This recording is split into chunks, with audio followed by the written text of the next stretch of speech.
Hello everyone, it's me, Deltlead, and welcome back to this is the 13th live streams in the series that we've been doing. In our last live stream, we had launched 3 vehicles, an orbital refinery, which is currently in orbit around Ike. Not this is just the garbage, but this guy right here. And it has processed a full load, or nearly a full load of fuel. So we actually have the fuel required around Duna to refuel our nuclear rocket section, which is great news. Now, we have another challenge ahead of us, and that is our manned Duna lander. Now, Samlin Kerman, there we go. Samlin Kerman is aboard this lander. He's a latecomer to the Duna mission, but he's bringing all the scientific equipment on board this 2-stage lander that's designed to get into to land on the surface of Duna effectively. Now, I have an idea. We've got the Ike miner coming after, right? The Ike. We'll figure out how to make, I don't know, man, a good Ike acronym. We've got the Ike to work with, so we need to. You guys can maybe come up with an acronym for that. But we're going to land that miner way out there on Ike, and that's going to bring regolith and ore up to our Ike station to process into liquid hydrogen and liquid fuel and oxidizer. Our lander uses just standard liquid fuel, and that miner has a refinery on board. And I'm trying to think of a way where we basically land this lander next to the mining lander, connect a fuel line between them, and top off this guy's fuel, and then relaunch using this lower stage back up to the nuclear rocket, which we will eventually put in orbit of Ike, bring it back down to Duna, land on the surface of Duna, relaunch, leaving the lower stage behind, rendezvous with the nuclear rocket, bring all the science on board the nuclear rocket, and then return to Kerbal. So we've got like 5 or 6 kind of complicated steps that need to be sequenced here. But the first thing we're going to do is try to get this lander safely captured with most of its fuel still available to us around Duna. I'm going to make a quick save, because I want to attempt an aero brake here. And I'm going to put a tight thrust limiter on this poodle. Clocky Clock, Green Juno, welcome to the live stream. Hope you guys are doing well. You're making a shuttle, very cool. Yeah, we're doing Ike stuff today. Let's focus our view on Duna here. So this is our periapsis, which just barely kisses the atmosphere. And I want to bring it down lower.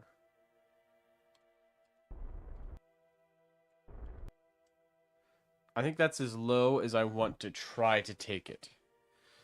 It should be fine. Should be fine. We did quick save. Let's go retrograde. And time warp.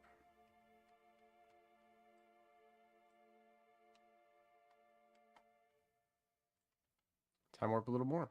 So here we go. We're going to have our encounter with Duna here. That's encounter. Or nearly encounter. I don't think there's any high up science that we haven't already gotten. High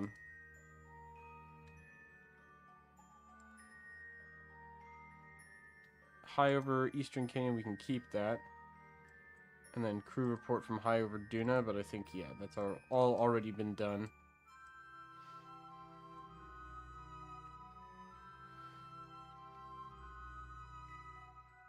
Alright. We're coming in for our descent now. This is going to be the tricky part. I've got the vehicle pointed retrograde. We'll bring in the solar panels once we get close, but I'm going to keep them up for now.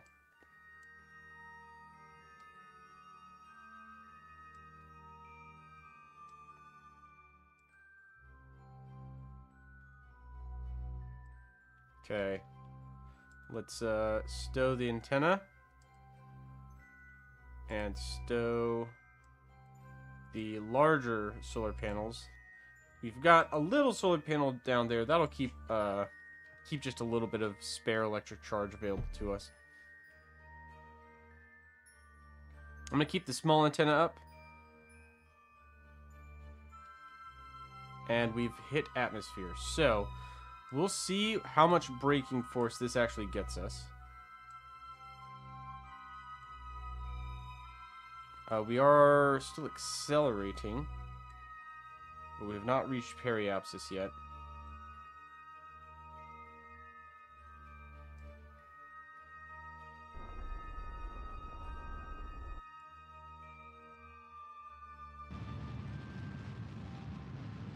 I'm going to burn my engines a little bit here. Okay, we're starting to decelerate.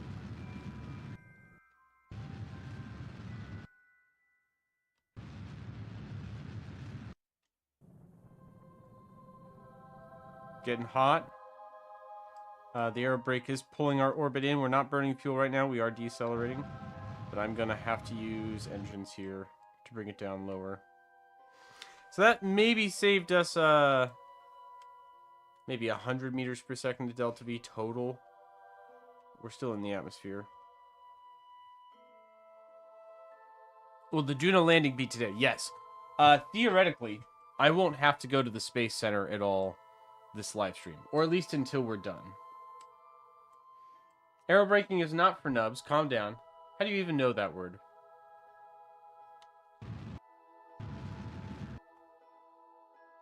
I'm not supposed to know that word. Silly. Okay. Let's try and get our rendezvous figured out here.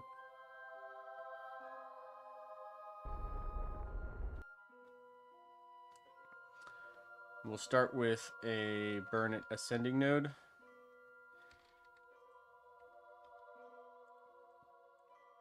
We have finished our pass through the atmosphere. We'll re-extend all the flight hardware. So antenna and solar panels.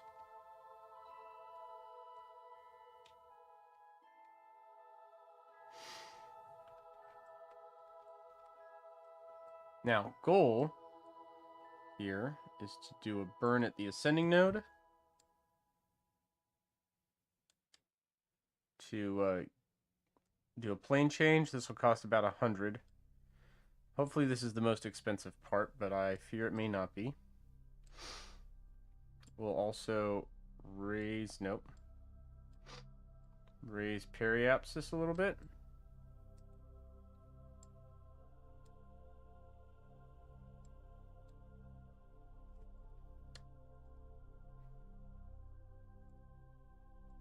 Now, let's just not bother. Because periapsis is outside of the atmosphere after this burn. Okay. Time warp to it.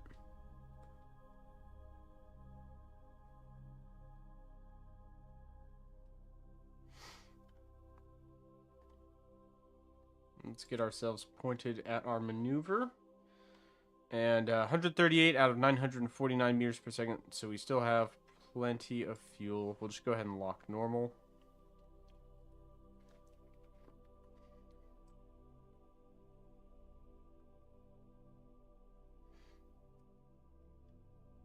Sorry, anti-normal, anti-normal.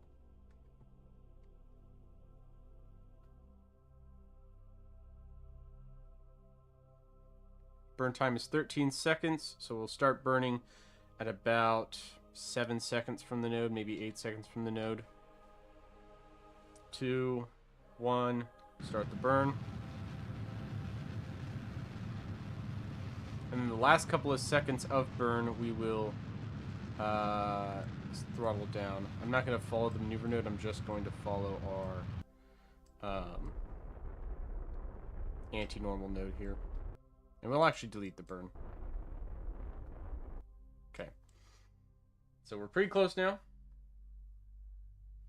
Oh, dude, you missed out. The SSTO, the final version, is so sick. It's so sick, dude. It got to orbit just fine.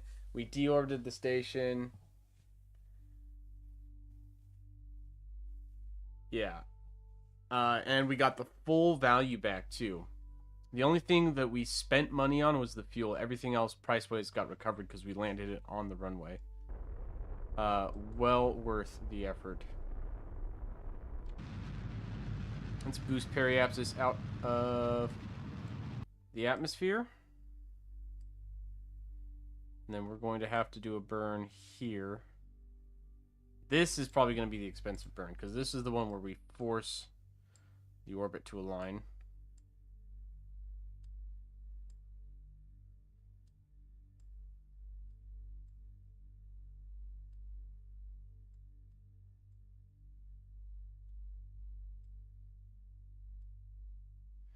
Like that. I know, the money.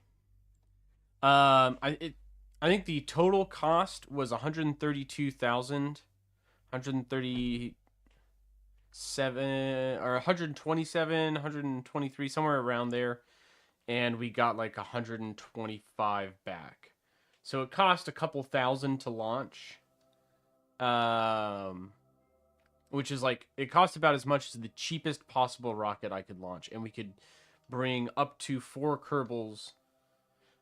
With our 2 pilots, we could bring up to 4 Kerbals, or with 1 pilot, we could bring 5 Kerbals to or from orbit with it. And it has infinite range in atmosphere, so you know it was epic.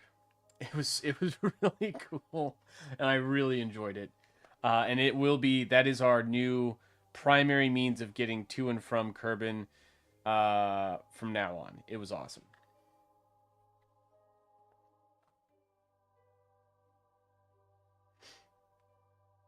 The Mark II passenger bay? Yeah, the Mark II crew cabin or whatever it's called. Yeah.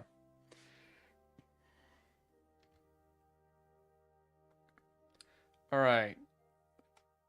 We are just a little ways away from the node here.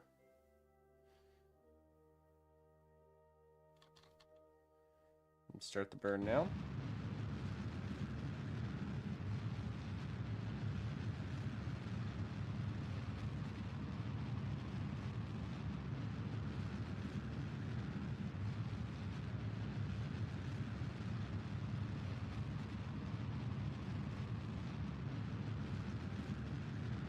Now, docking this is going to be a little tricky. We're going to have to use the Matlone docking technique, but that'll be fine.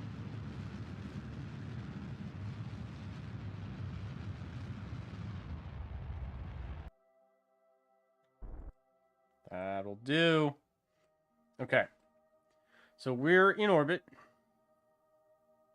in a slightly lower orbit than the ship, which should allow us to catch up to it. Yep.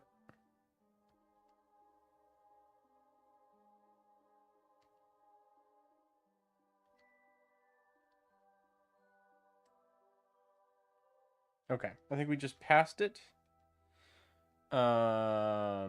These higher eccentricity orbits are a little tricky like that. So what I'm going to do now is we're going to burn out.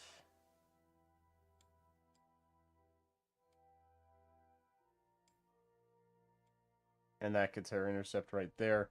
This will be a cheap burn here, 17 meters per second to get a 0.7 kilometer intercept. And it's just a prograde burn. Very, very easy burn here. Since we're going for precision, I'm going to put the thrust limiter back on. Bring it down to 26.5.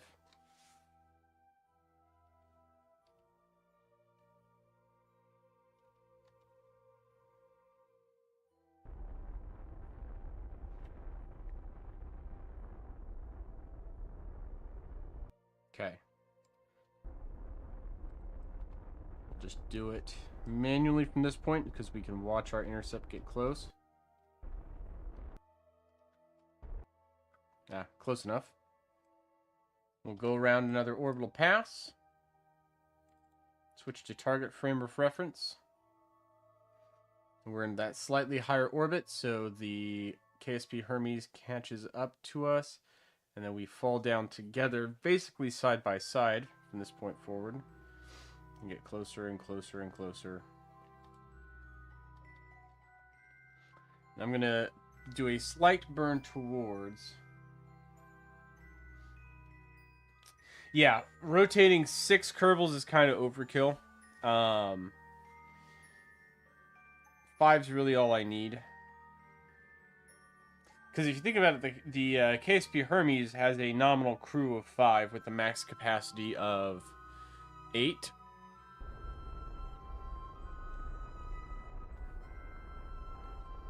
And we're probably not going to rotate every Kerbal off. We'll probably keep a couple of them up and bring a couple of them down.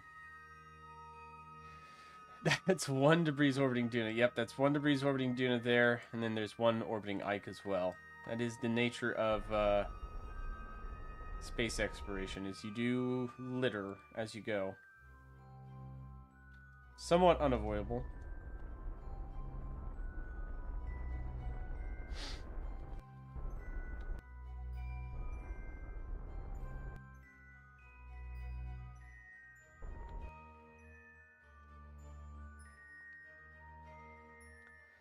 Okay, so we're gonna get close,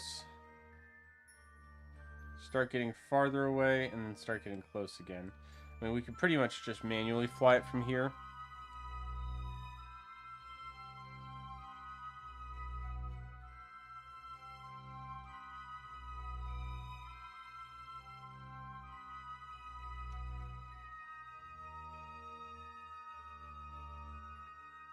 Yeah, this guy... This debris is from our satellite way out here. That was the upper stage on that satellite. I'm gonna try and get us a little bit closer.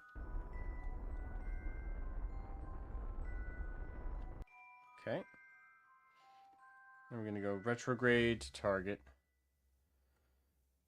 And there's our ship way out there.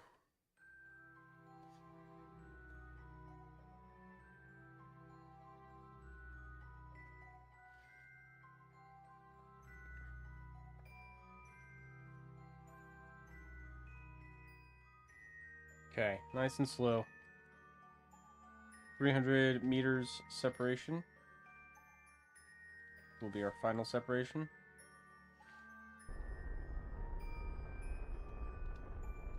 I'm gonna push retrograde a little closer here.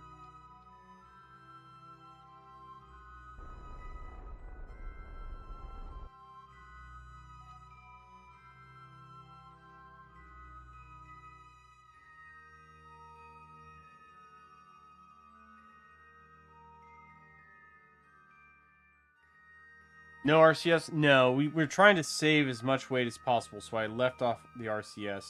We'll just do the docking with the main engine, which will be harder, but should still be doable.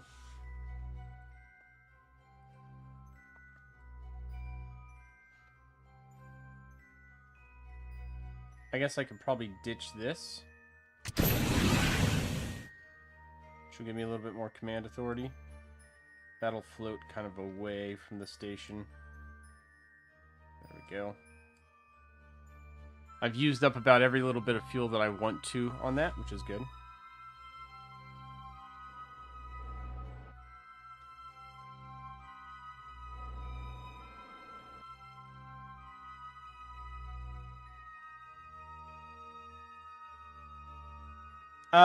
Shut up. I didn't bring RCS. I have RCS in the pod? No, I don't. I don't think I do. I do. Oh, well. Actually, I brought... Fuck. Never mind. Never mind. Never mind. Don't worry about it. Don't worry about it. Don't look at that. There's no RCS.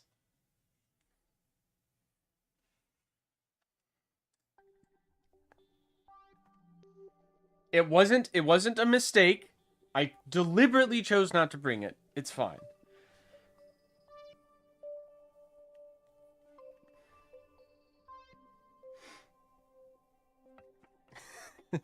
It's fine. It's fine. This'll have all the performance we need to get the landing. I hope. I hope. I put a lot of parachutes on this, so I should not need too much fuel for the landing.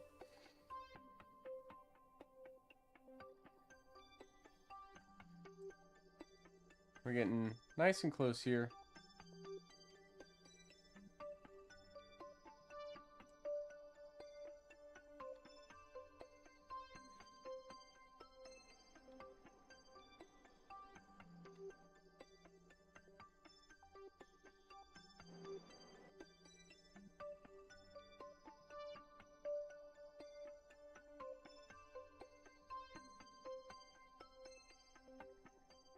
Do a couple flips. That's fine.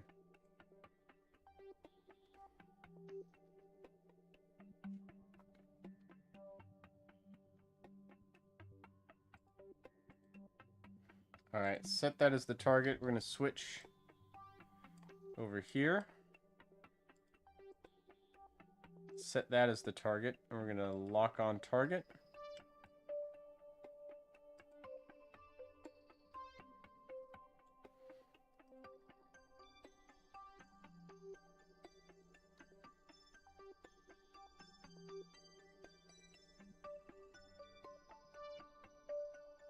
I'm going to do a retrograde burn to cancel out the last little bit of lateral velocity here.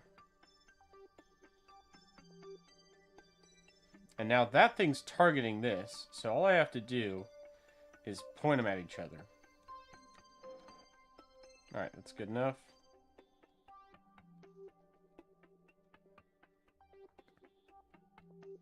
And you can actually see the larger ship is rotating its angle in order to, as effectively as possible, point at the lander here.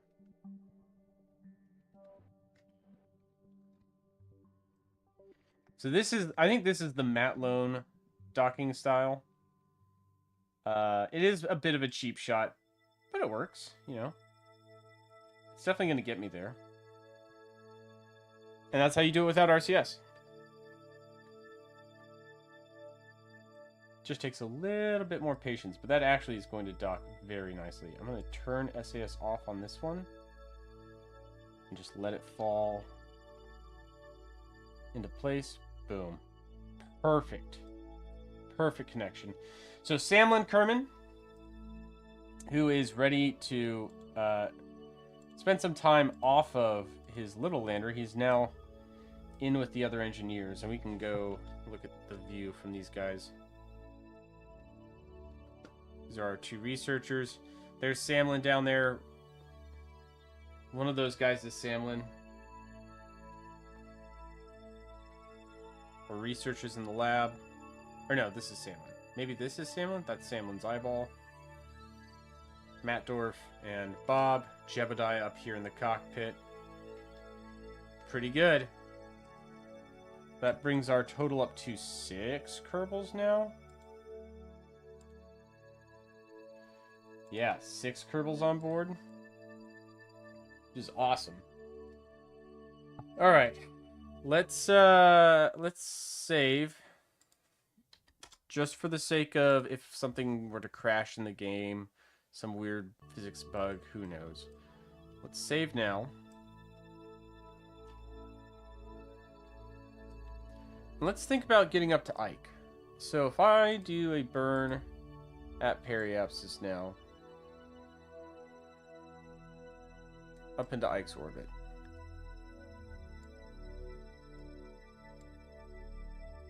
That'll eventually get me captured. Doesn't look like we have an encounter yet, but on the next go around we do have an encounter.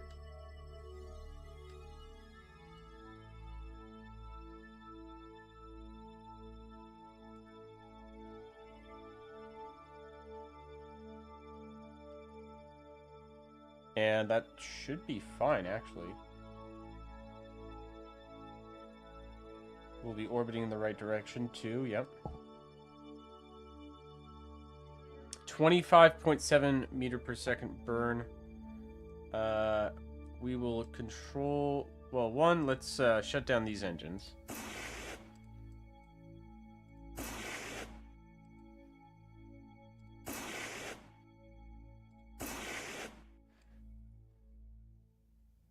right? Because it'll be this engine we use up here, the lantern.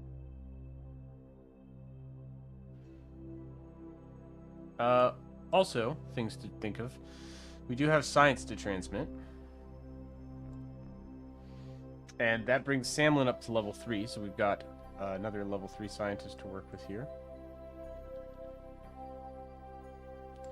Stop research.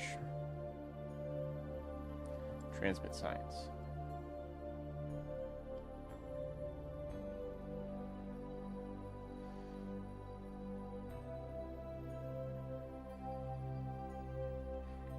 This will give us 2,000 science points, basically. Yep. And we'll resume our research on board the KSP Hermes. Where are we landing? So, that's a good question. Duna Pioneer's over here. I'd like to hit a different biome, but I also want to keep it relatively close to the equator to make the ascent not too crazy. Poles are probably out of the picture for this mission, at least for now. So,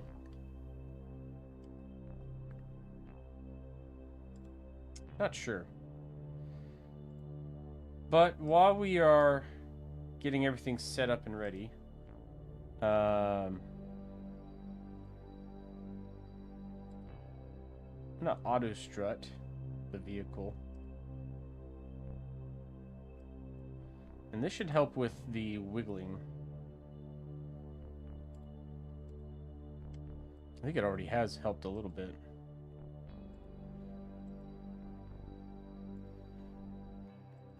Yeah. The wiggling has gone down. That's good. Let's see. How long until the miner vehicle gets into orbit? 19 days? Okay. We'll probably need to switch to that and make a correction at some point.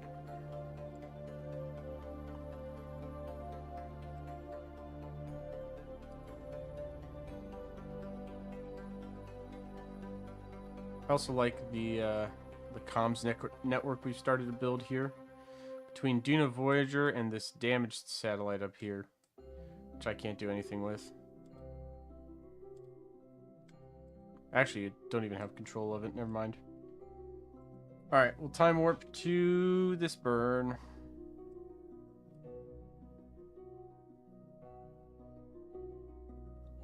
I've got 61,000 units of liquid hydrogen on board. For a total of 1,400 meters per second of delta V, I think.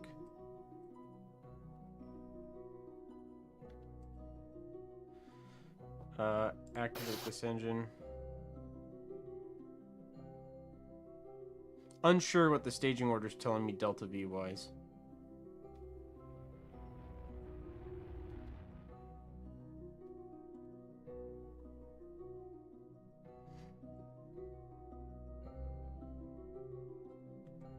I guess it has to be. This would have to be the engine. I don't know. It's not very clear which one it's showing. Why not use solid fusion pellets? Wouldn't that be easier? Ah, yes. Okay, so we're not playing sandbox, right? So the limiting factor is money. We have money. And the solid fusion pellet engine, I don't know if you're aware of this, is almost $1 million on its own or something. Why am I landing on Ike first? Because I can refuel the lander. Theoretically, I can refuel the lander on Ike. I have these little guys right here. Fuel lines. And I'm sending a miner to process fuel. So I'm going to land on Ike, top off the lander's fuel, come back to Duna, land on Duna, leave the lander on Duna. I can't do it the other way. If I land on Duna first, I can't go to Ike. So I want to be able to double dip. Okay. We're a little past our burn node, actually, but not by much. It's fine. And this engine will definitely get us there.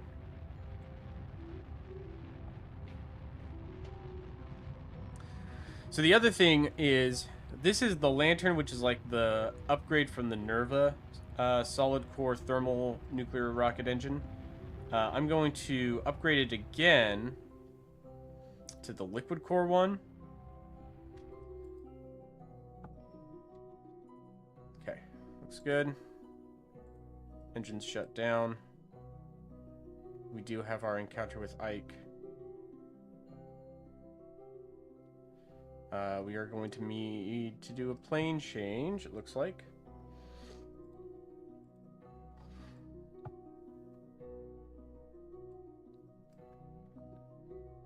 Or some sort of correction burn. Let's go anti-normal.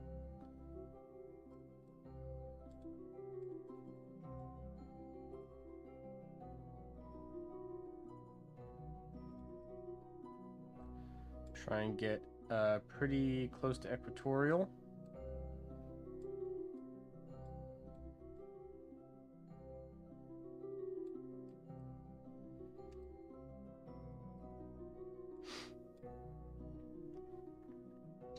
Yeah, too low. That's what we're doing this correction burn here. Also trying to get on the plane. Which, that seems to be fairly close. Oop, too far. Hold on.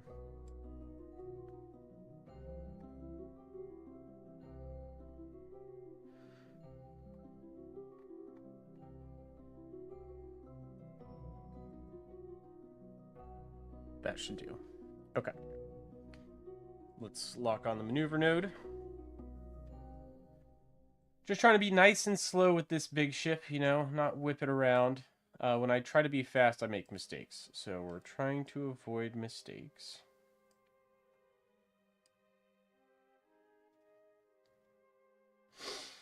The docking of this thing is going to be a bit tricky.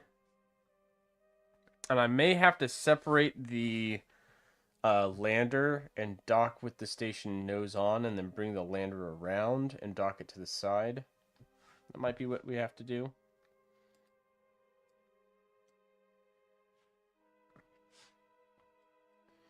This is still the active engine, right? Yes. Okay.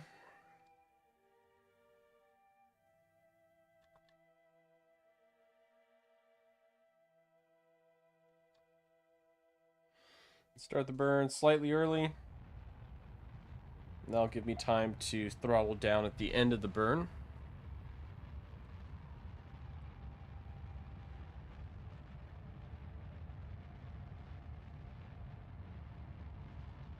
Can I share my PC specs?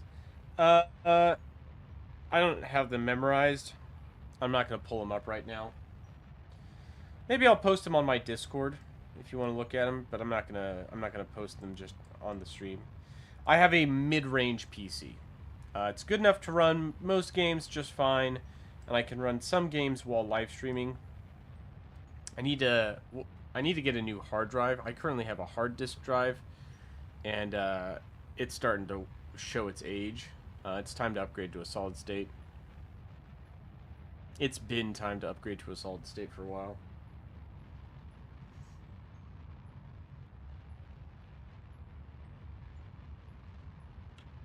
Okay, we'll throttle down here.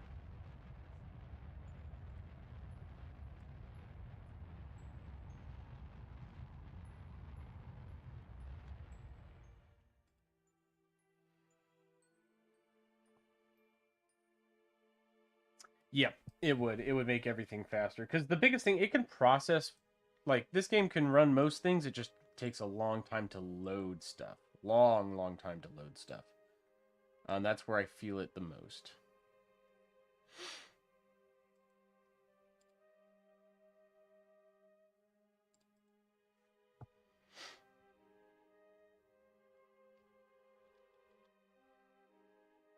Let's go radial out. Periapsis is still a little low.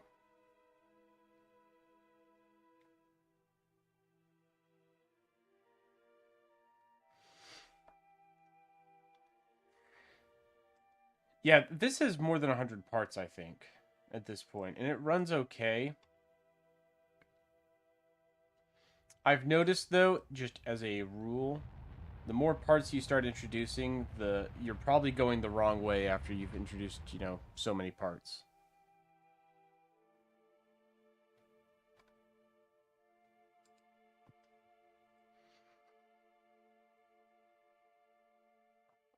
Okay, first it said I didn't have or I had a low encounter. Now it says I have no encounter. Come on, game. Work with me here.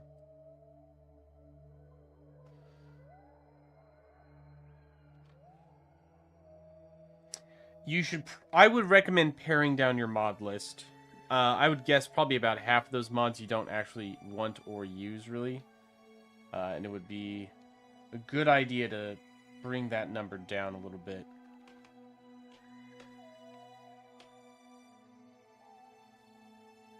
That's a lot.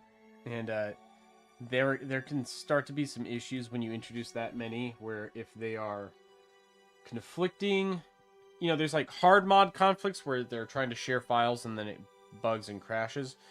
But even non-hard conflicts can start to cause issues too.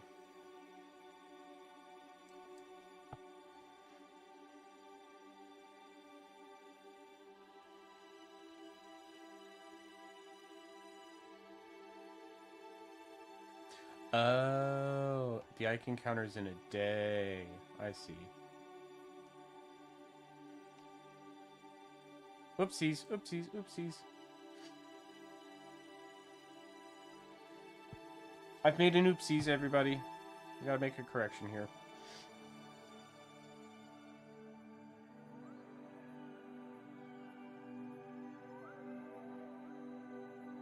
Oh, the 100 is the pared down list. Oh boy.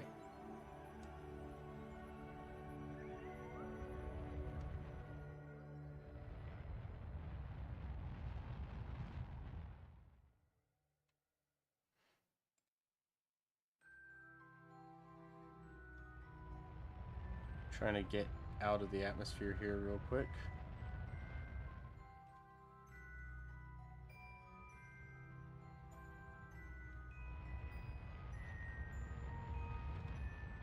Okay, that's out of the atmosphere. Hydrogen. Still got fuel.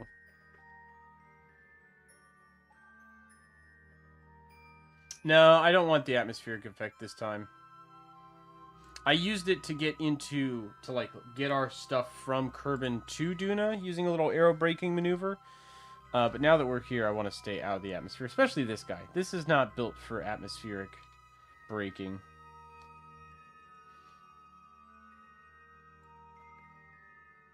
Alright, we're going to flip around and go radial in.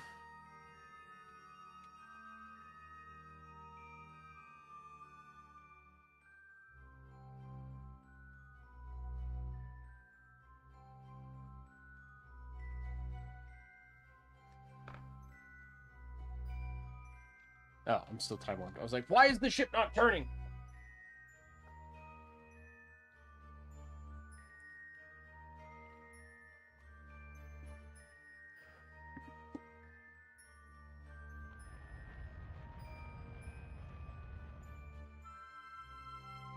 So this has an altitude of 42,000.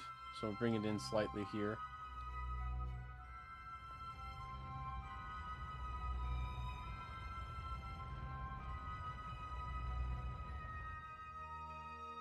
That's good enough.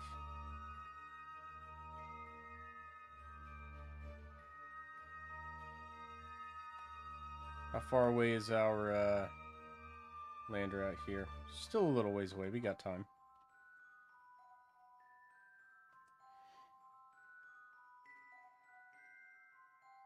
Okay, that's Ike. Looking good so far. We're going to switch to the fuel station as the target.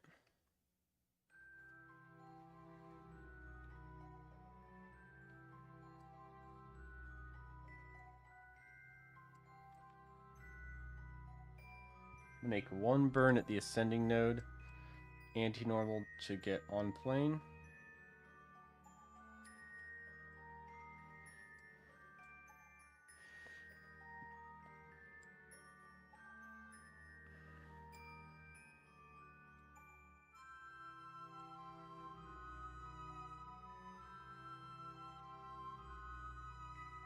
bring our periapsis down a little bit.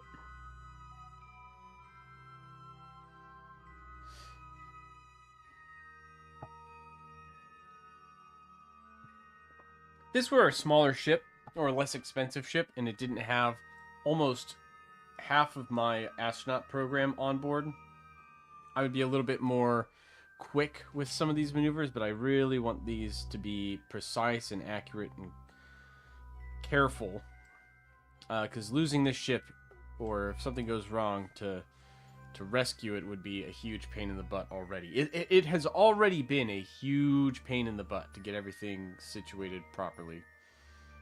Trying to be very, very careful here.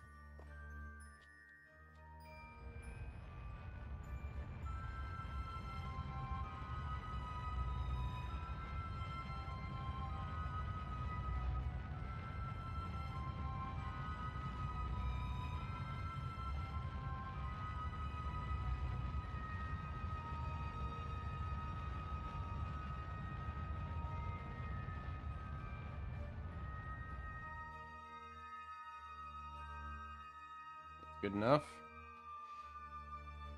Periapsis is pretty close. We'll just go to retrograde here.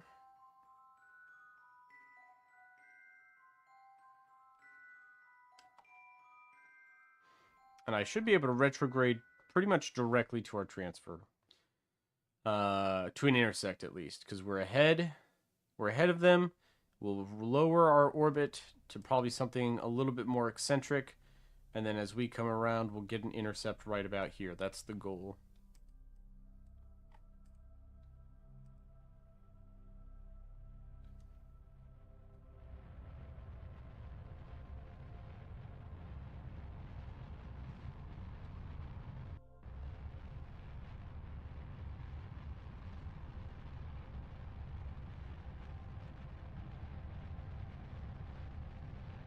Okay. This is where we spend most of our fuel right here. We still have 50,000 units. We're burning about 80 a second.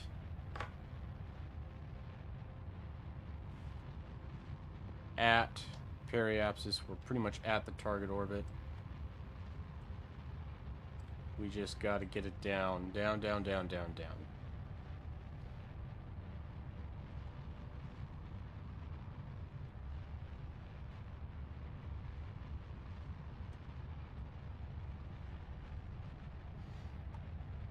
And you can see our intersect, because we're so eccentric, it's trying to figure out where it wants to settle out. And as we get lower, this will start to spin slower as our relative velocities decrease. I think one more revolution will get us there, though.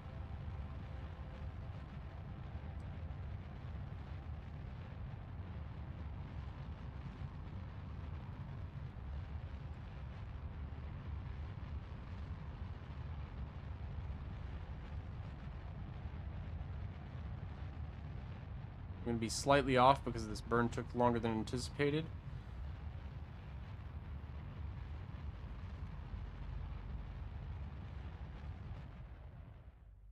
Intersect 2 is going to be the target intersect.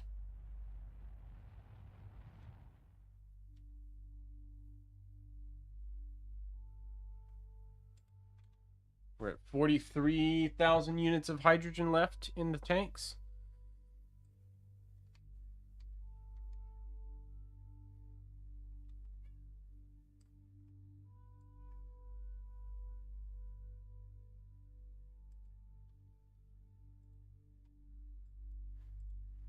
Hold on, KSP.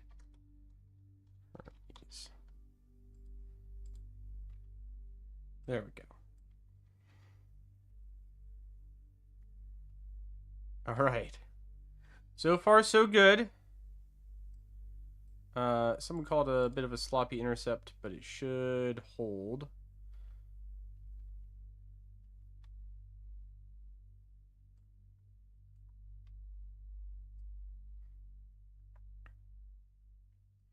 And once we get below the refinery's orbit,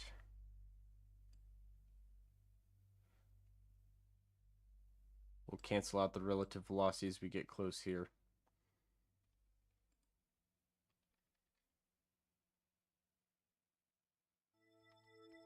Right about here. Intersect in 1 minute 20 seconds. I just need to shave off 34 meters per second. We definitely have fuel for that. So that should be fine. There's the refinery right there.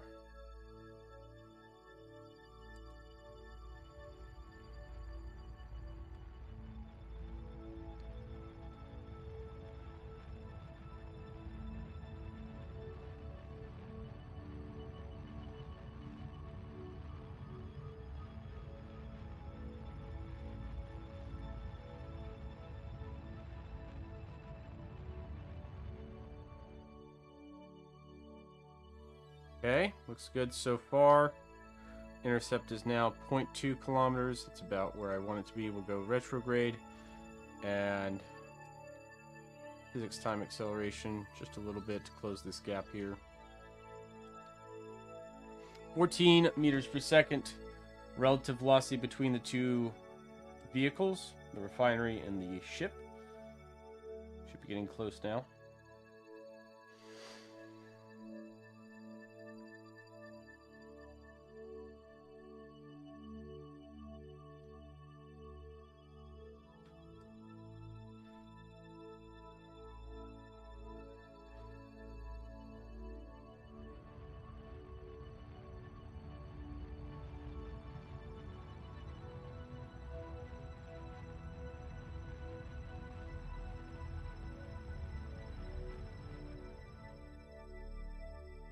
Brought it down to 1.6 meters per second. A nice stable velocity. And this should have us drift right past him. Now I do have monopropellant and RCS thrusters up here. And on the back of the ship. So I have the ability to use RCS, but for how large the ship is, that might be a challenge. We'll see how RCS performs. We have, where's my monopropellant? We have 1,100 units of monopropellant fuel, 1,125. Pretty good. And we may be able to affect an accurate docking with that. Let's go ahead and bring in some of the extra hardware here.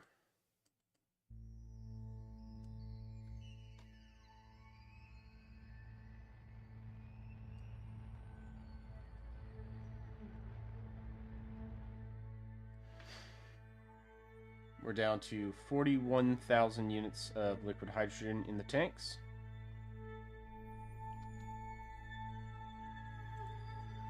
Let's bring up the RCS system and docking them. Okay. Pretty good, actually.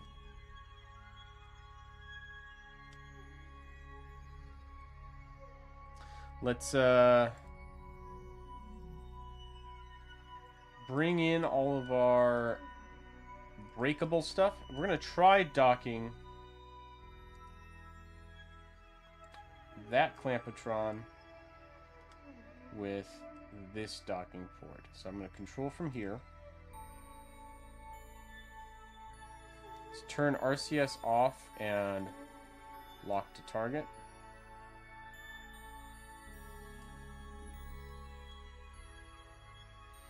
We're going to retract this solar panel because that's the side we're docking. I'm going to keep this one up because we do need a source of electric charge in order to maintain the cryo, at least until we've docked.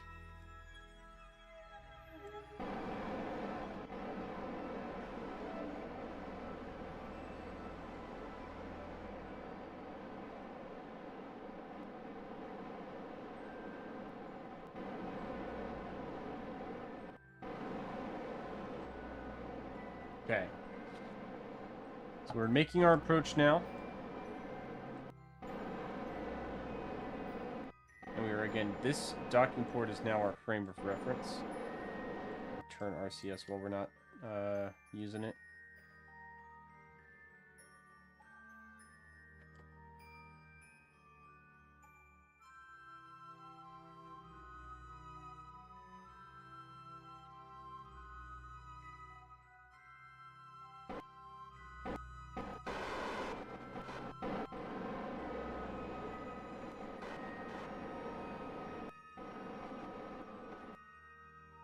Looking good so far.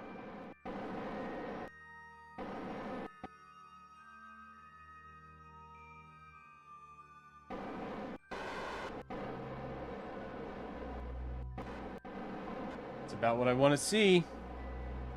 I think it's gonna dock just fine. Just fine.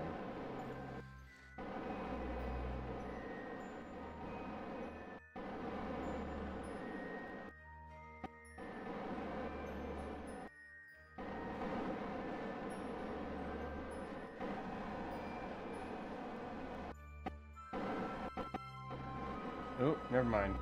Spoke too soon. We were off laterally and it spun. That's fine, we caught it.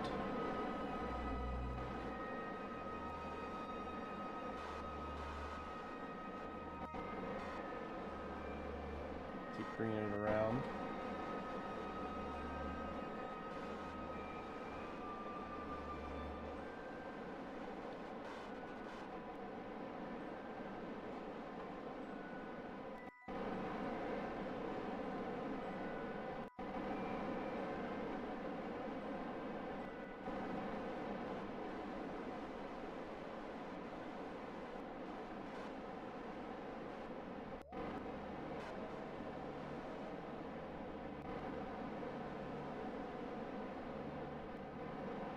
So the other thing we can do, set his target.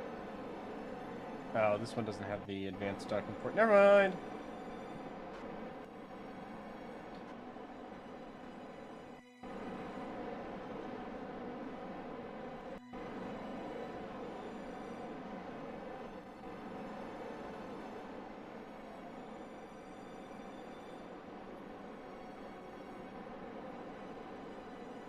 Okay, this will dock.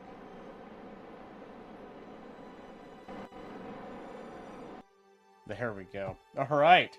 So we've docked to the refueling station. Now this thing has 94,000. We have 40,000 left in here.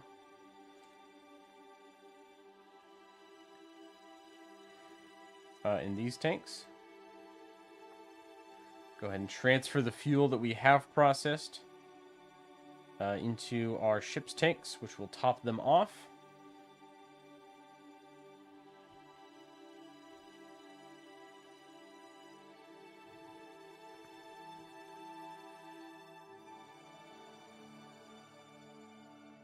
And that's nearly fully filled.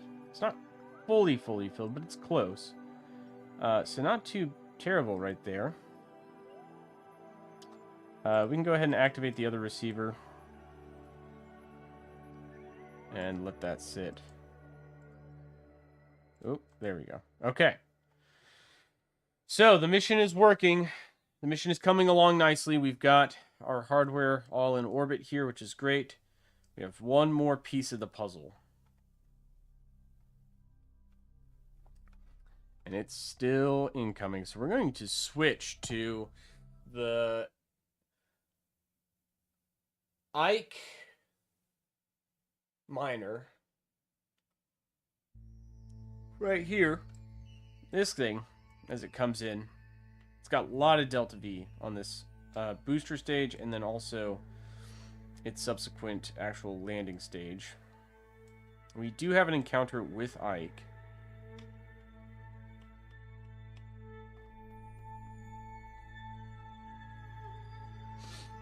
So I want to see, can I make a burn? Can I make a maneuver somewhere up here? We do it in the future. Add a maneuver here. Such that, as we come around Duna, we can get into a better orbit. Far too much change. Let's bring that back.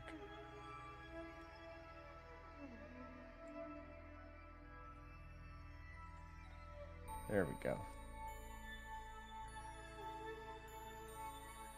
So that's closer already.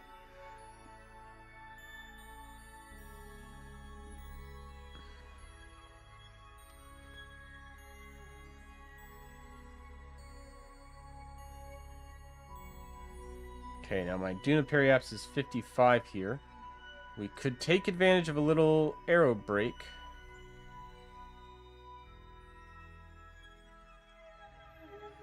To help swing us around.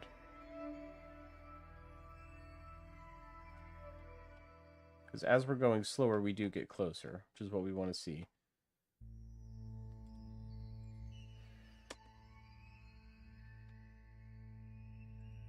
This is a teeny tiny little burn. Teeny tiny little change. 1 meter per second. I'm going to have to take this thing down to its very limit of thrust here.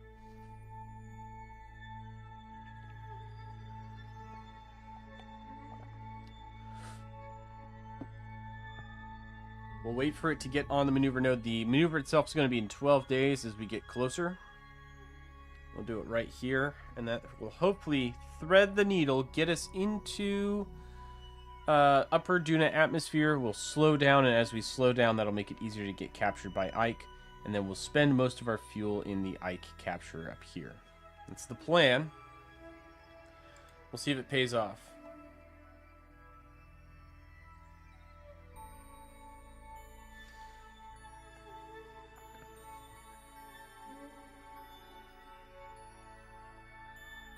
Everything else actually is going far better than I thought it would.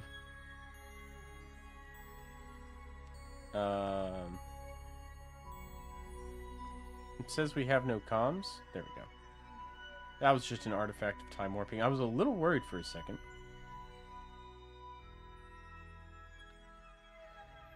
Okay.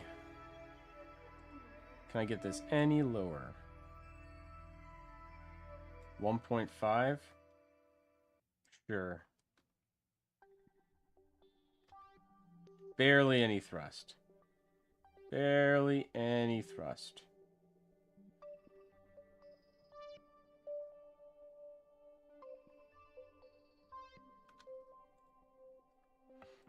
That's pretty spot on. 36. Ike periapsis of 214. I'm going to make a quick save. We'll overwrite our last quick save. And we will time warp in. Go retrograde.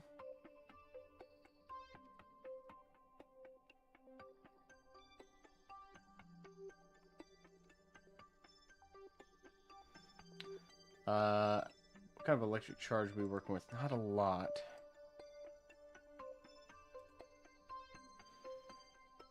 Let's retract our radiators. Let's start there.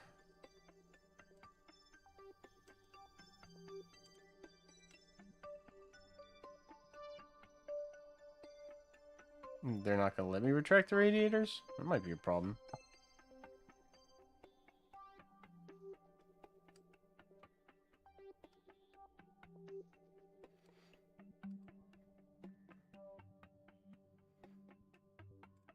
I'm going to take one solar panel down now. So we make our descent.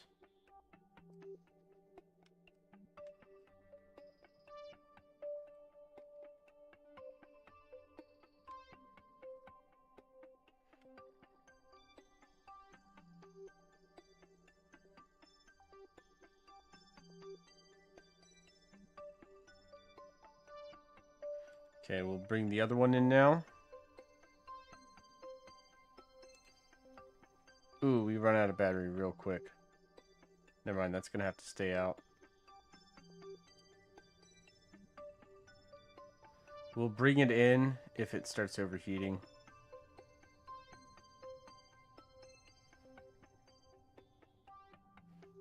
But it might honestly be okay. The atmosphere is so thin. I mean, there's a little re-entry heating, and it got warm. But yeah, it'll actually be fine. Our periapsis to Ike is dropping, which is good. We are still going to be on an escape trajectory. But we bought ourselves a little bit of braking there. And we're back out of the atmosphere just fine. From now,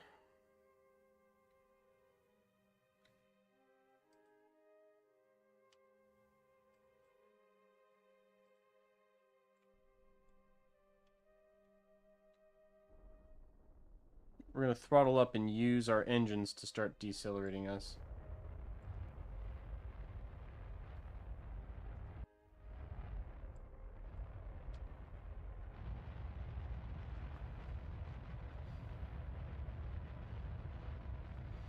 Try and get to a nice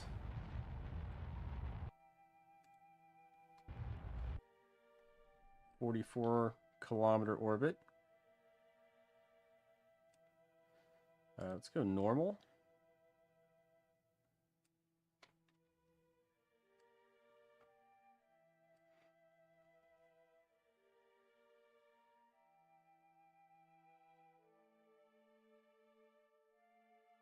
Okay. Coming in for a plane change.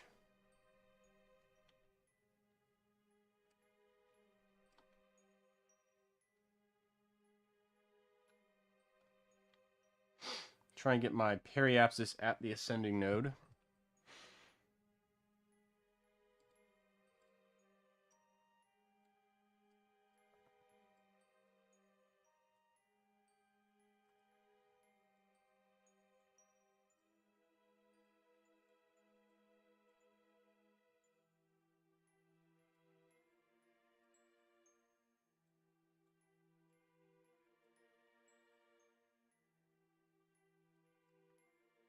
Nice and lined up there.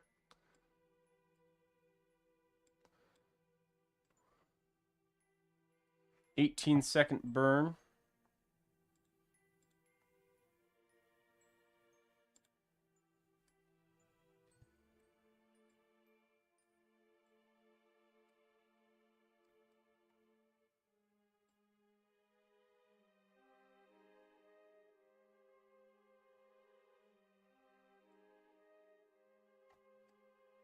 Okay, I gotta zoom in. A lot is happening right here. So intersect is happening right there. Let's get that closer. About a 2.1 is as close as I can get it within reason. Okay, time warp to it. As we fall past Ike here, we're going to whip by. We're going to lock on the maneuver node. And use that big main engine on our upper stage to deorbit.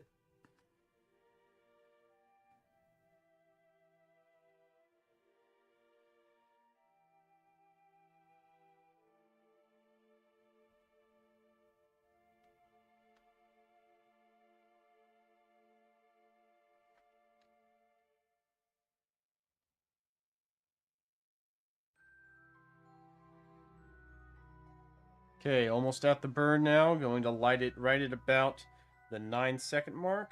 10, 9, launch.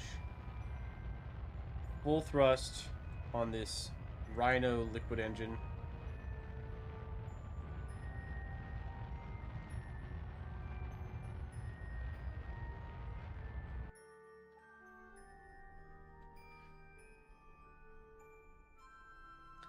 Drop our thrust down a little bit and burn slightly slower here.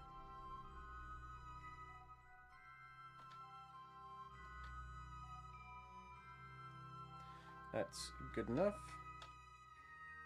That's good enough for the intercept.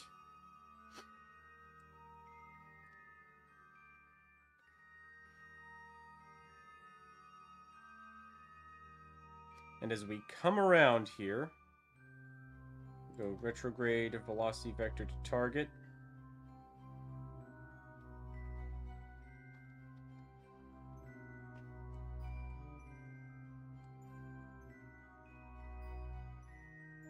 There's the station. We're around Ike. We are indeed around Ike. And it's actually, this is all looking pretty good overall, I'd say.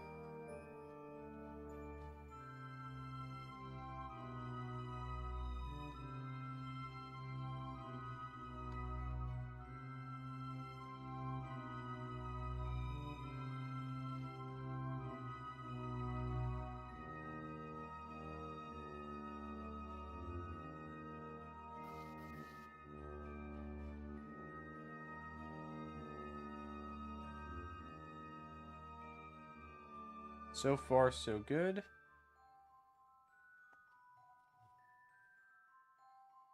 Yeah, we've done it. Everything is in orbit around Ike, and it's looking really good. Good news is with all the additional thermal radiators that we're putting on this thing, I realized the Ike refinery, it works, but it has an overheating issue, even with all the titanium heat sinks we wrapped around the reactor. When you're actually running the processor, it builds up heat very fast. And so we are going to dock the miner to the station, and then that will allow it to have more heat sinks, which should keep the operating temperature lower. And then all we have to do is worry about venting the helium as it comes.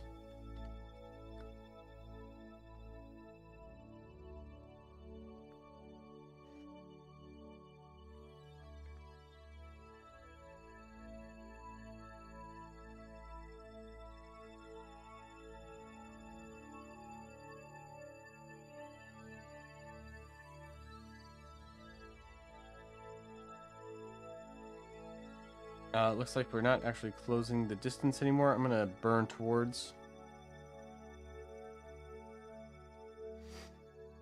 I do kind of want to save this fuel tank.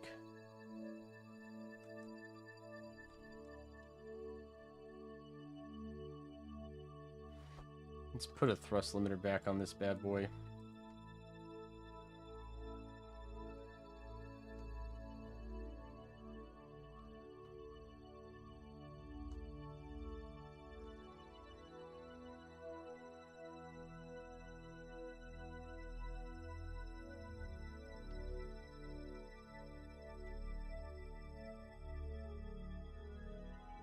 Okay. Now we're going 18 meters per second, 2.0 kilometers away. And we're going actually the right direction, so this should come in much faster.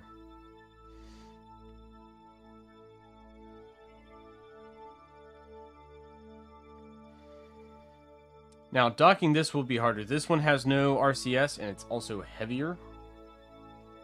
So I'm going to do my best to absolutely have as little speed as possible here.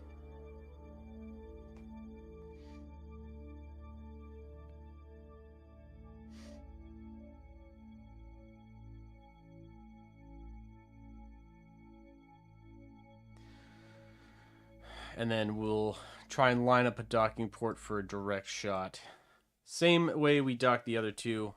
Kind of cheating. Not cheating, but certainly a cheaper way to do the docking maneuver.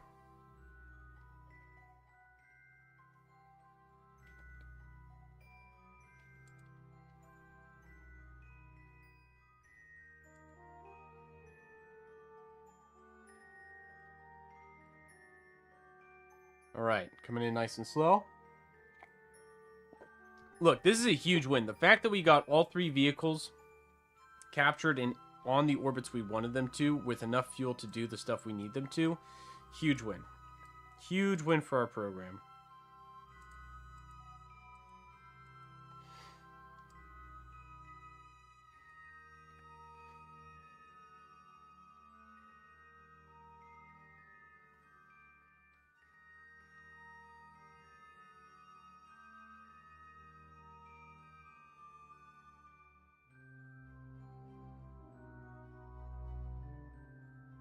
I don't think we have any...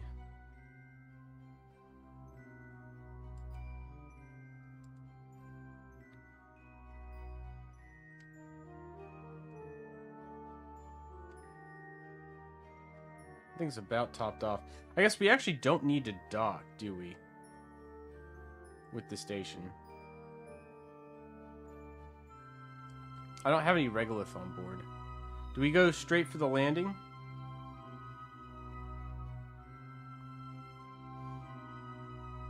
Maybe we go straight for the landing.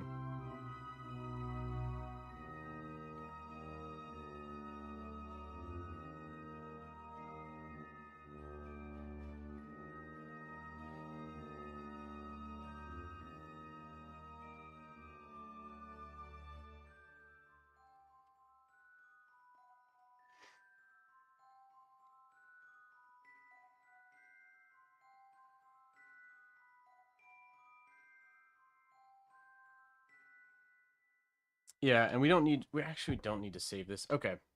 All right, I've changed my mind. We're going to come around here. I'm just going to make sure I don't hit the stations. We're going to slightly open them. I'm going to come around our orbit here.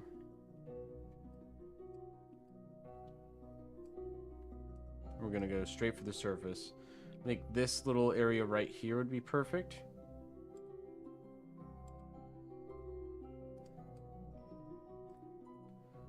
The dark gray looks good. And we'll see if we can get some decent regolith from that.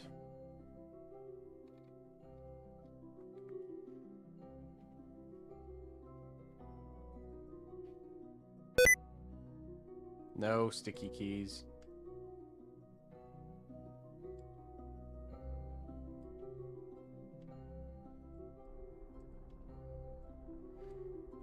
Okay, deorbiting.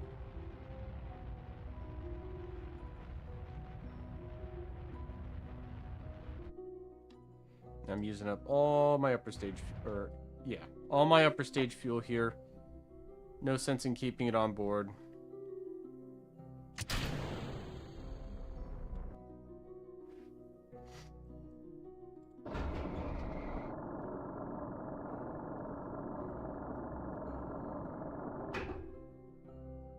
Okay. On descent.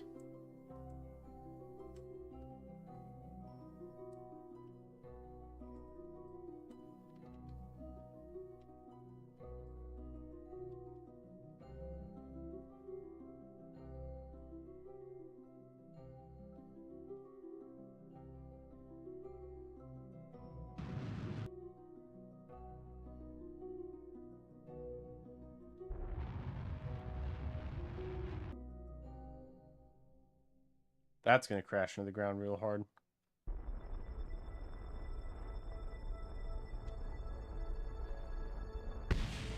And it's gone. Vaporized. Nice.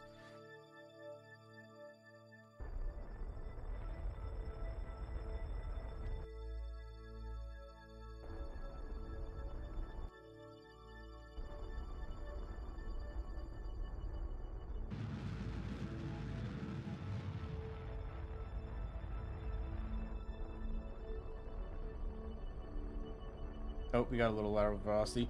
I was still in my orbit frame of reference. Whoopsies. That's fine. We caught it early.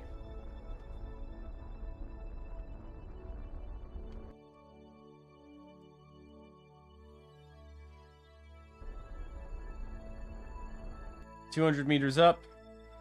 15 meters per second. 9, 8, 7, 6, 5, 4, 3, 2. Good enough. Stability control should be able to keep it upright. And we're down! Successfully down on the surface of Ike. Let's deploy our drill.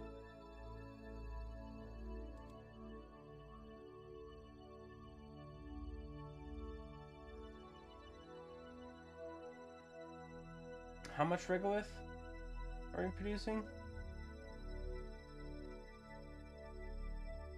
6.2, very little.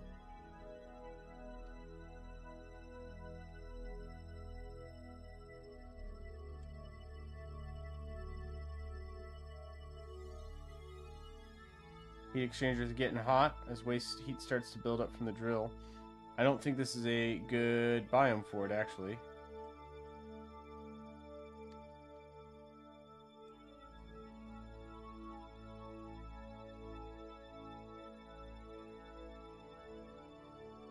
Maybe it is.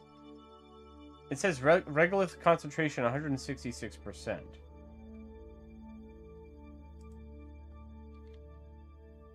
Oh, am I out of comms?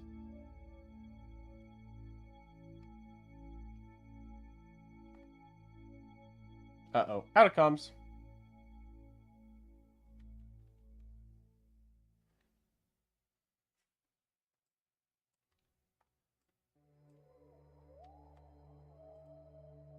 Out of charge? Hold on. We're going to invoke an emergency procedure to regain control of the vehicle. Stand by. Everyone just pause this.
Okay.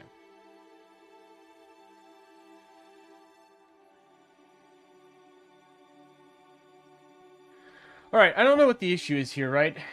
It's saying electric charge is 0. I turned the drill off.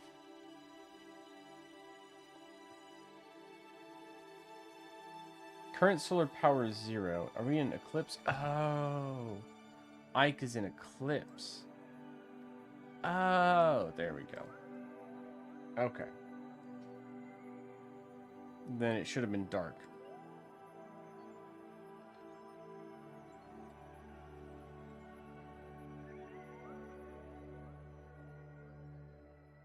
There we go.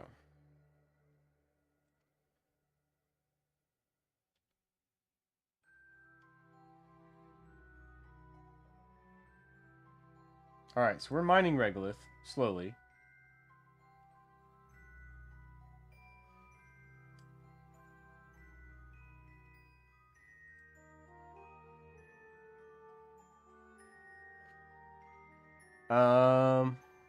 Heat management's not too bad.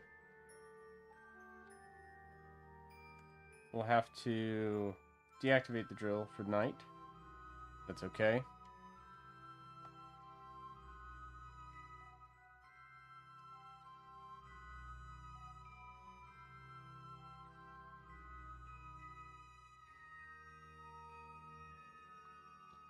Okay, back to day. Activate the drill.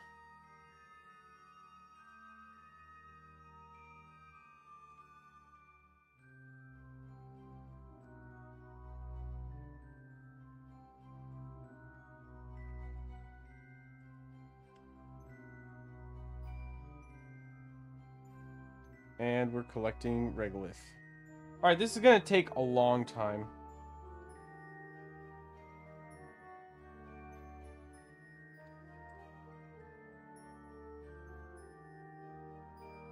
We've got 3.4 regolith out of 10,000.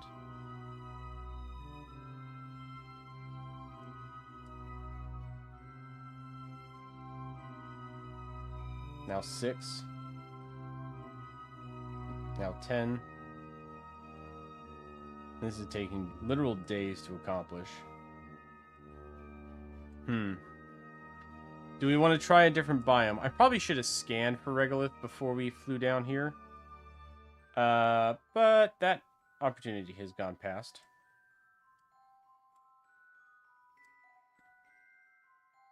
Let's see if we can't find more regolith somewhere else. So there's this area over here I'm tempted to explore.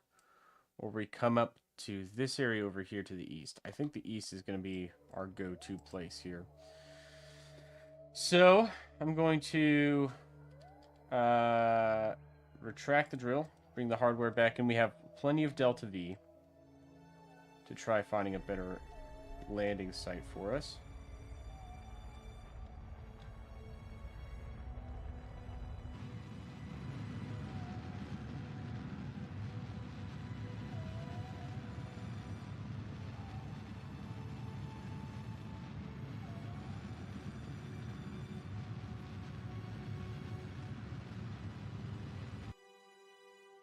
Oof, yeah.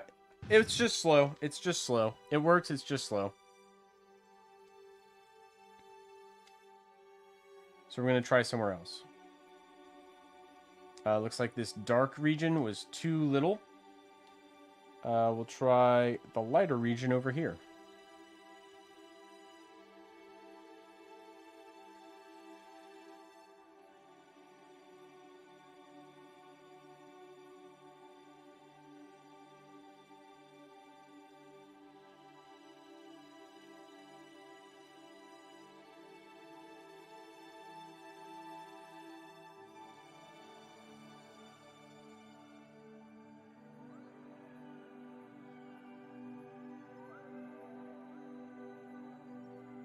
All right, we're close.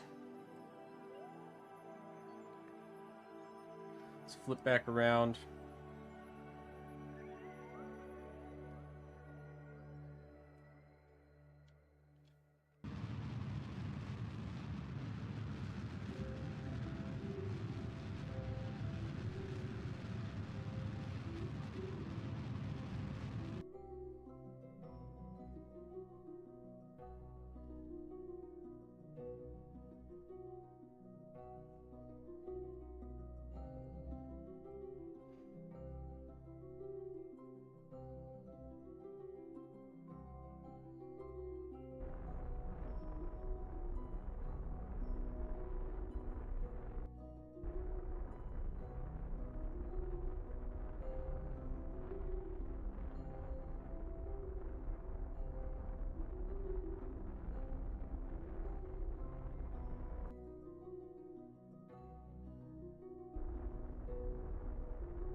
All right, nice and easy. Shouldn't be too hard. 80, 90 meters per second. Still 1,500 meters up.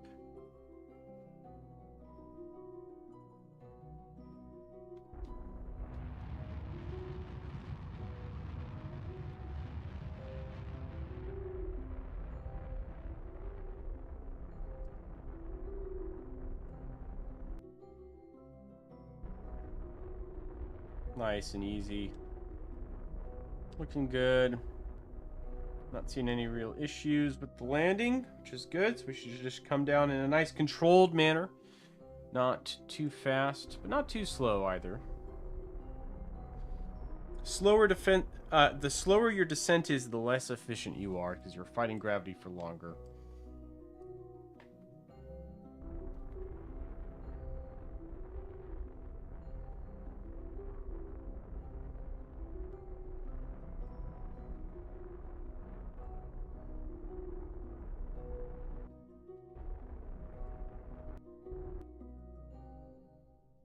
All right, we are safely down. Let's go ahead and deploy our drill second time. Regolith concentration 155.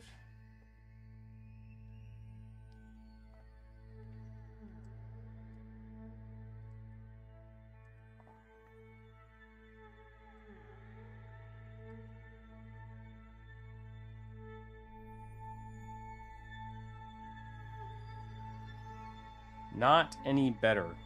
All right, well, here's what we're going to do.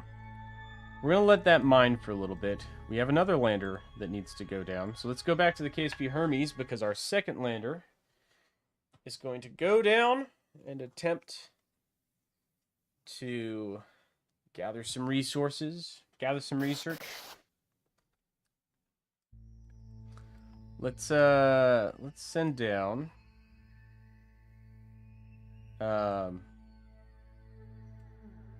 well, hold on. Do I have extra? I do. Okay. So ionographer, communitron, weather analyzer.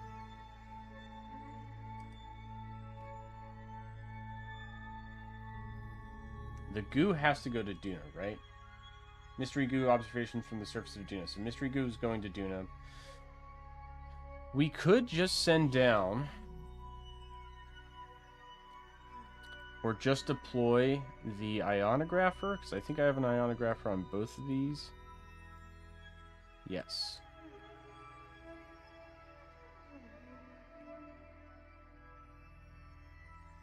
Did I bring a seismic or did I leave a seismic? Grand Slam passive seismometers up there. Okay. Alright, now let's look at crew. We'll want an engineer and a scientist. But there'll be different engineers and different scientists per mission. So the guys who go down to Ike are not going to be the guys who go down to Duna. I think we'll send Mattdorf. So Mattdorf. And we'll send Samlin as well. Mattdorf and Samlin, Kerman. We'll go down to Ike. And then we can probably have maybe Bill and Bob Kerman go down to Duna. Our A-team, our veterans. Let's control from here. And undock. RCS.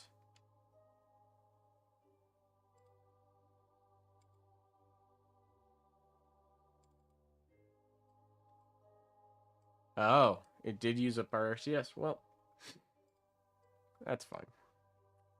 We docked with the station without using RCS. We can redock with the station after the fact without using RCS. Let's get out of that mode. Now, which biome should we do?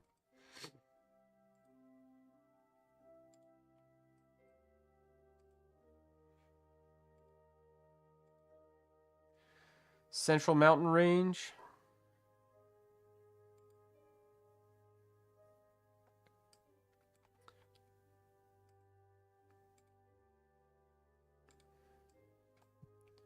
We'll drift for a little bit.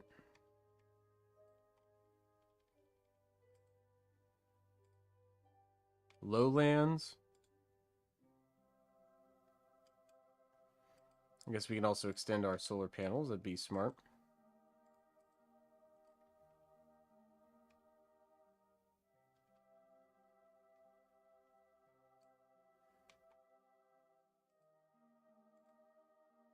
Midlands, we've already done, I guess.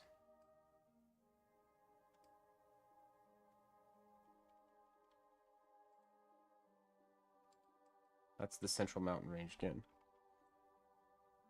Interesting. Okay. Well, Duna Ejecta.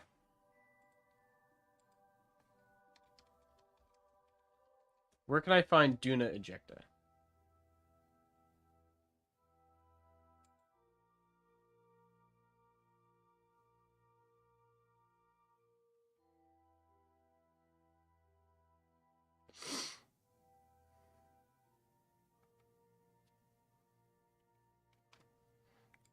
Now, we're going to be in for a treat when we try to find this thing. And it should be like the Eastern Mountain Range, if I remember correctly from the contract.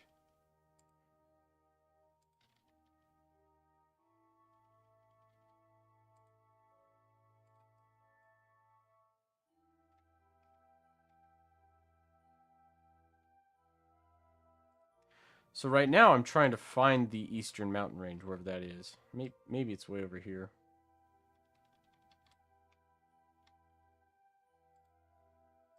This is the Western Mountain Range. Okay. So if this is the Western Mountain Range, then Eastern Mountain Range should be over here somewhere.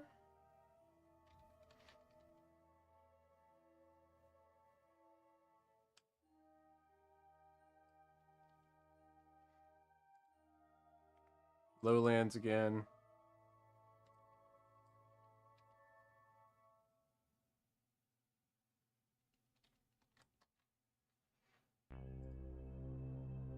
Southeastern Mountain Range. Okay, okay.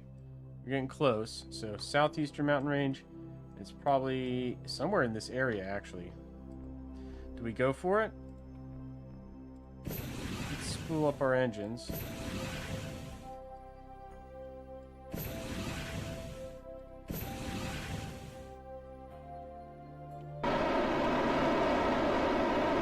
Kill our velocity and just drop.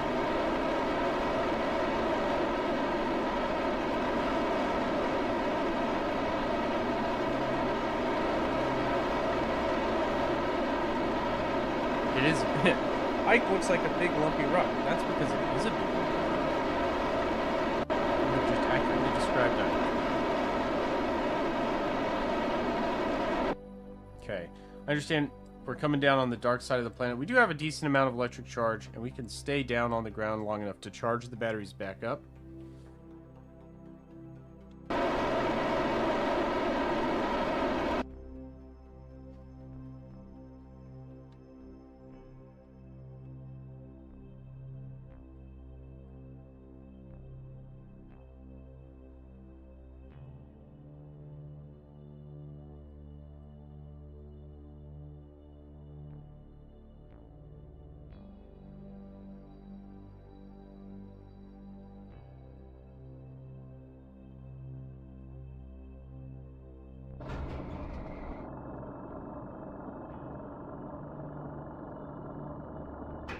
Okay, gears down.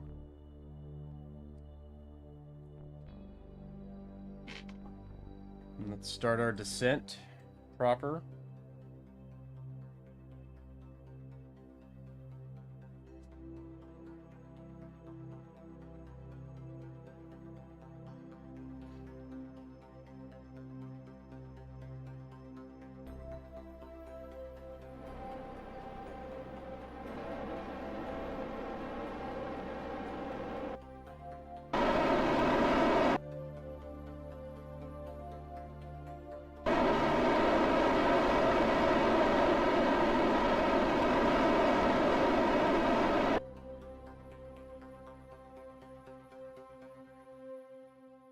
Okay, 2.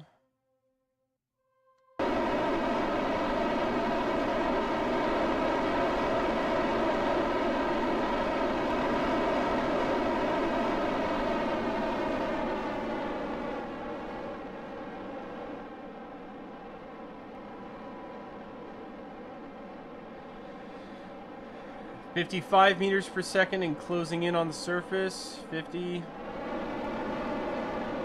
40, 30, 20,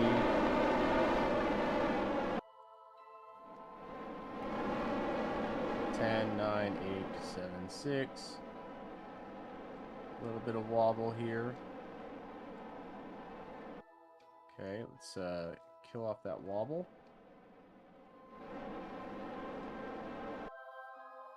There we go.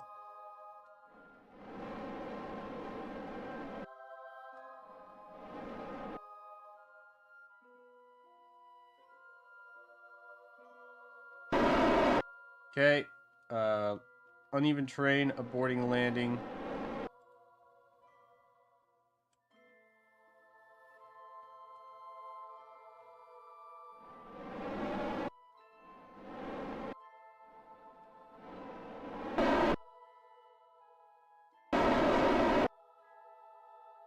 Okay, issues with the landing here. I'm gonna try and fly to a better landing site.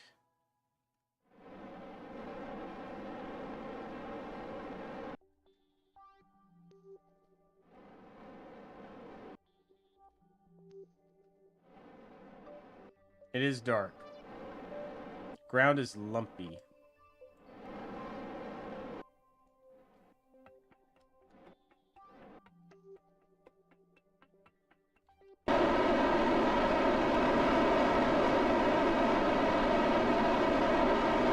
Going this way. I'm gonna have to bring fuel from my upper stage down to my lower stage.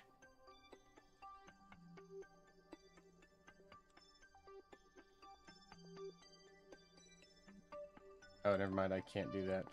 Ooh. I'm not gonna crash. I'm not gonna crash. We're not crashing.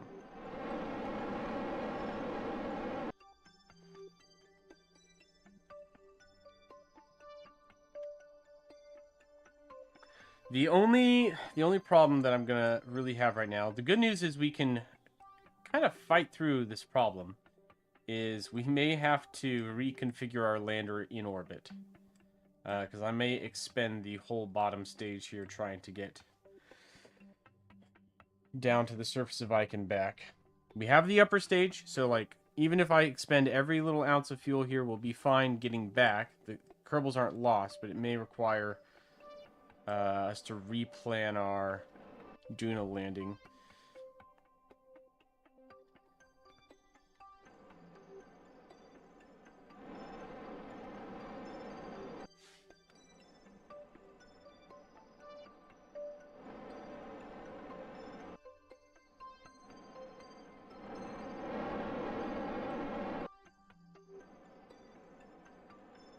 There we go.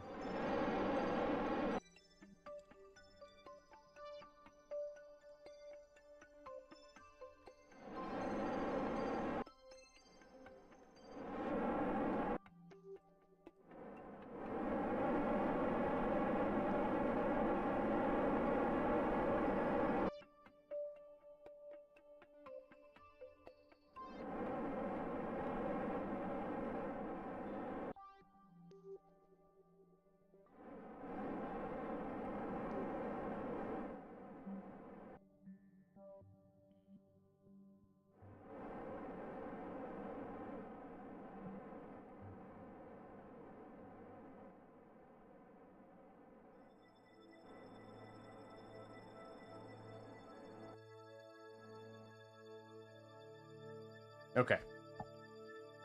Alright, we are down. And we're safe. Can I transfer fuel? There we go. I'm going to transfer fuel from the upper stage to the lower stage to get us back into orbit. I can refuel. Right? I can refuel. I want to keep the whole lander available to me.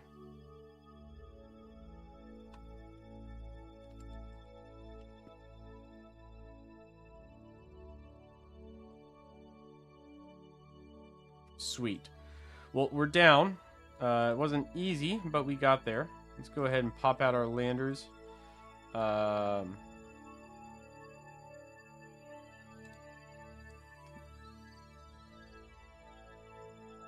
Let's do all the basic science.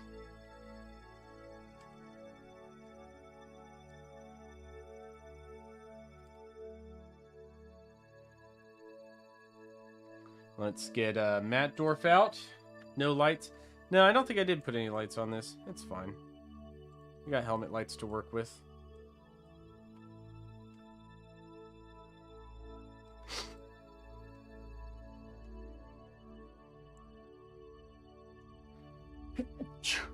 Excuse me. Oh, excuse me. There we go. No, that's not how we want to do it. Okay.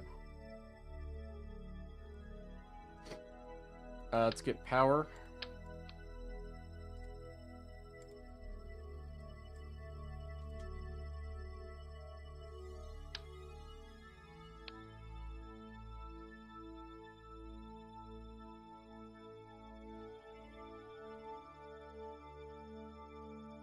Put those down. Let's get Samlin out. Have him EVA. Here, Samlin. There we go.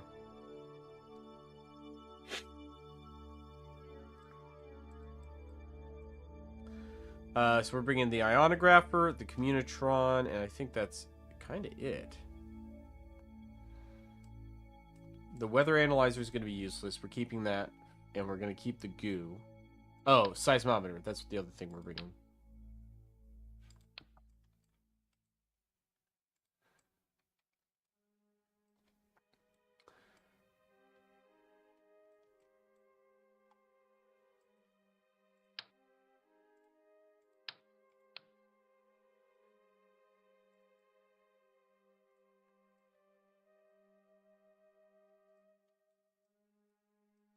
And then just the control station.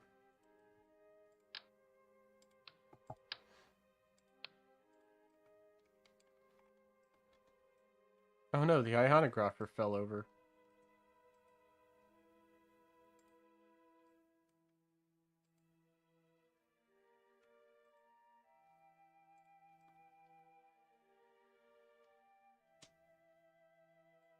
Will you stay upright this time? There we go.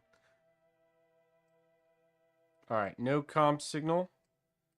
No problem, because we brought the dish.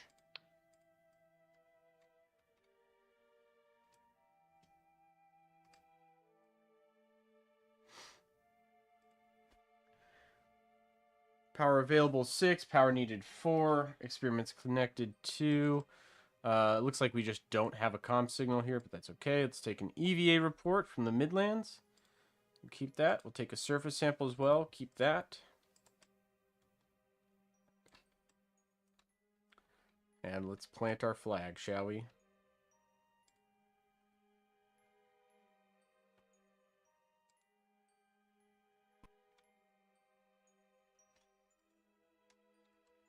Ike landing site Alpha.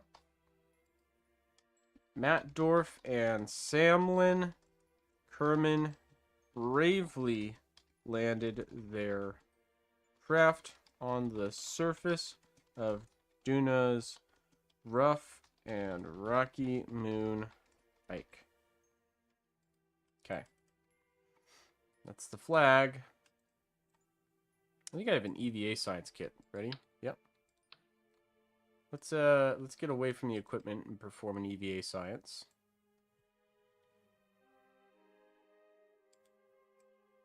Get our little tennis ball out, put it on the tee, hit it with the 6-iron. Is that a wood? That might be a wood. Off it goes. Let's see what we got. 120. Excellent.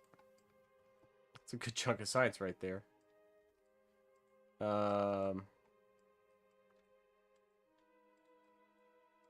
His jetpack's over here. All right.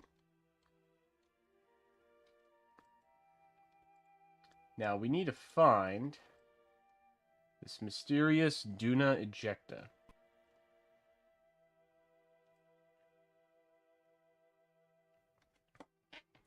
I have no idea where it might be. We may have to wait a little bit. Oh, Samlin bounced. Okay, let's try one. Samlin, get up. There we go.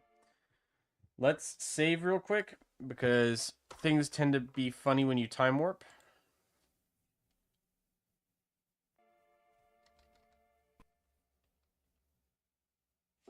Let's bring it around to the daylight side so I actually see what I'm doing. There we go. All right. So Duna ejecta should be like a little red stone on a gray surface.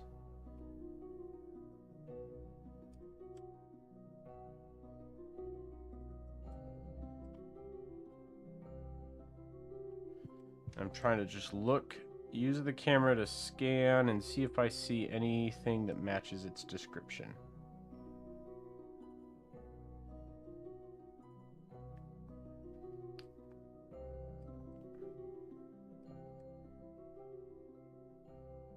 Oh.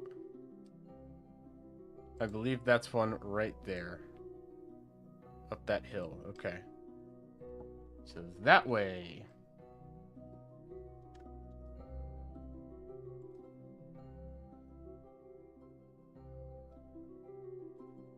In fact, there's one right there.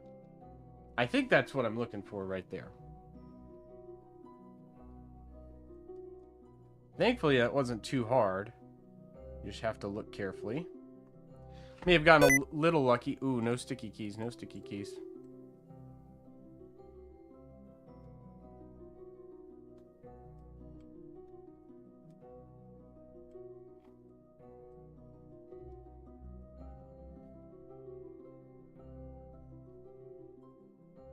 Did I crash? No, no, no. We're fine.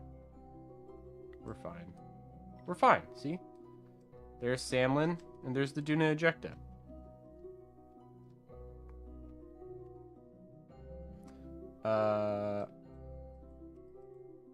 Can I pick it up?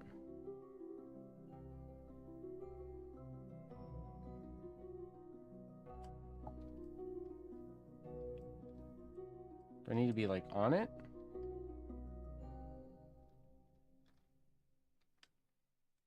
There we go.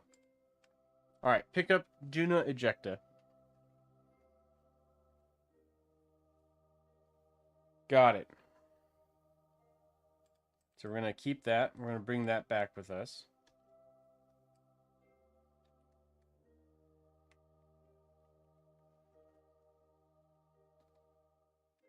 We'll fly back to our pod.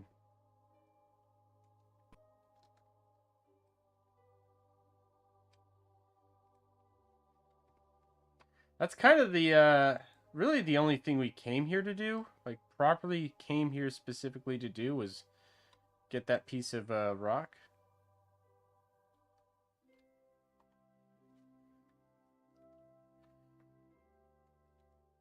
Looks like there's another one way down the hill, too.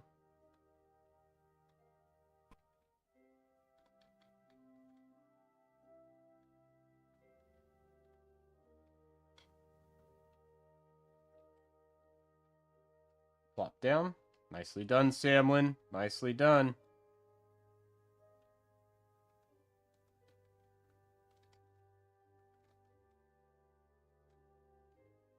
Alright, let's observe the mystery goo while we're here.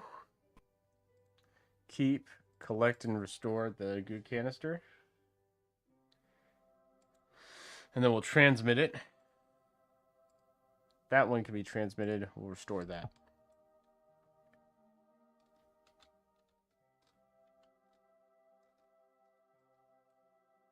Climb back up into the lander.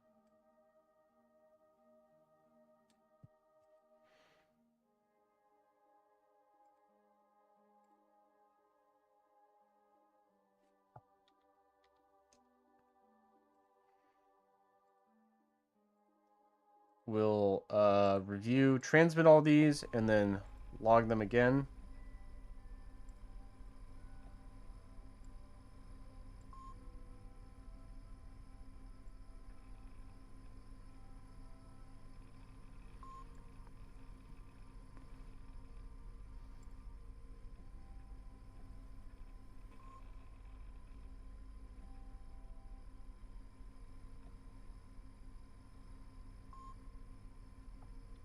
Okay. Take, and take. So we've taken all the data from our experiments.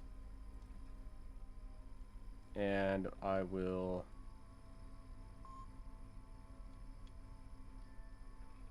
Come on. There we go. Climb into our pod. Take control of Mattdorf now.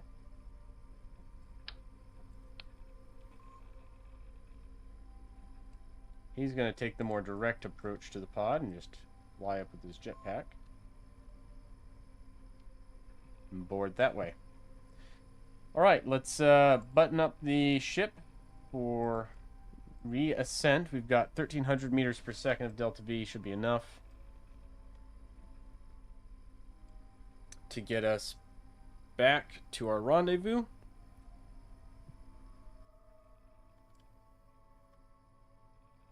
We'll try the direct ascent approach. So we'll set that as the target. And as it passes overhead, we'll take a shot at it. Here it comes. Oop, a little too fast. But I think it'll actually be okay.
Okay, so that gets us up into orbit, but slightly ahead of them.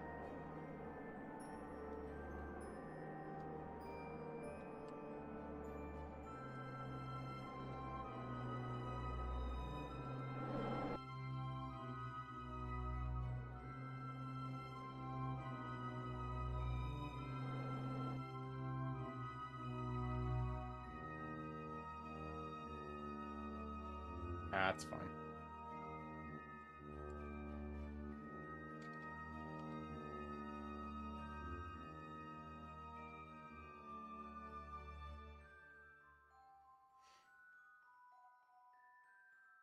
I guess actually for a direct ascent to rendezvous, we want to be slightly behind the target because we're going to be able to accelerate a lot faster, and we don't have to contend with any of the atmospheric restrictions. So we pretty much just want to burn straight under or have them be slightly ahead of us.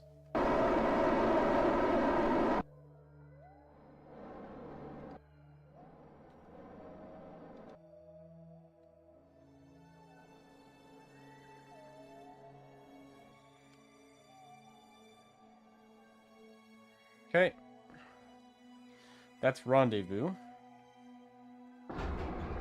We'll track these. As we come around our arc, kind of overshoot, but that's okay because we will come back to it here. We only have 33 meters per second to kill off.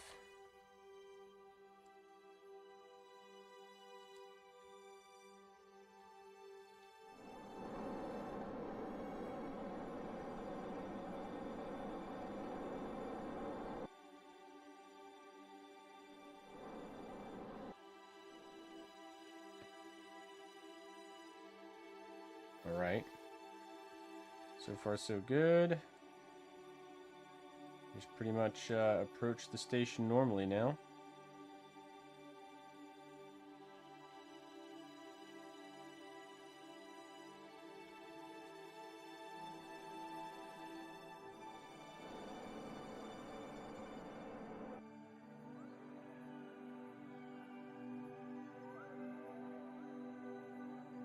And as we come over the top here,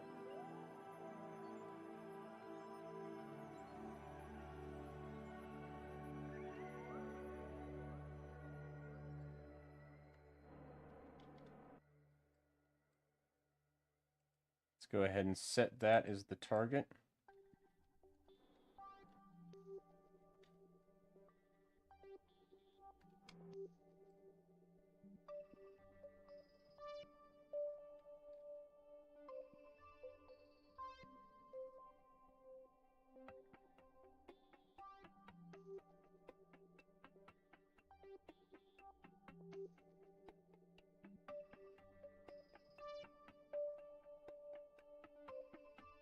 Wait.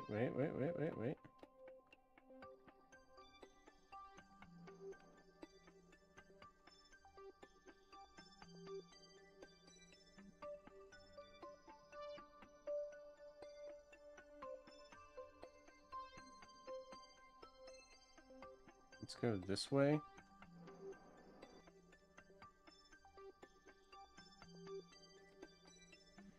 And then, okay, here we go.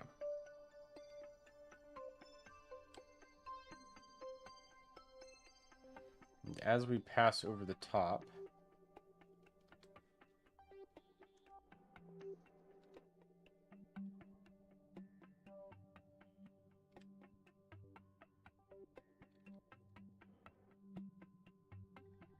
now I can just point directly at the docking port.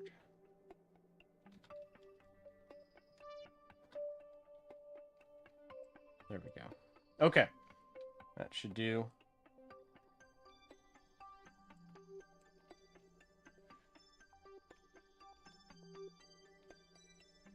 Turn SAS off as we come in.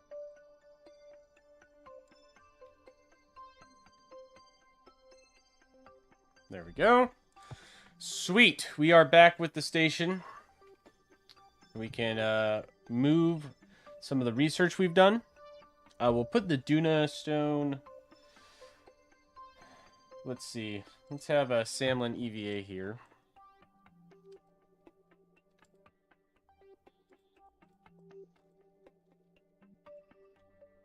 We'll have him retrieve all the data.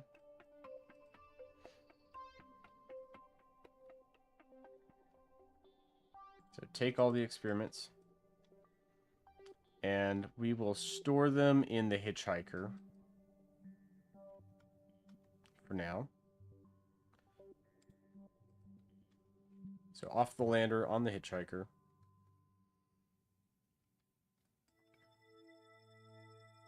That way they're safe and they're where I want them to be. Then from there, we'll process the ones that we have in here to the lab or keep them. So temperature scan, lab. EVA report, lab. Surface sample, lab. EVA report, lab. EVA science experiment, lab. Duna ejecta analysis, keep. Mystery goo, lab. Seismic scan, lab. Gravity scan, lab. Atmospheric pressure scan, lab. So our lab's all topped up on research, and we have 796 science ready to go. We can go ahead and transmit that. I don't even have to worry about being in the darkness now, because we are also attached to a nuclear reactor. So isn't that nice?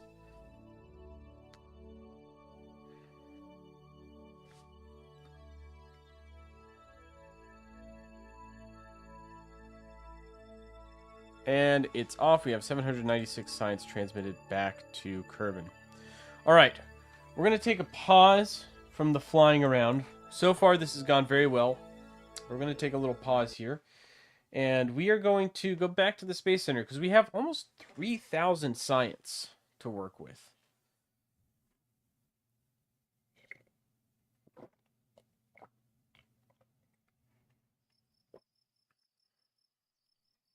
And 3,000 science, that is 3,154 is a lot of science. So what we can do with that, there's a lot we can do with that. Scientific outpost, high energy science gives us antimatter production.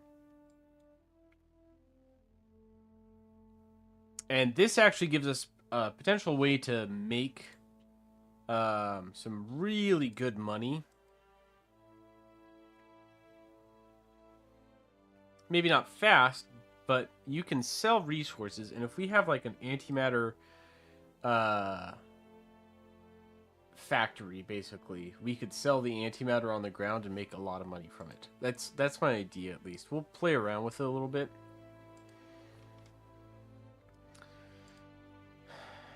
Quite a lot. I think very high efficiency propulsion would be good. Advanced solar, specialized electrics.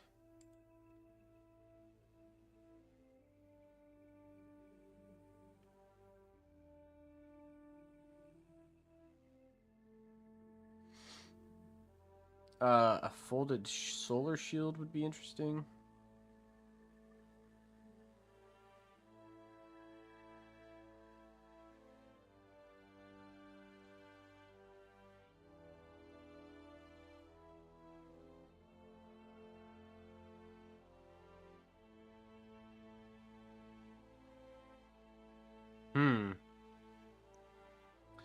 Photovoltaic receivers.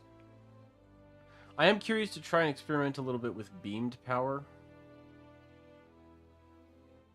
I don't think we will yet. There is also the all-in-one. Maybe we do that.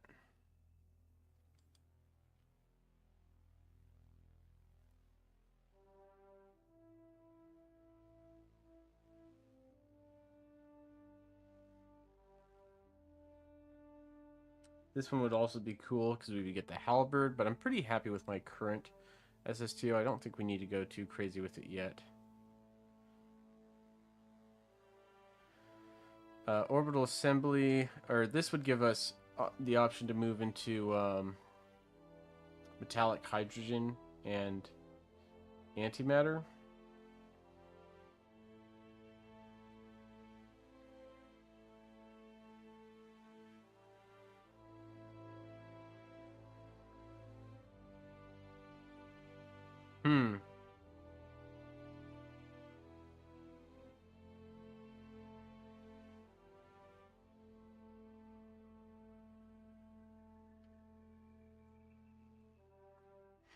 Antimatter storage options up there.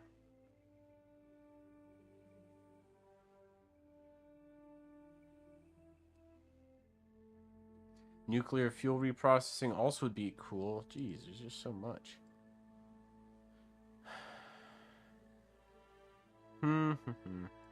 Let's get advanced actuators and clean that last little technology up. And we'll get nuclear fuel systems. We're going to just start kind of clearing through the tech tree. Let's also look at mission control. Let's see if there's anything. 8 asteroids with the Sentinel telescope. Yeah, we'll take another one of those.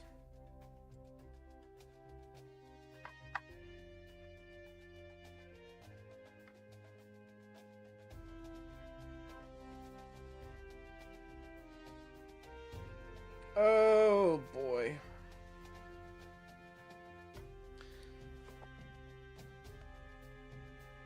We've got quite a few contracts to look at here. Let's go to the tracking station and see some of our other flights that are currently out there. So Minmus Voyager was the unmanned lander that we sent to Minmus at the very beginning of the series.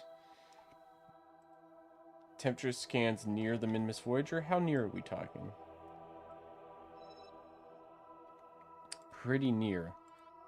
Do we have some fuel left over? We could fly over there real quick. Do a quick pop over there for this contract. If we can, that'd be great.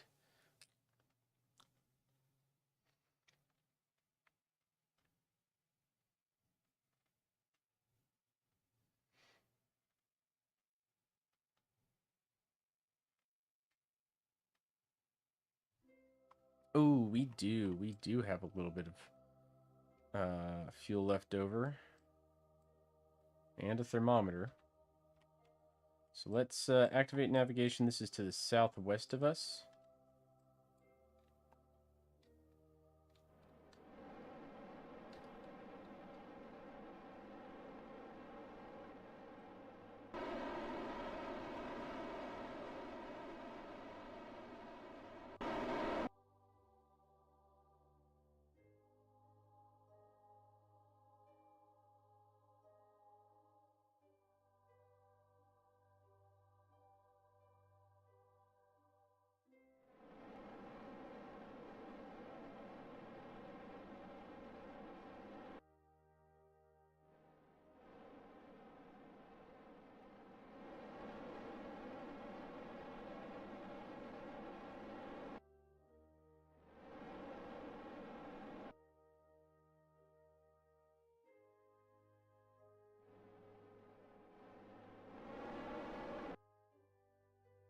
We should be passing over it relatively quickly.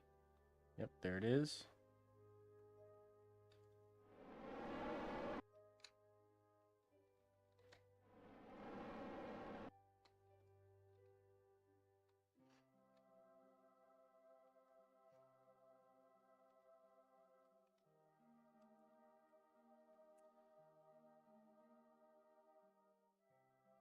Temperature scans where? Yeah. So on the surface? Okay.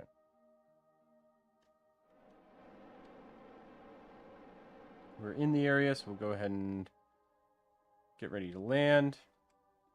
I probably could have been a lot more fuel efficient with this. I didn't need to go nearly as fast, but that's okay.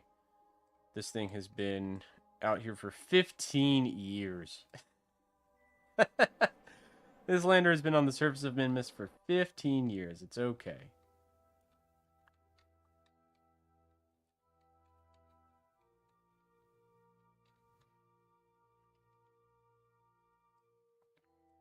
All right.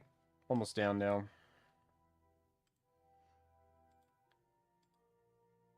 What did I buy? We bought a bunch of kind of random stuff. Made some advances in thermal protection, some electric generation, solar generation, nuclear fuel reprocessing, a couple lower level techs on materials. Just kind of a smattering across the tech tree. We already have like the core sciences that we need to upgrade the equipment we have, right? So I don't need a ton of stuff is the thing. We're really just moving the tech tree forward. Once we get our Duna Voyager back, you know, like doing stuff like taking it to Joule would be the next big thing to get some real science data out of that.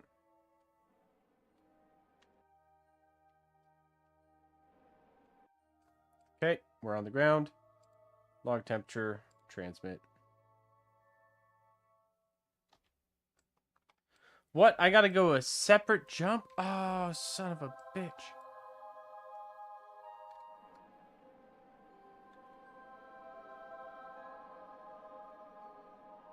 I gotta be really careful about this. I might not have the fuel.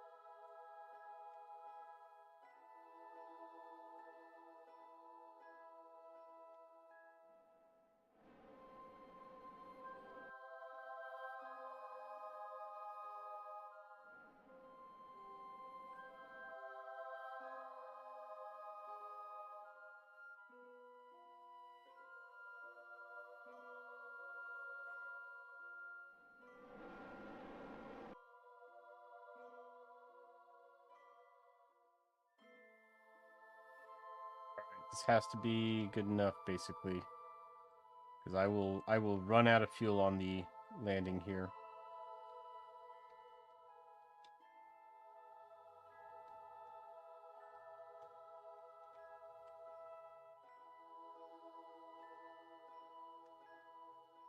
It's not going to be good enough. Oh, no, bummer. What if we... Okay, we could probably sacrifice this probe, honestly.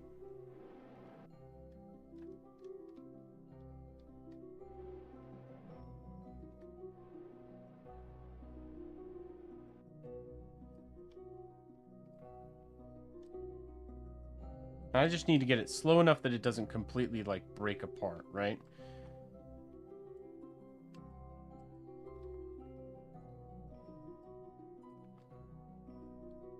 Which I can do. We'll still be going 27 meters per second. But with the legs and a little bit of litho braking, I think we can manage that. 28 meters per second and accelerating.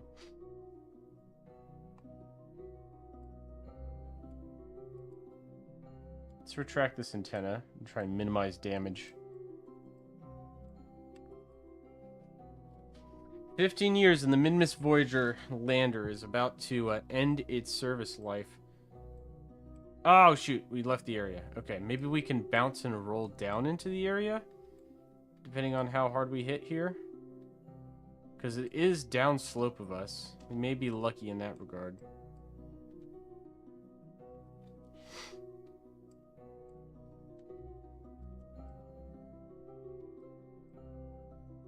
Okay, impact.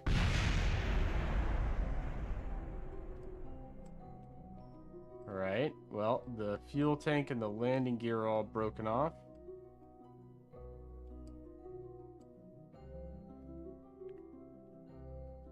It is its time.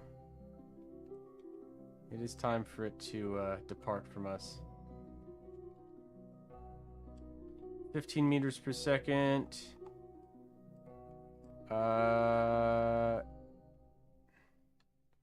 Hopefully the Science Junior doesn't completely break apart here.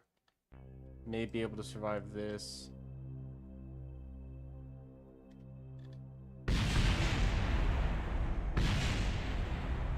Technically, all the things we still need are there. But I think we're just going to come to a rest. Yeah.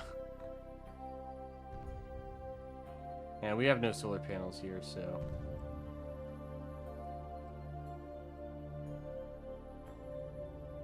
Yeah, well... That could have worked. Unfortunate, I don't think we're going to finish that contract. No! Don't leave me, Miss Voyager! You were gone too soon. Alas.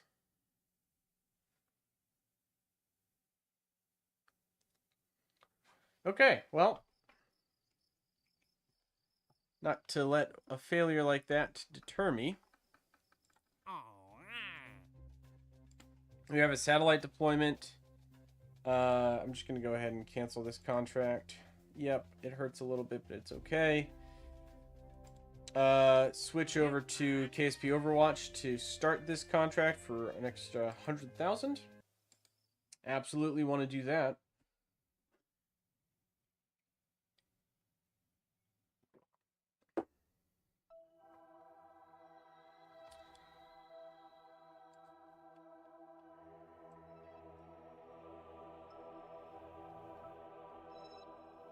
And then I guess those are our satellite contracts. That'll be an easy one to do. There is a asteroid in our system. Tempting. That is somewhat tempting. Let's see. KSP Overwatch. Switch to it.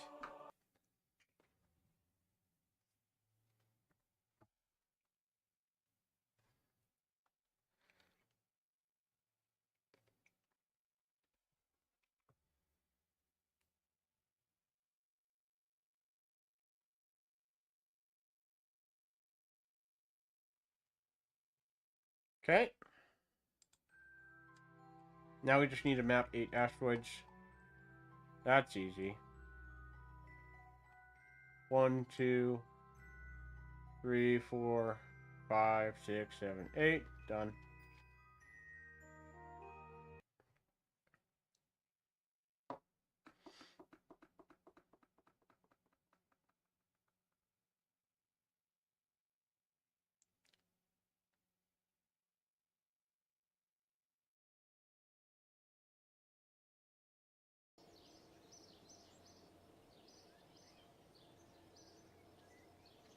Okay.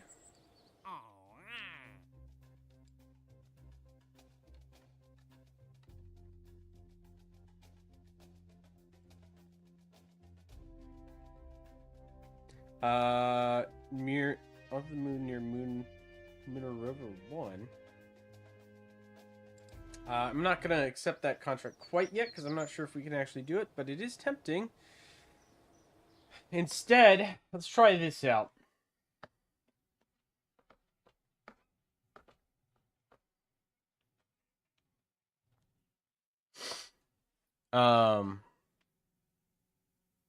I want to see if we can make or like process materials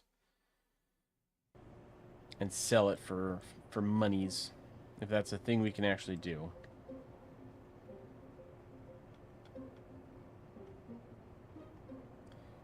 And what it would entail.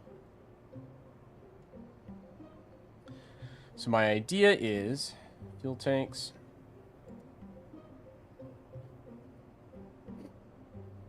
Where is it?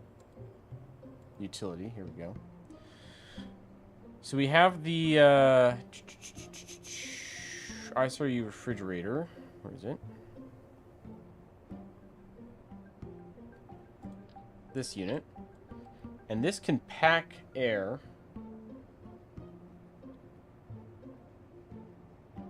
Directly, which is interesting. The other thing we can do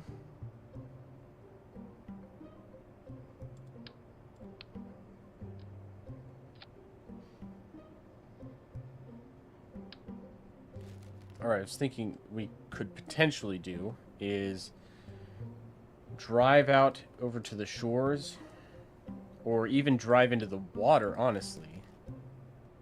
Use the universal drill in the water as a hose to suck up liquid. And then use the electrolyzer to split it into liquid oxygen, liquid hydrogen. Fill up big liquid oxygen, liquid hydrogen tanks. And then basically have a vehicle go over, collect the liquids from them, and sell it. It's the idea. I don't know how effective it will actually be, but I'm willing to give it a shot. Because this might be a way to make some more sustainable money, regardless of what contracts we have, and then we can use this to fund all sorts of stuff. So, refrigerator, electrolyzer. I think that's all we need initially. Then it's just the fuel tanks, right?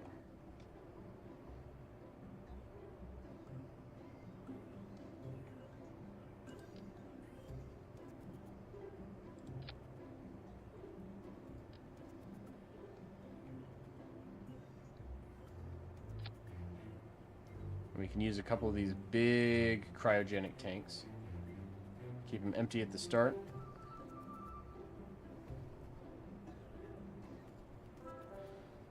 Liquid hydrogen.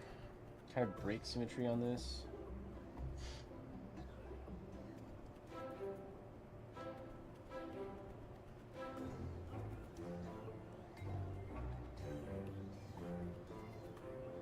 Liquid oxygen. There we go. This guy can just be water.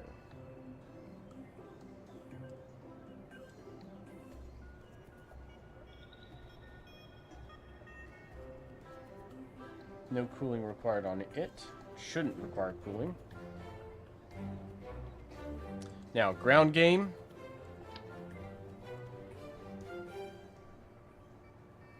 It's going to need some wheels.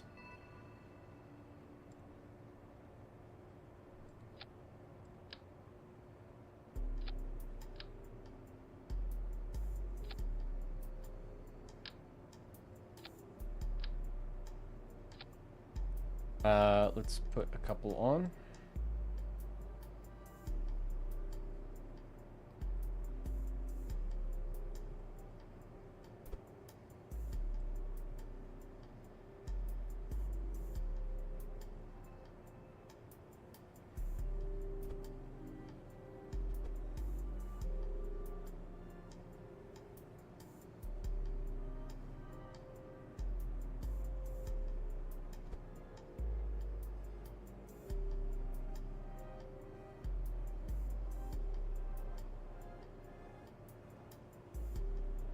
Two.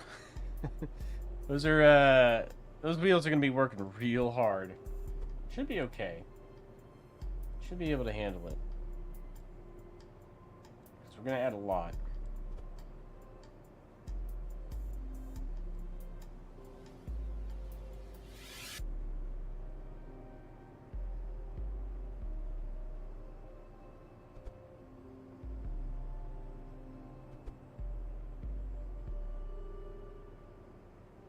So 3 like that, and we'll do 2 more in the rear.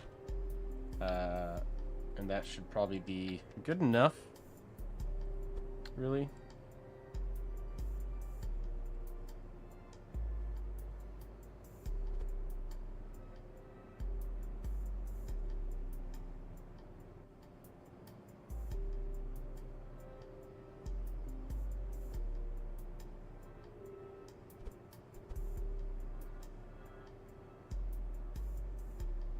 Whoops, too much of a rotation. Let's bring that back around.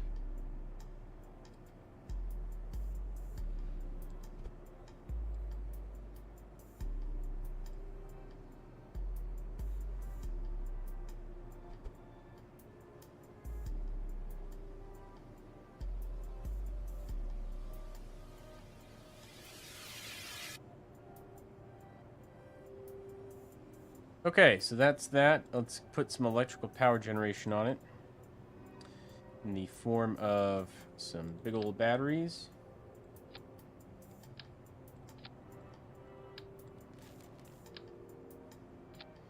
And some big old solar arrays.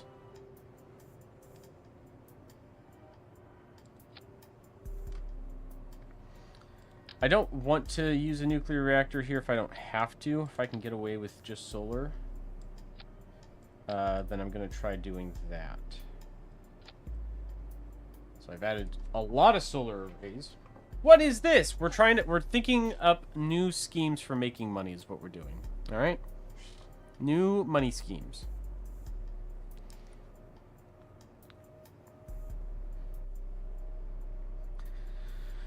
Now, I could, if this doesn't work, we'll just throw a reactor on it. But this is my idea so far.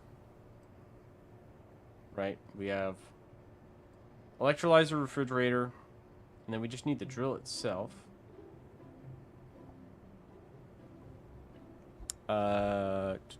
Utility, universal drill. And we'll rotate these, right?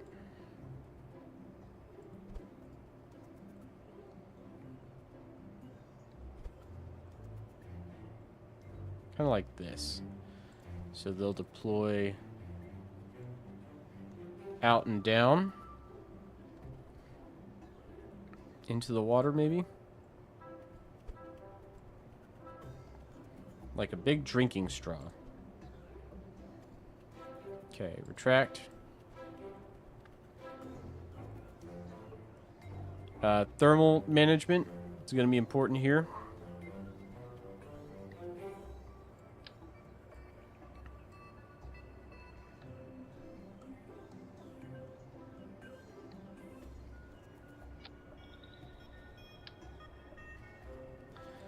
Six titanium radiator blocks like that should help.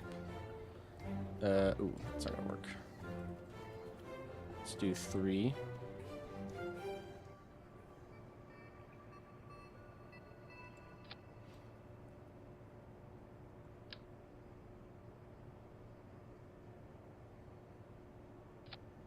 And some graphene radiator panels on top.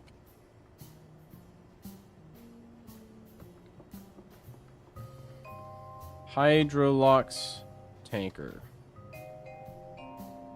Save it. Launch it. Let's see if it works. Let's see if it works.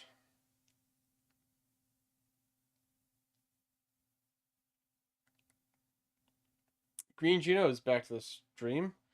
What is this? This is our new money-making scheme. I just want to test it out, right? My idea is we can make hydrogen, liquid oxygen, using the resources we have unlocked already, or the technologies we've unlocked. And we should...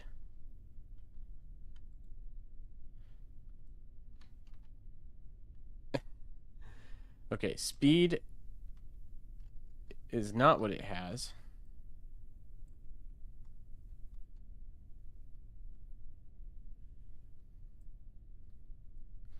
It is quite slow. Let's... Oh, there we go. Let's activate our solar panels, at least 2 of them.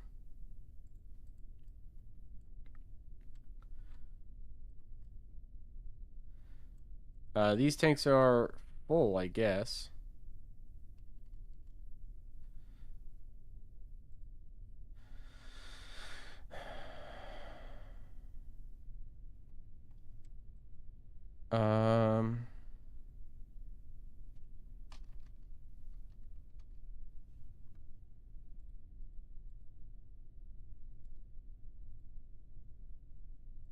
Can I jettison the contents of these?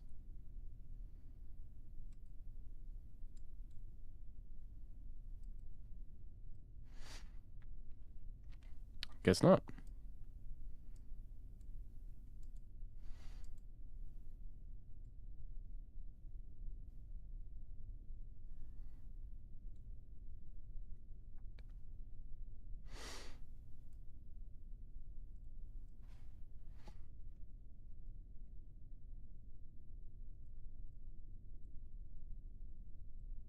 Okay, anyway, while we're here, let's test our drinking straws and make sure that they actually drink the water. We're going to slowly drive to the end of the runway. Slowly, slowly, slowly.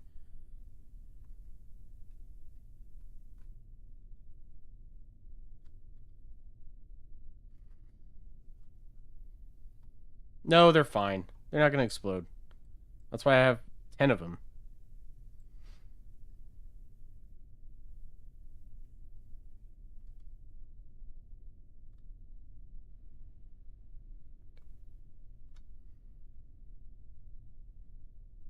All right, we're just about at the end of the runway now. Just about, just about. Go ahead and slow down here. Okay. And we hit the ground a little fast. All right, let's go back to the spaceplane hangar. make a couple edits, make a couple changes here real quick.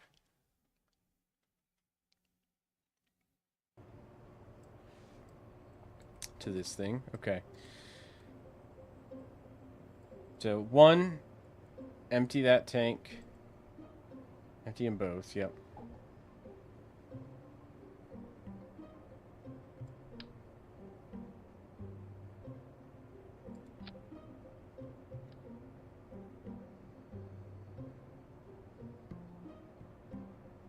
I guess we'll have to place these tanks separately to avoid symmetry issues.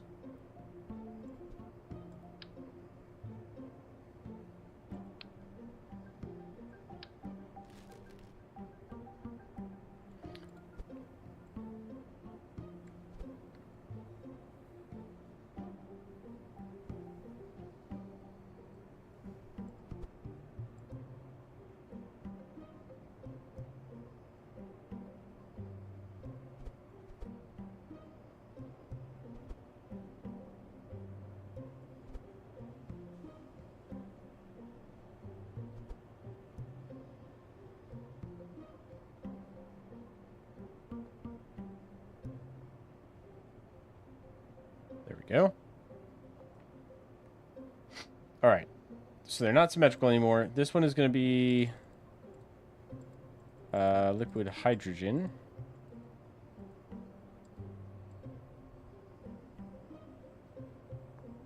It's liquid helium.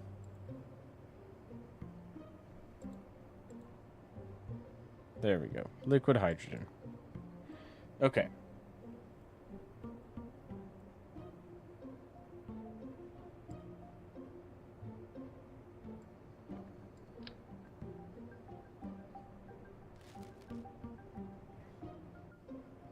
Well, hold on. What if we do this instead? Ditch that. Go back to two-way symmetry.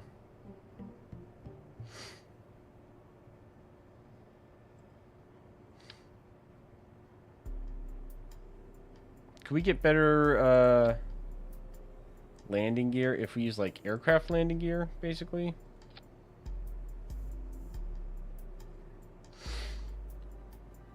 So I have like the large landing gear available. And they are large.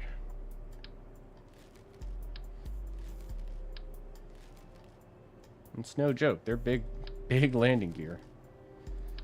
They're just tall. So we can reposition these.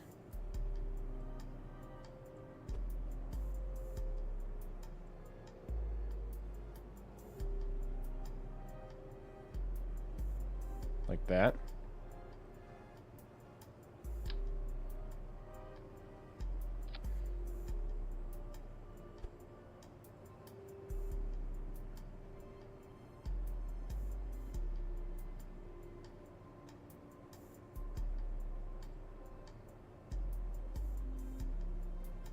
What do we think about these landing gear?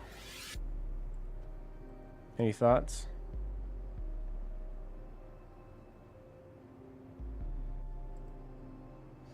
They don't have propulsion though, right? Landing gear, that's the difference between the landing gear and the wheels, is I can't push with the landing gear.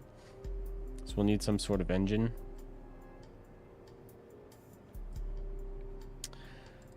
Well, we could do just a little rocket or jet engine on it. You know, like that. The Juno basic jet engine to cap it. And then the basic air intake. Not that one. The other one. Where is it? There it is. Small circular air intake.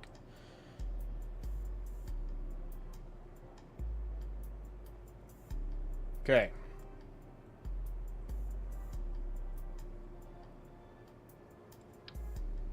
There we go. Let's try it. I think those wheels, they're a little higher up. I think they'll give us a little bit more support. We could unlock the next tier of rover wheels, and then that would definitely work, but for now, let's see if we can just do it with this. And this is also just a proof of concept. I just need to get it to the water. I do want to try this, but maybe with something that looks a little less cartoonish.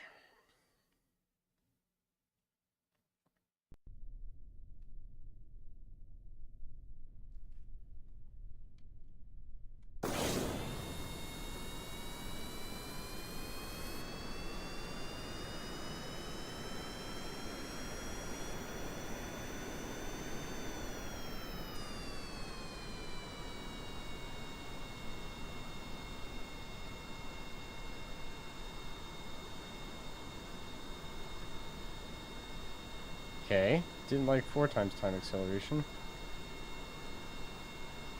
Do these not have steering at all? Huh, guess not.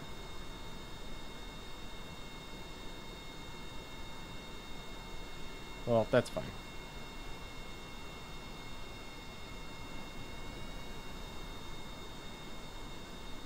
We're also not going to go off the end of the runway. We'll go off the side of the runway here.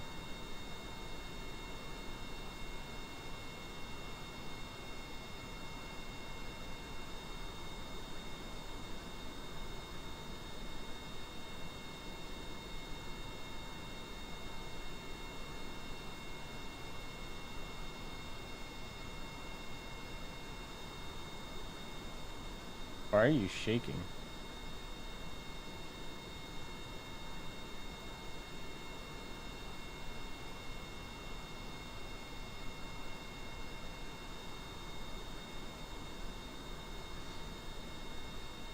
There we go.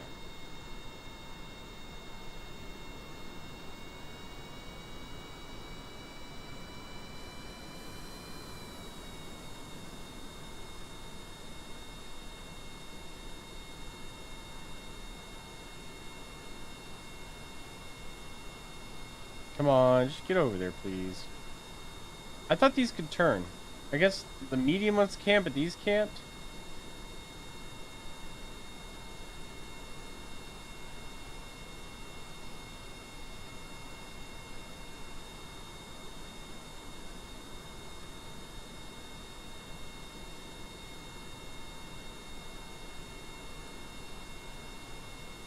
I'm like using the control wheels inside the probe to turn it very slowly, very slowly.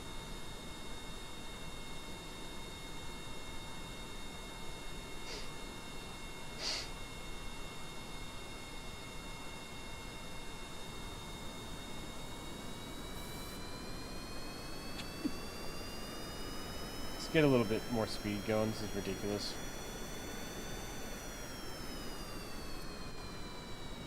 There we go.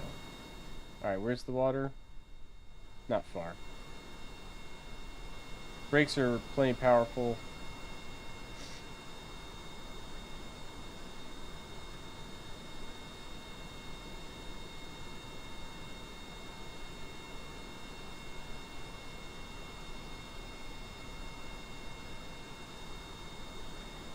Almost to the ocean. We're just trying to get to the ocean. That's all we're trying to do right here.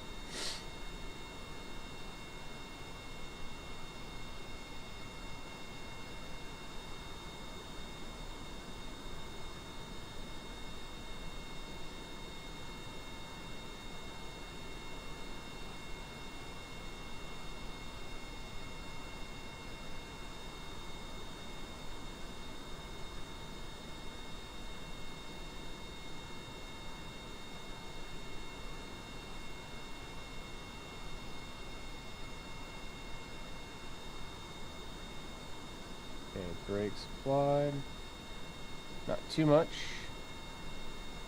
Just want to get down to the water.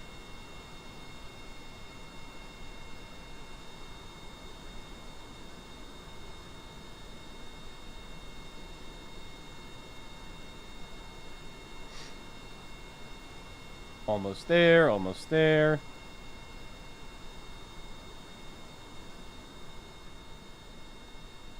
Quite close now.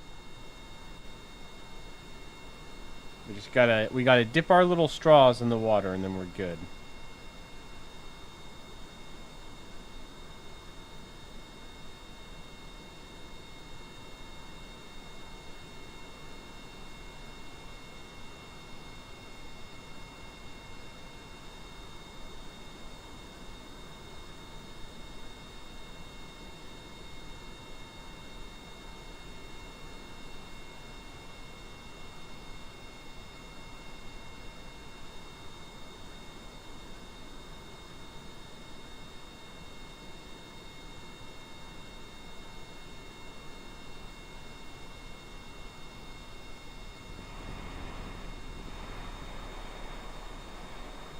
Okay, brakes are on.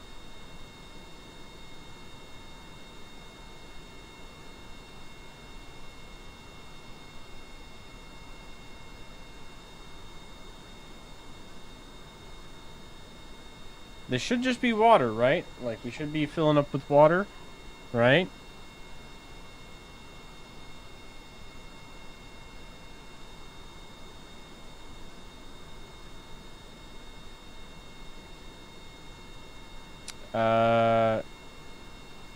Deploy the drill.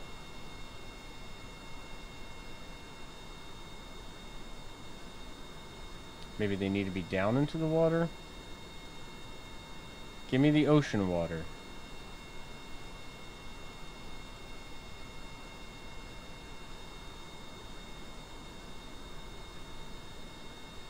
Intake liquid.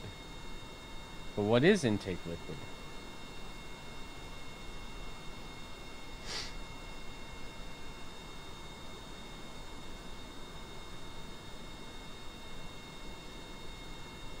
Let's go ahead and activate our receivers.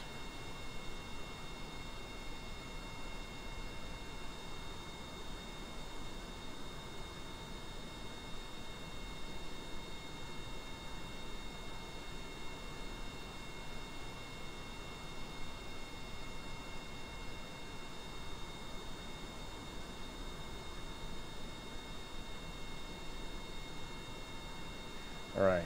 Start water electrolysis. Missing water. But I've got the water. What am I doing here?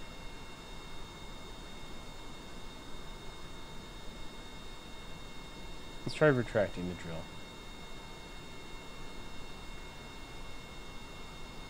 Deploy drill.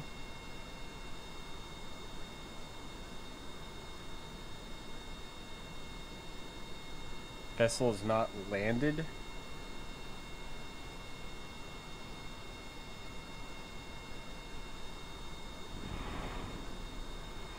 Do I need to splash down?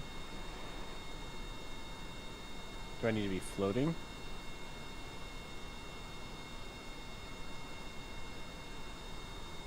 But I've got liquid coming in. Okay, so this is where I'm confused, right? So liquid water.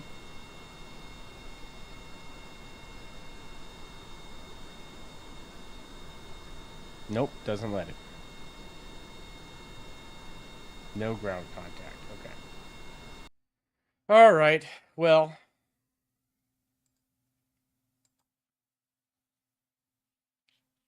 It was a fun idea, but I don't think this is going to be work. Any ore SSTO missions, like bring ore back to Kerbin? I mean, certainly bringing ore back to Kerbin is worth a lot. If we could put an asteroid in low Kerbin orbit, then I could do that, but I don't know. We'll see.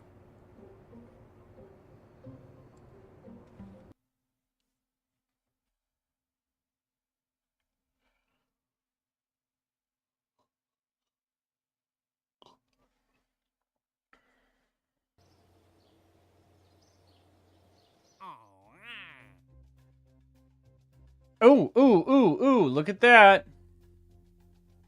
Build a new surface outpost on the moon. And this is reasonable. Clocky clock, you're getting your wish. We're throwing up a moon base. It's going to be unmanned. I'm not going to put any Kerbals on it, for now at least, but we are doing it. We're finally doing the thing you wanted. I am content. I told you, as soon as this contract was offered, I'd take it.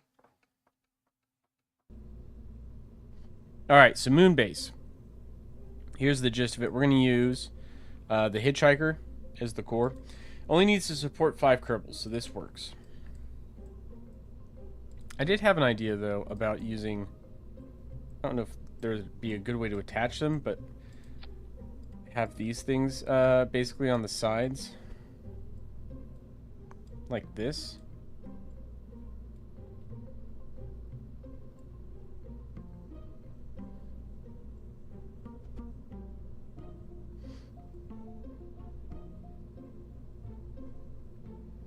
It kind of looks cool, but I don't think it's very practical, so we're not going to do that. We're going to have a hitchhiker. Yep. We're going to have some radial mounted fuel tanks, I think. Because we got to get it down to the surface, and I think the best way for this design is to go this way.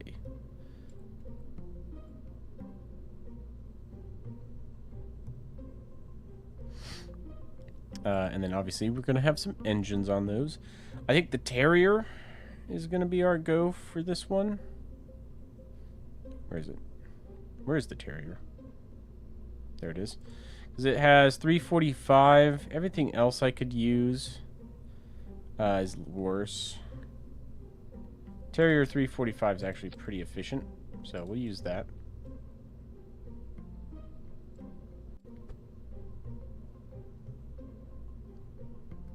And then landing gear obviously is important, so we'll do Mark II landing struts maybe. Maybe we could get away with the Mark 1s, or the LT 1s. It's not super huge. What else does it need for the contract? 5 Kerbals landed on the moon. Antenna docking port could generate power. Okay, so it is very straightforward.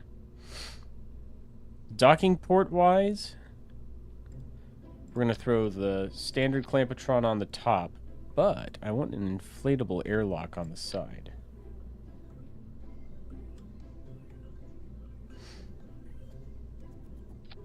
Because then I could dock multiple of these next to each other potentially. And I like the idea of that.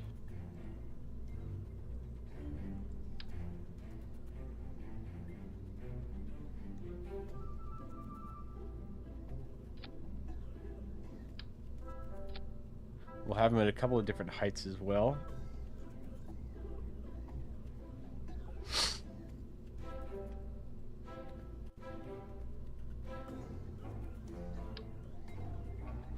It's like this one will just be the one. It'll be high mounted and then 2 low mounted. Keep the windows open. We need electrical generation. Sure, obviously.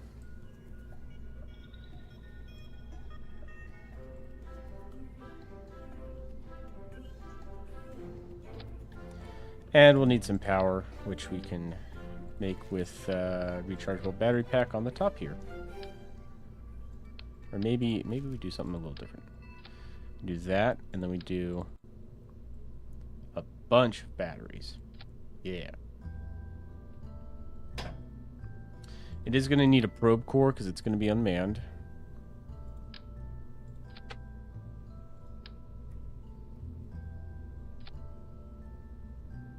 Okay. 449 meters per second of delta V, 1823. With a 15 thrust weight ratio, that'll absolutely land just fine.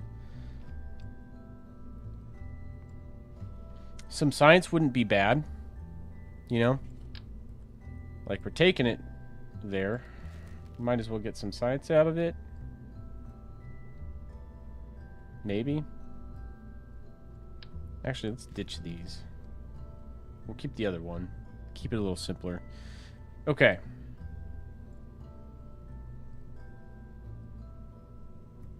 I think that's good enough for the moon base. The core portion of the outpost. Everything else will be relatively straightforward. We'll have a decoupler.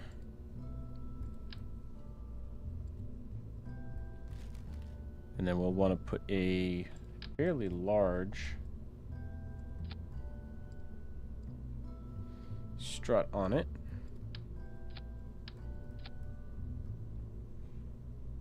Payload.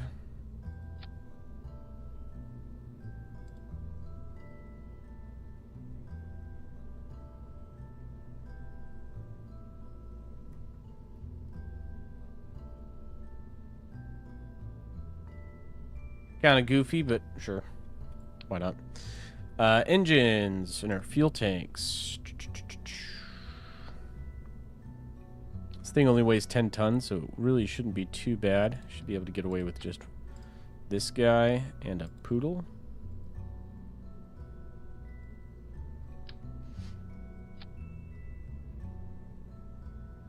Yep.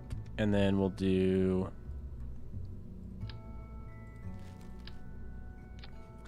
for the lower stage, Rocco Max and a twin boar to keep the cost down.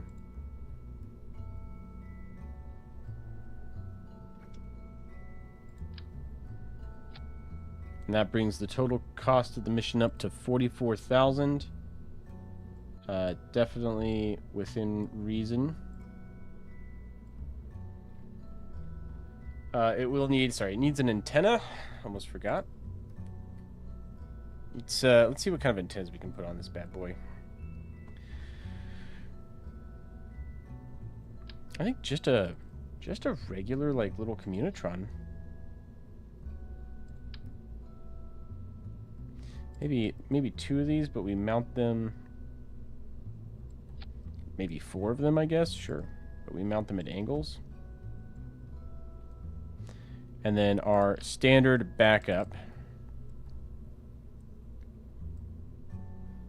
Always keep one of these on right there. All right, it's got antennas. All right. We'll call this Moon Outpost Theta. Why not? I don't know. I'm just making stuff up.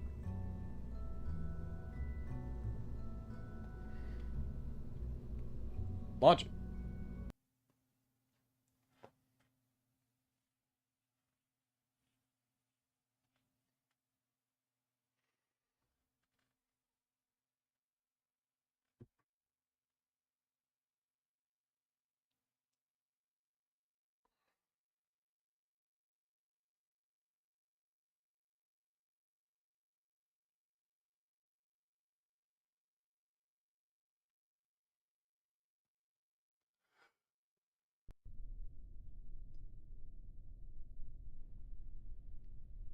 Okay, on the launch pad. Throttle up, and away we go.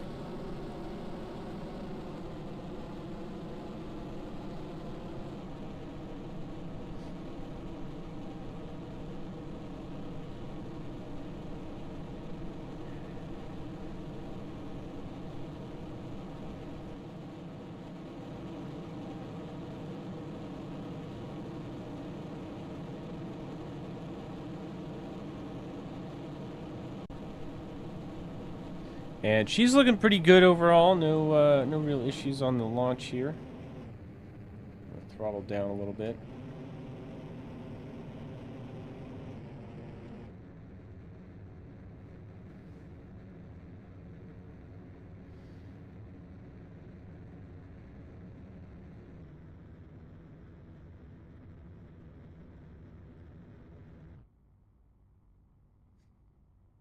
Throttle way down.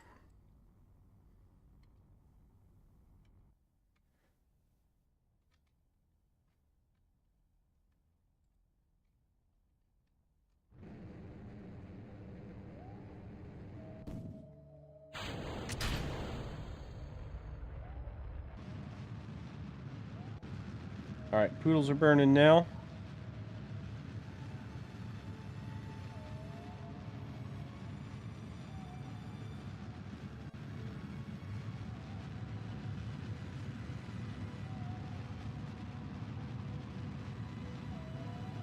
Get our solar panels deployed.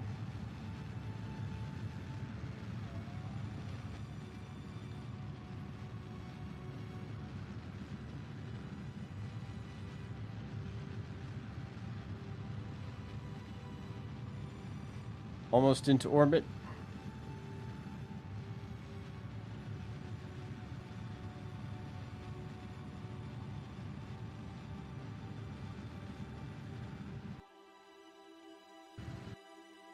Okay, in orbit. Find the moon. There's the moon.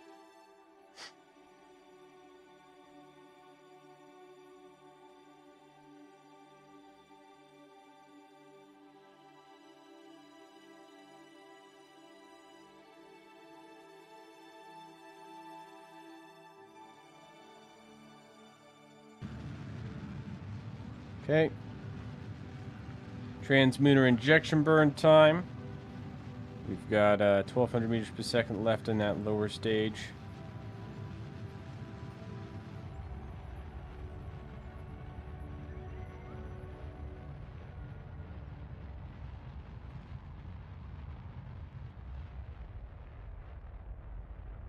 Oh, overshot a little bit. That's fine. 680 meters per second still up there. Looks like we were a little too good. Let's go radial out.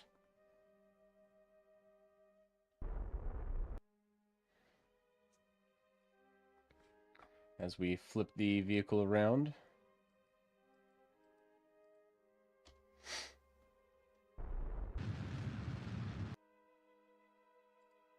Radial out, not radial in.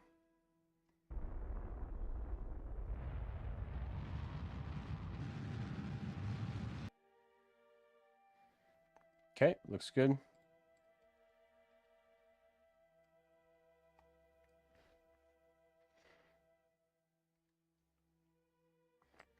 Quite the interesting comm path we're making back to Kerbal there.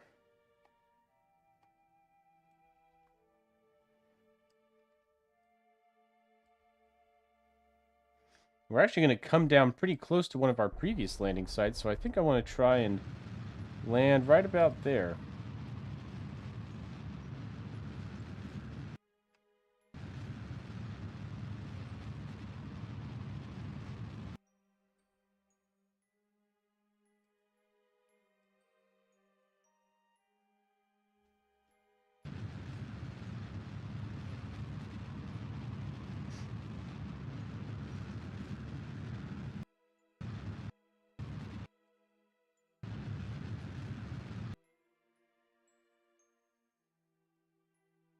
Okay.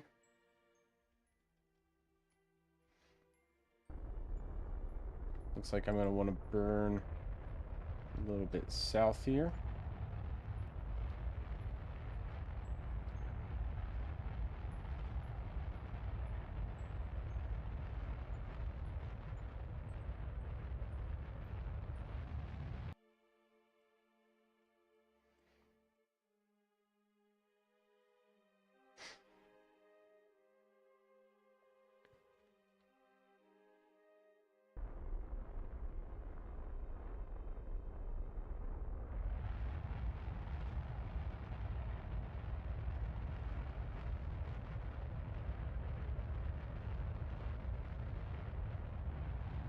Trying to get... Oh, that's the upper stage spent. That's fine. Our Terriers should take us down the rest of the way.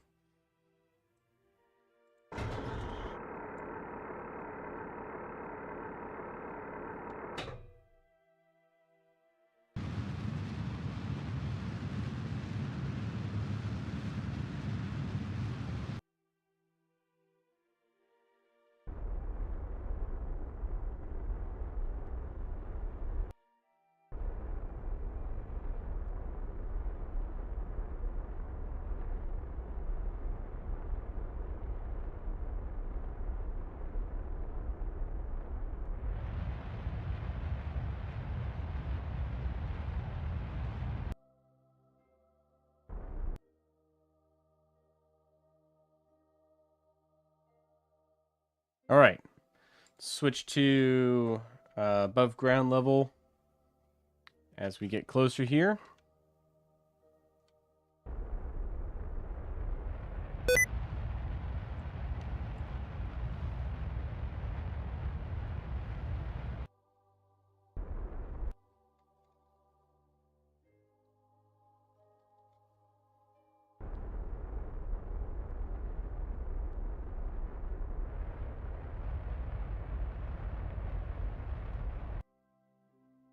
Hey, 17 science by crashing our upper stage into the ground. That's nice.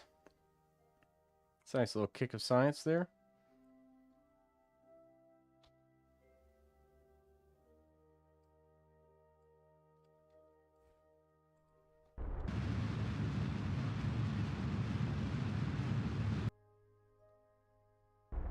Oops, a little too much there. That's okay.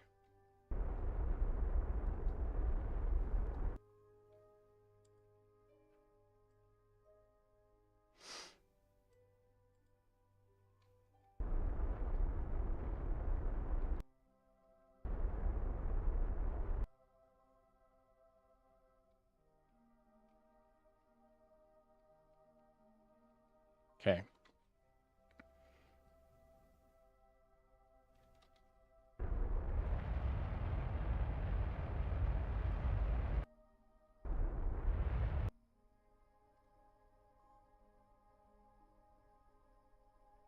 Now we're gonna kind of hover float here.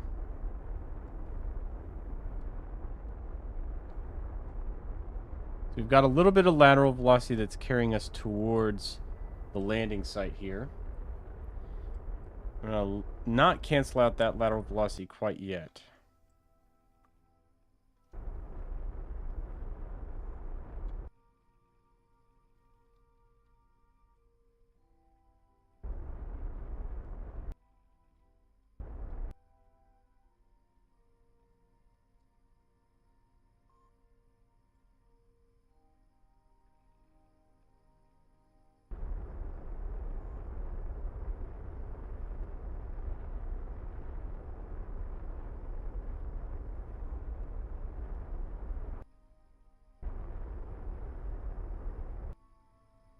Okay, nice and easy, nice and easy. I'll go retrograde.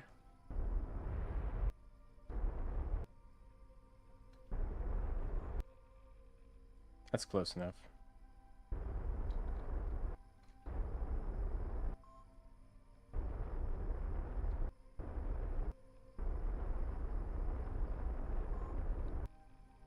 Pop down. All right, that's the outpost, right?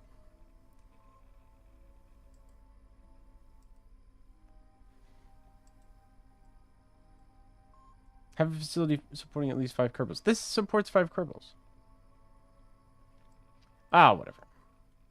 We've done it. So that's our outpost down on the ground. Let's go ahead and pop out its smaller antennas.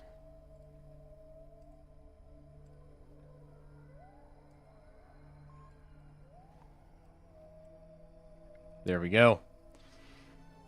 Yeah, so that's our first moon outpost. It's unmanned as of right now, but it's there on the ground, and if we want to, we can put Kerbals on it. We've got, you know, other stuff over here as well. There's the actual original lander that we had. I think this is the one where we had to rescue our Kerbals. How funny. And we also have our Probodyne experiment over here. Just the very basic mystery goo one. And it's already completed all of its research. So that ends that contract. Let's go look at the let's go look at the Kerbal satellite one. That's the one we need to do.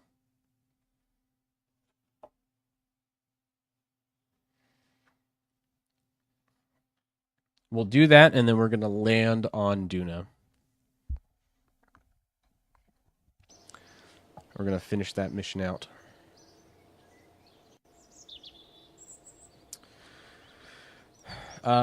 Should be just like a relatively basic equatorial orbit. I don't even think it's too far out, so we're just going to use our sat launcher template. Mudas Abri, welcome back to the live stream. How are you?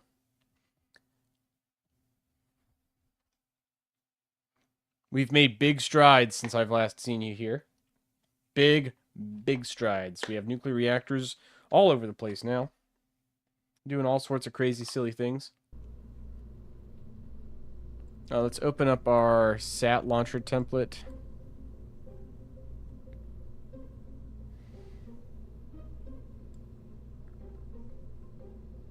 There it is. Pretty basic, but it'll get just about anywhere in the system. Mystery goo is the only requirement for this satellite, which we've already got. I am going to put the other 2 basic experiments on here, being the thermometer and the pressure detector. We'll save that. Fully assembled.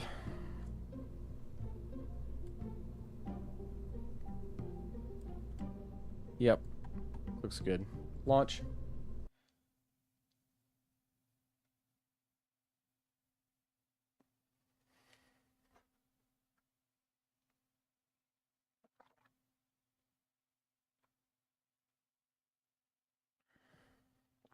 All right.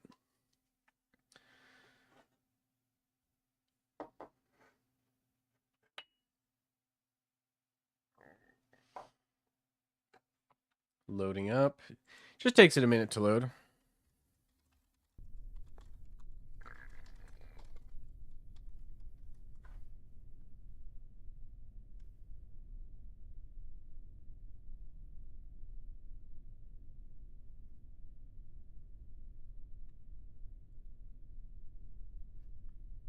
So, you know, I'm thinking maybe we do want to put a Kerbal in that outpost. Because every once in a while we'll get a contract to place a flag on the moon. Maybe we should have a Kerbal out there. And then every time they want me to place a flag on the moon, we just place a flag on the moon.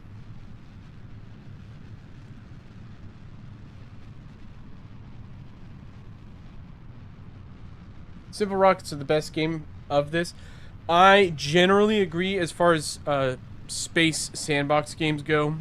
Simple Rockets, now Juno New Origins, is my favorite. I'm on a big Kerbal Space Program kick just because of this mod. And the game, like the game aspect of this is better than Juno, right? So Juno is a better sandbox. KSP is a better video game, if that makes sense. Like JNO, you have all the tools at your disposal to do whatever you want, and you can make a game in Juno, right? You can make it a game, and they did add a career mode, which does make it a game.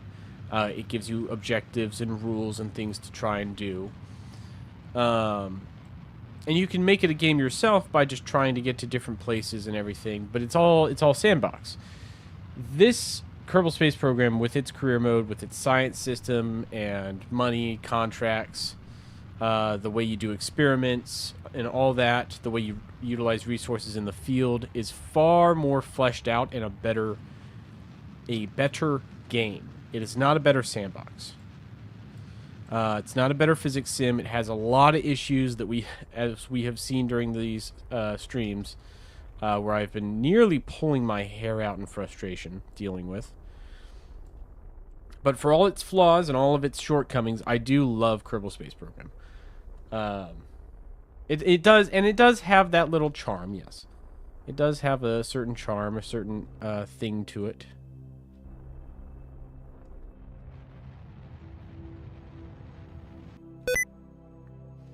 Oh, that sticky keyed me too, huh? Whatever. Let's get to orbit. Our target orbit is way out here. Periapsis of 3716.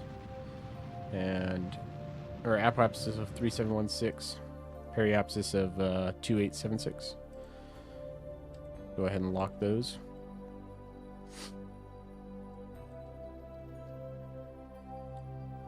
Let's try and raise up to periapsis first.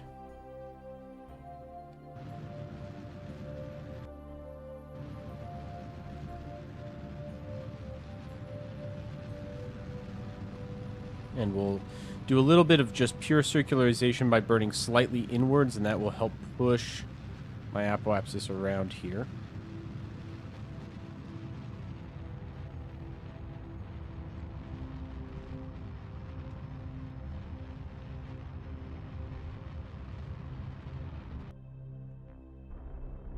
Okay, that's close enough.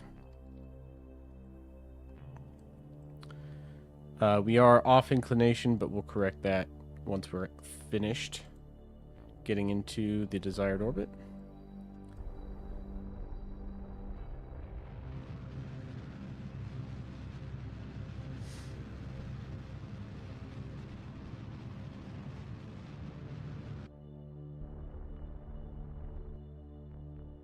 That was a little too far, actually.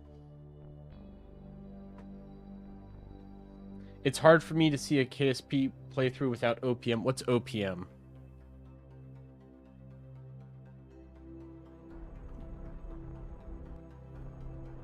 Don't recognize that acronym.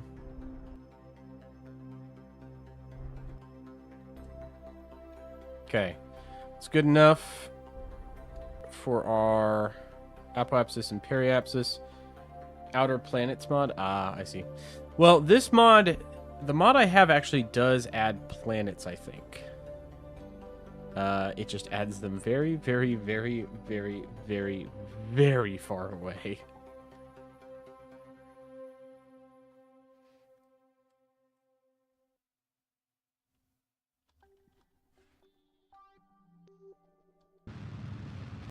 Boom. All right. That satellite has been deployed. Unfortunately, we are leaving a little space junk. Maybe for the sat launcher template in the future, I add a probe on this so I can deorbit. Show you? I cannot show you yet, unfortunately. Because I don't have the tech. So if I position an infrared telescope at 550 astronomical unit orbit above the sun. So 550 times Kerbal orbit. Way, way out there. I can start searching for other systems, basically, with the interstellar mod. That, as far as I understand, that's what it implies. That's what it implies. I don't know if it's true, but here I'll show you what's making me think this is the case, right? Long-term science tech, infrared telescope. This guy right here, right? Primarily an infrared telescope capable of operating down to the orange color range of the visible spectrum, it can be used to perform deep field observations to study the early universe, imaging of planets within the Kerbal system, and so forth. Most interestingly, if deployed in a stable orbit at over 550 astronomical units, it can be used using Kerbal as a gravitational lens to directly image nearby extrakerbalar planets. Who knows? Perhaps there are more Kerbal-like worlds in the universe.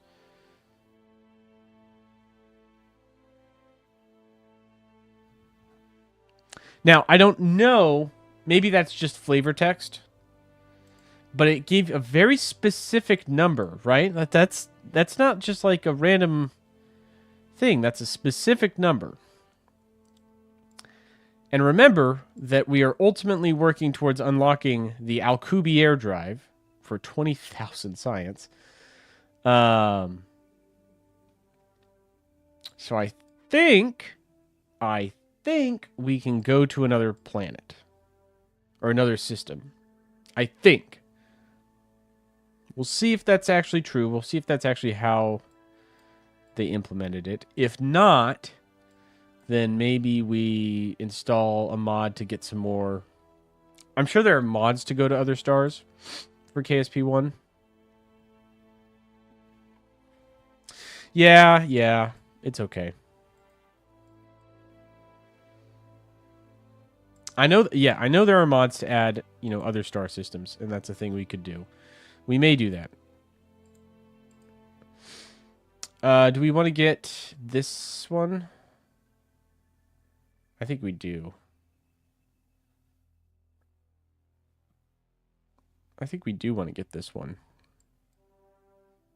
The shuttle wing, the big S elevons, the big S space plane, tail fin.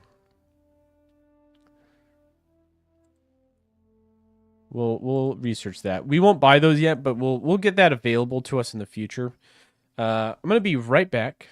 Just bear with me. I'm gonna take a quick break, use the restroom, and we'll come back. We'll go back to our Duna mission when I come back. So just stand by for 1 second, and I will be around shortly.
All right, and we are back.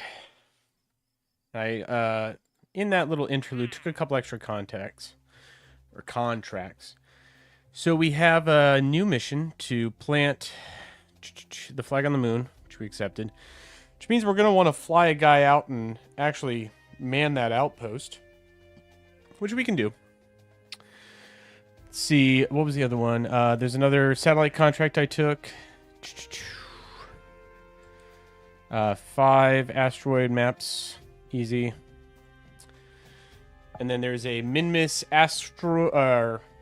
satellite repair contract, and I think that was like the big one. Yeah.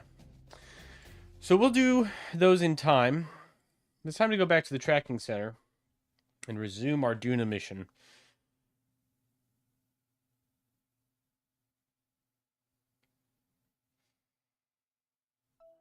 So let's go back to Duna. Also, we have our solar satellite somewhere. Way up there, the Daphmore solar probe. There's also the Crown Jewel not satellite, but probe. That's still in orbit. And we're going to have to figure out what we want to do with that one. In the meantime, let's take this lander. We're going to bring it back to orbit. So hoping to get a little bit more ore out of it. Or not ore, but regolith. I guess we could run the clock with some regolith mining and see if that gets us anywhere.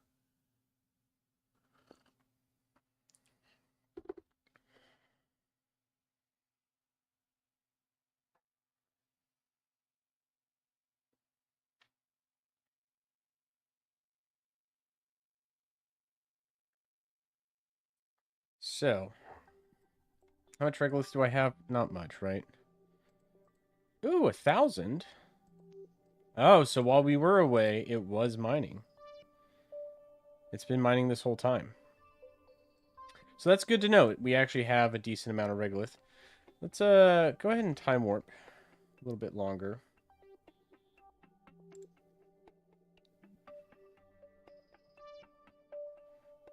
We've gotten a bunch of science from our surface deployed ionographer, it looks like, which is great.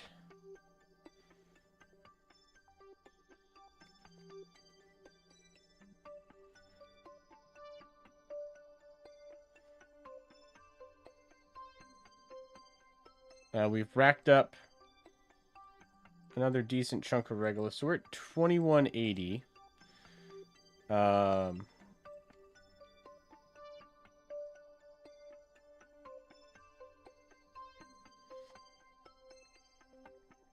It's not terrible. Honestly, what we really needed was more mining tools. Like, if we had 4 of these guys rolling, or made them full size, because I think this is a smaller scale one, too.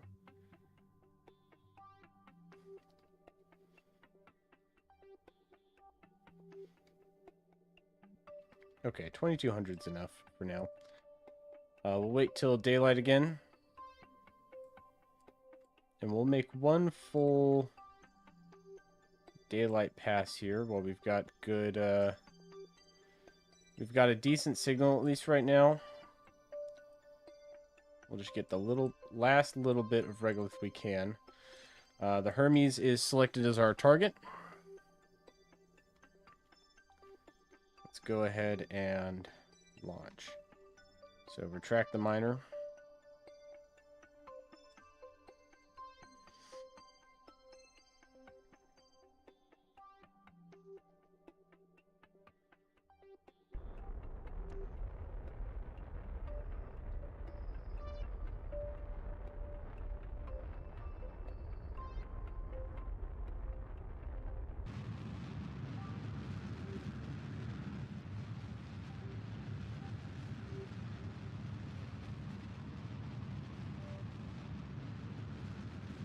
Try and do a direct ascent to rendezvous again.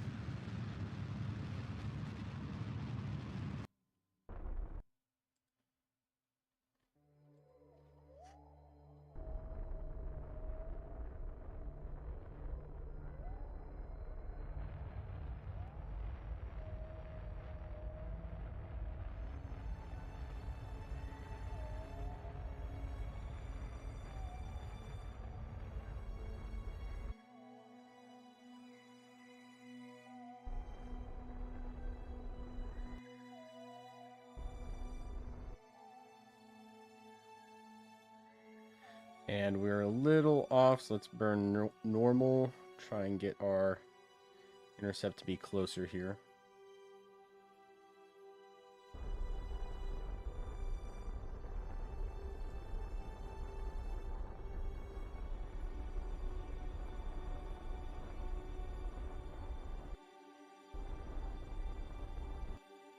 Okay. Let's switch to target frame of reference, and as we ascend, we'll get relatively close and then get into orbit by canceling out all of our relative velocity with the target, and then we will go from there. Let's go retrograde.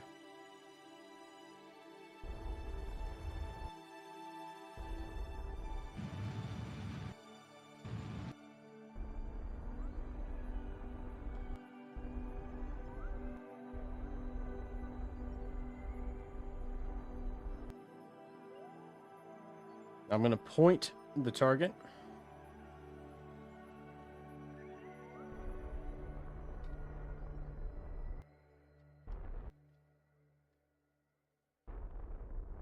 We're going to close on the target pretty rapidly here.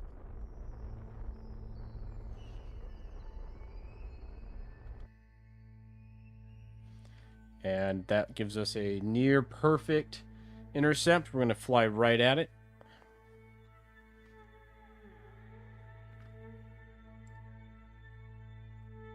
Bring the landing gear in, turn the lights off.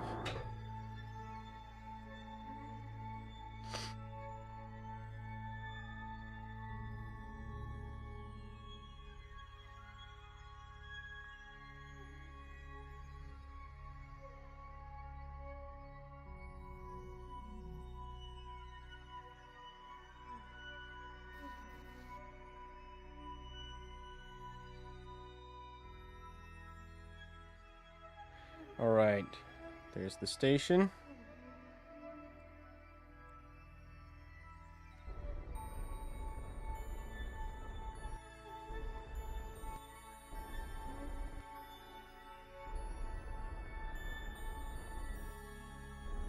Gonna start decelerating here as we come in.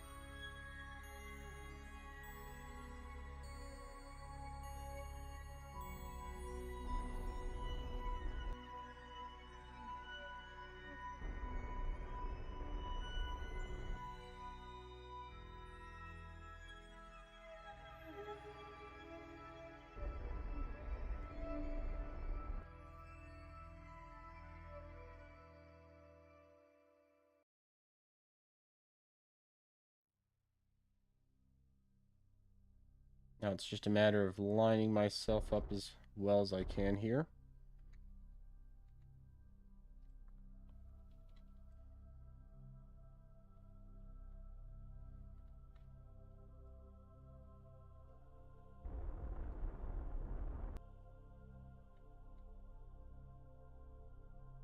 Let's try and get a nice, right about there. There we go. Okay. So I want to dock this not to the ship, but to the refinery itself, which is slightly smaller and sitting off to the side of the ship.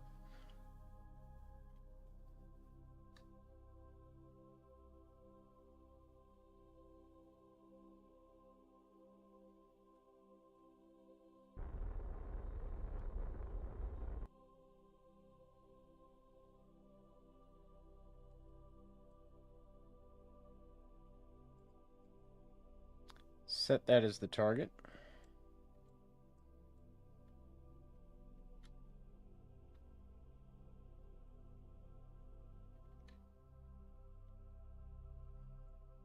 We're going to burn to get right under that. Nice and slow.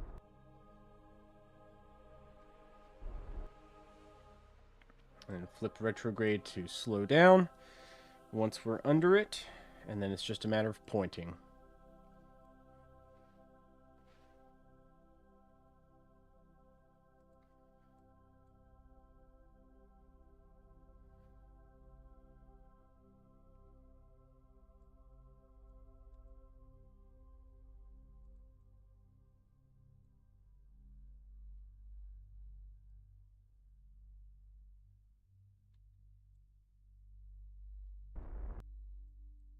put a thrust limiter on this.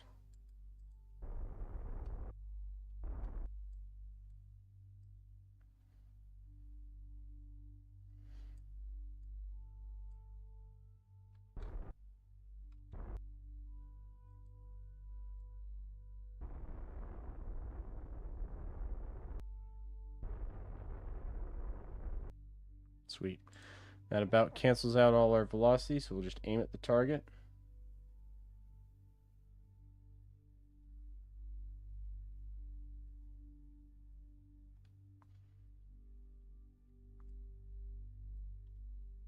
I'm going to switch to the station. We will control from here. Set that as the target. And aim at the target as well.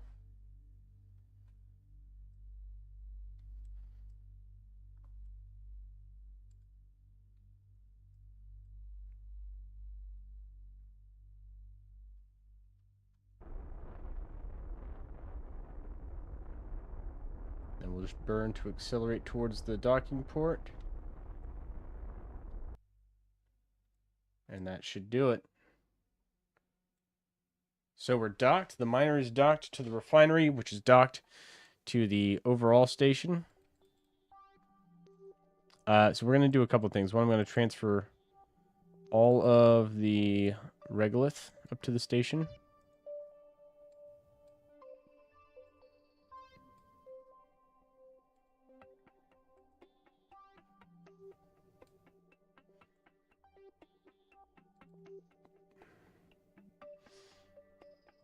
Okay, so we have 2,195 more regolith to work with, which is great. The other thing I'm going to do is top off these tanks. So I'm going to select this tank and this tank for our lander. We're going to steal a little bit here.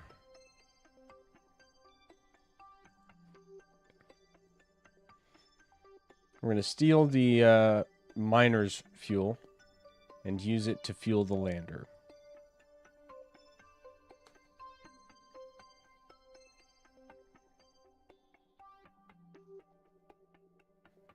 So our lower stage is completely topped off, which is good.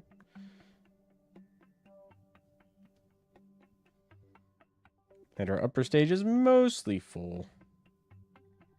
Actually, everything is full. Excellent. Great, so we've got that done. Let's run the refinery. With all the extra thermal management we have, we should be able to do the regolith process for a lot longer.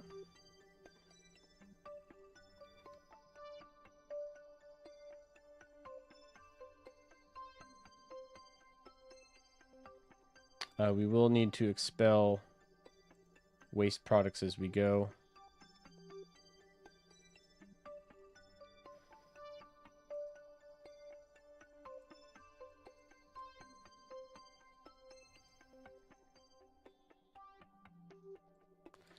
We'll jettison this tank.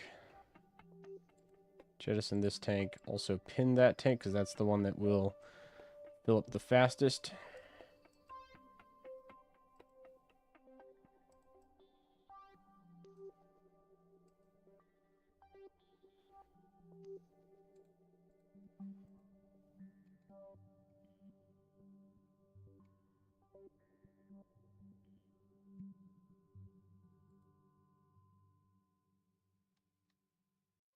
Now we're heating up, but it looks like we've got enough radiators we can continuously process.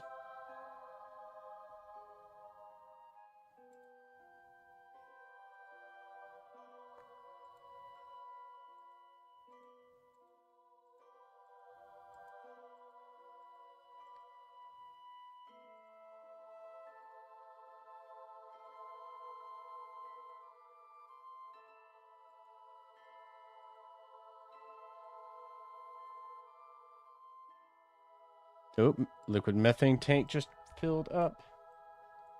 Okay.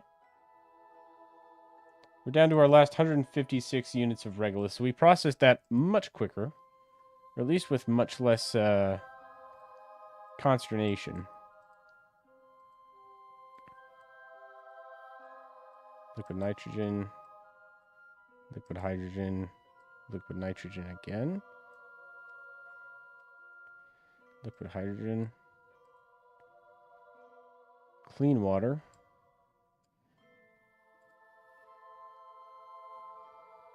Liquid CO2.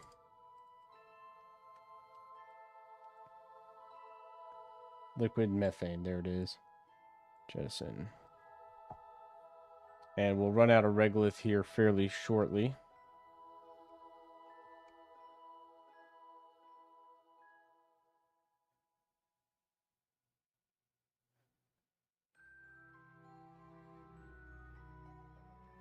Almost topped off. And one more jettison of the helium tanks to finish the process. That's it. All right, so we have transferred or processed all the liquid hydrogen we can.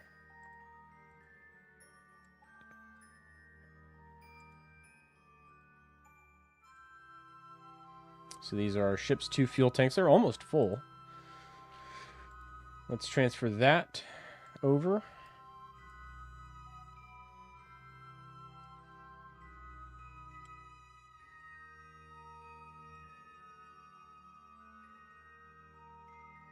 And then we had just the miscellaneous tanks that had a few more. Transfer every little bit of it over if we can.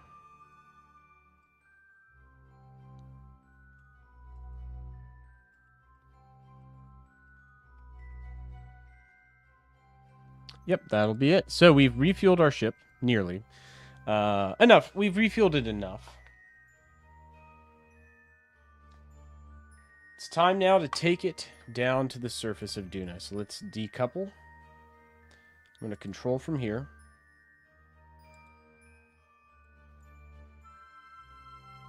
We're going to shut down the lander engines.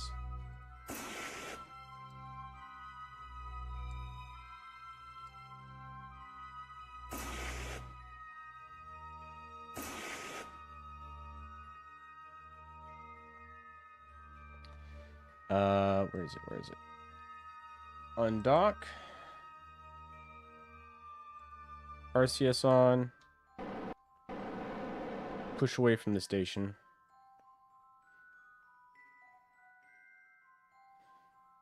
And we're going to gently drift away. Turn RCS off. Let's start lining up for our return trip to Duna.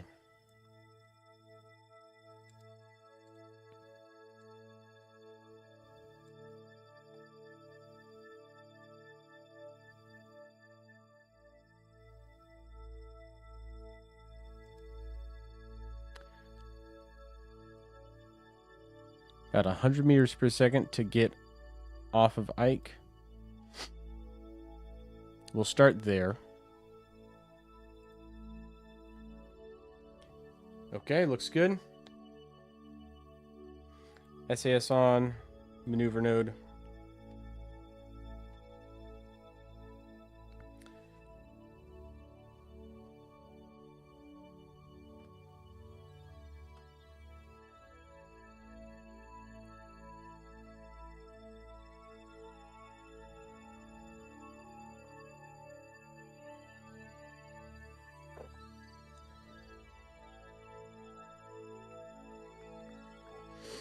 It's a 1 minute burn, roughly. Let's make sure this engine is activated. Yep, engine is active. Lots of liquid hydrogen to work with here.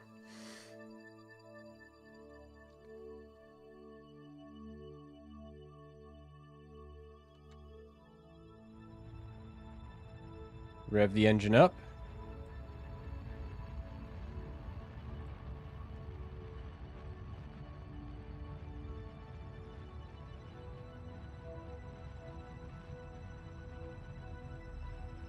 .90 meters per second left on this burn. We've got 3,434 meters per second total for the ship, which should be enough to get down to Duna and then escape Duna.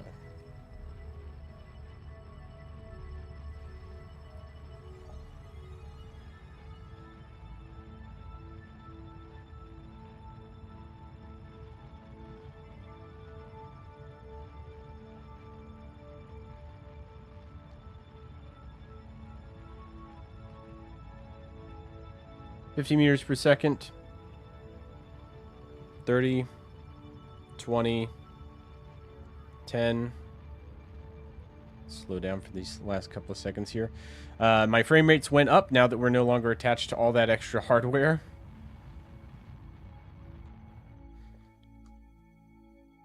All right. 89 kilometer orbit over Duna at periapsis is perfectly fine. Let's see what it'll take to get down to a circular orbit.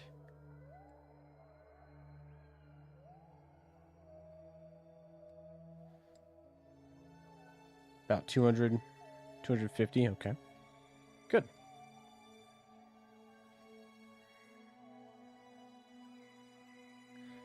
We'll go ahead and add that maneuver back in. Actually, we'll use it. 264 meters per second. Warp to it.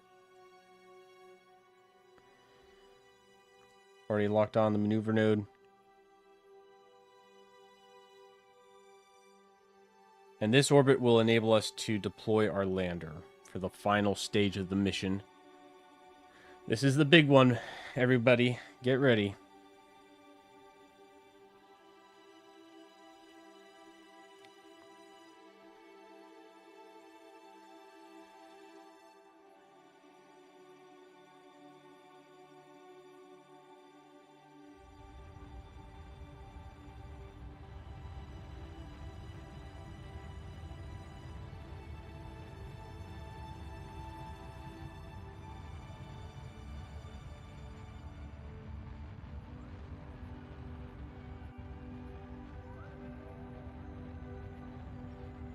Looking good so far. Let's go ahead and transmit science while we've got the engine burning, because that engine burn will help keep our batteries up.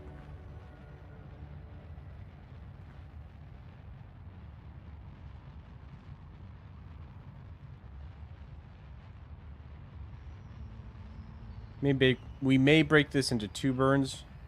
I'm okay with our periapsis dropping a little bit as we come in.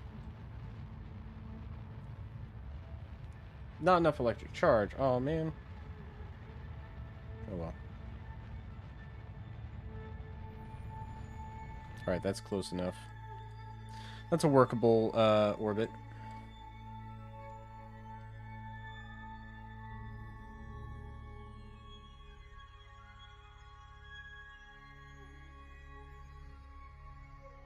Let's level up the crew as well. Hey! Everybody's level 4 now. Look at that.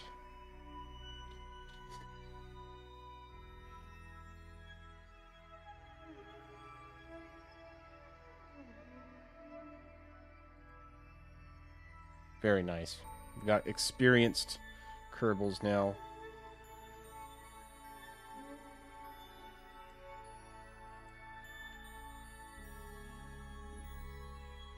Okay, let's try transmitting science again.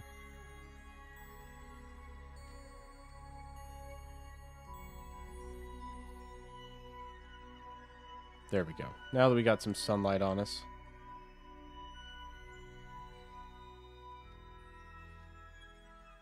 $2,000 science has been transmitted.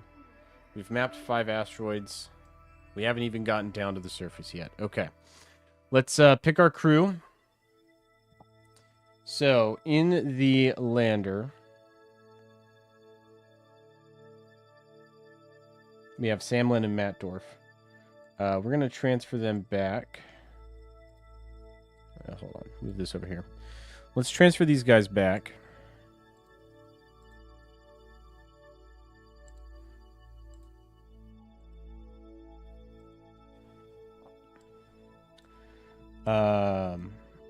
Also, we need to restock our cargo, right?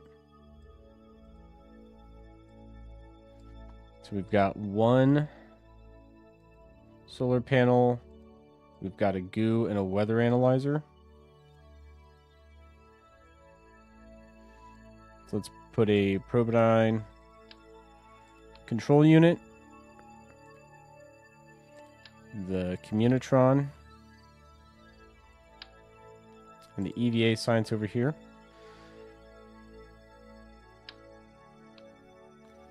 The ionographer. And that should be it. We should have enough power and everything for all that payload. We're going to quick save.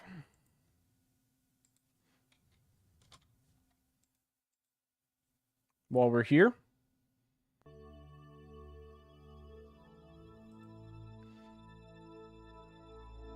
Let's resume our research.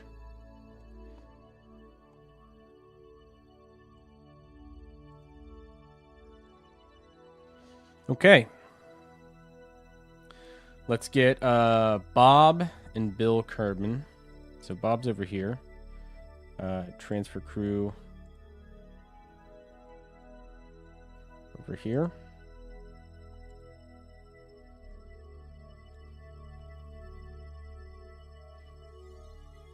Bob and Bill are going to take the lander down. And we'll put Samlin in the science bay to help with the research. So now we have both scientists in here. Matt Dorf is alone over here. Jebediah alone in the cockpit. Bob and Bill over here. I think that's about all we wanted to do, really. Let's wait for the morning.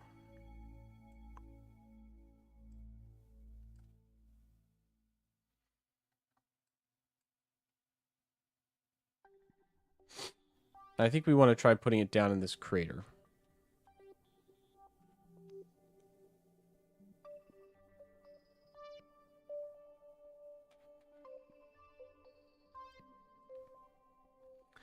Okay, let's separate. I'm gonna control from here. Undock. Oh wait, I want monopropellant.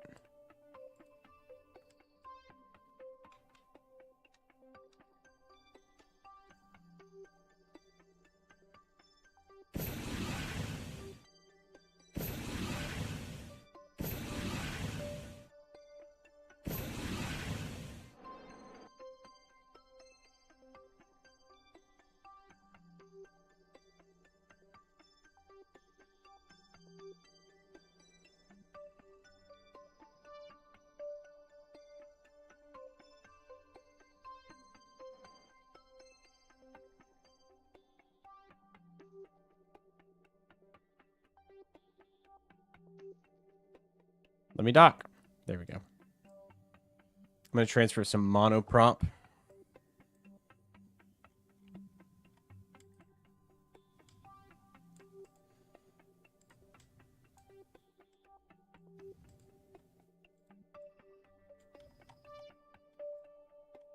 From this guy. There we go.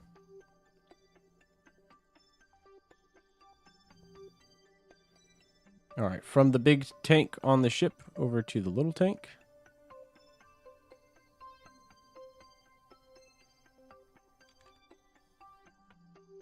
Okay.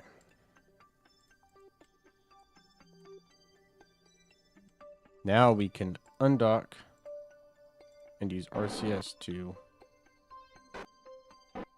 separate. Stability control, go retrograde.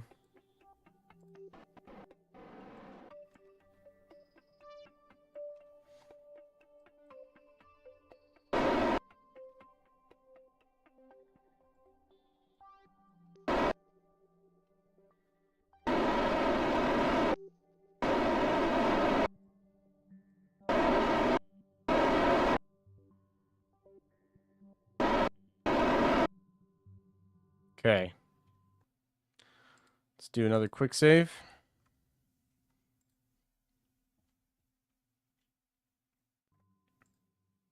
As we approach Duna, we'll bring the solar panels in. We've got enough electric charge to last while we're going through the descent.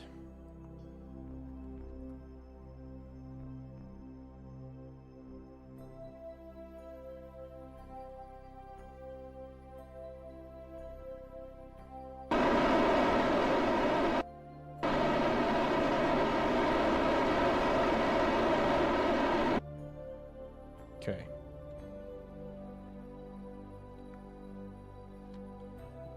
Should hit atmosphere relatively soon. Let's retract the antenna here. This upper antenna I'm not as worried about. We'll keep that one out.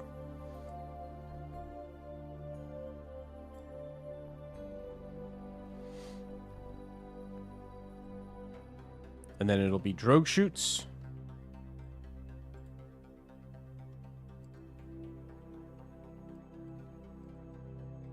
Do a crew report. Keep that one. Actually, transmit that one.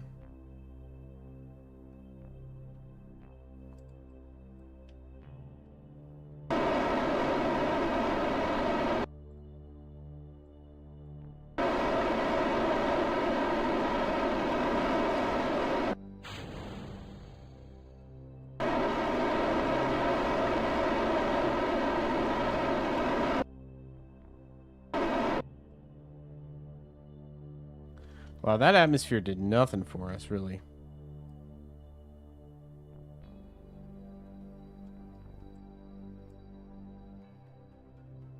Alright, that antenna broke off. That's fun.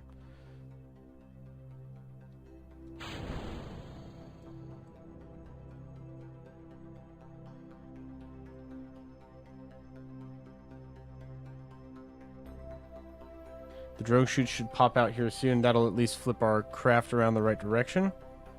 We're still going pretty quick. Okay, drogue chutes are out.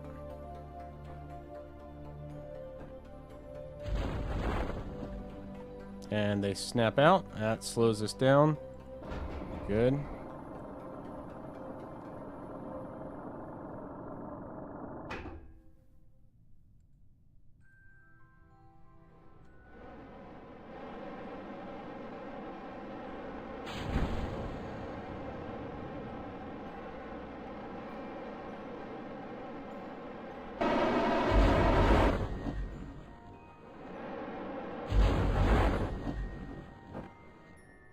Okay. Hey, that actually seemed to work pretty well. Okay, so the parachutes got us down. Nice. We'll just use the thrusters to kill off that last little bit of velocity and we'll be fine.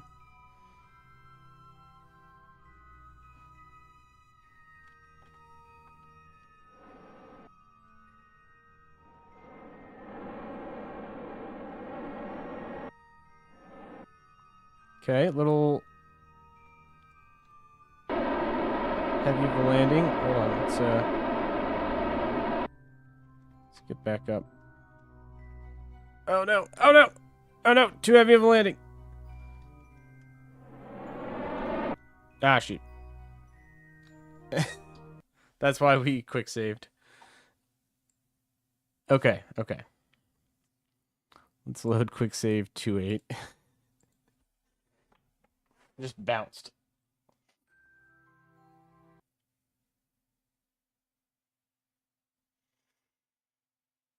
Let's try that again. A little bit more careful this time.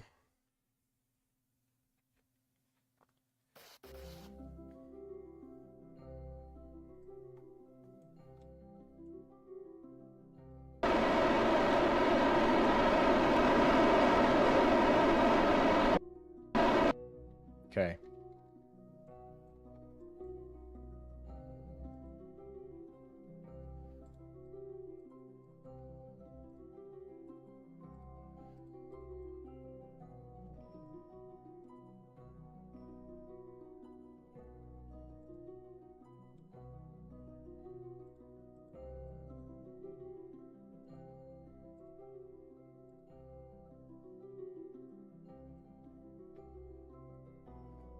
See if there's any valuable signs we can collect on the way down.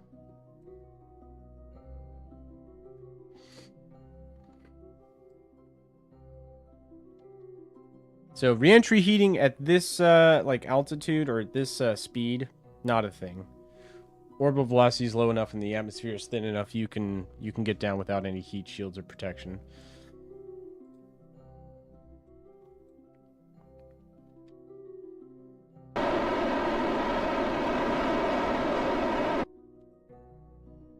Let's take a crew report and transmit that.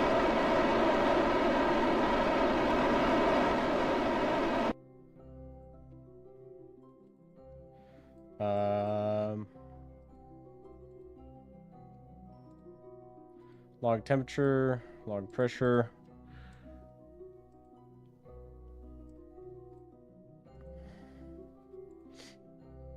Okay, that's about it for the science we can get.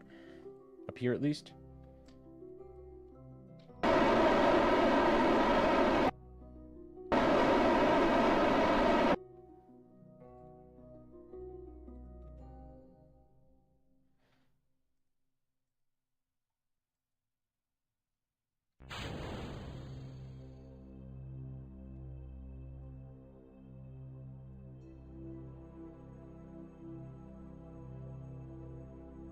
Okay, cutting through the lower atmosphere, kind of losing that control here.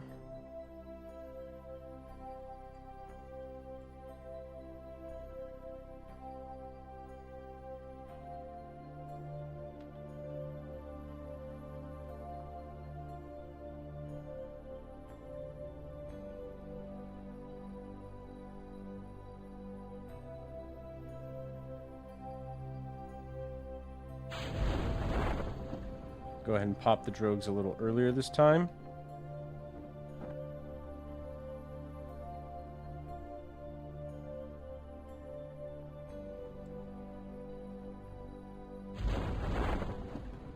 Alright, now that they're inflated,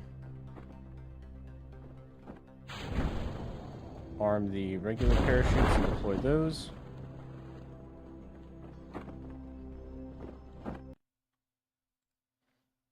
Make another quick save.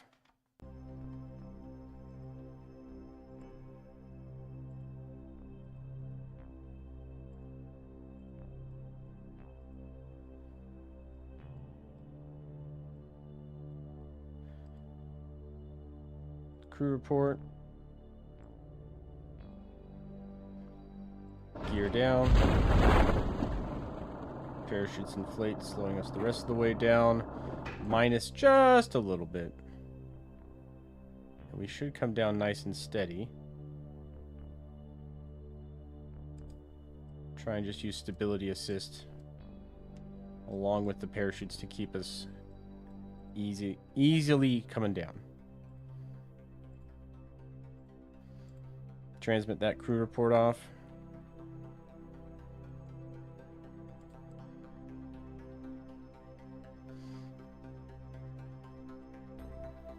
I mean, we may not even need the thrusters at this point.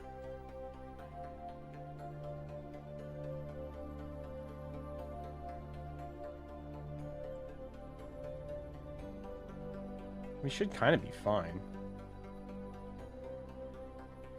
Bill and Bob riding the module down. I think we'll just need a little puff. I've gotten stability assist, vice retrograde, so it'll just point up. We're just going to do a little puff once we get close.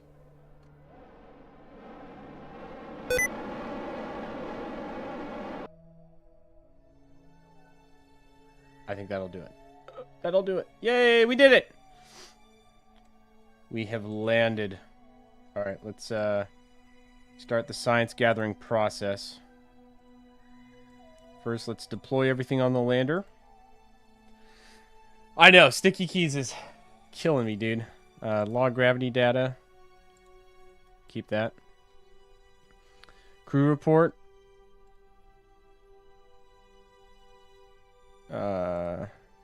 Review this report.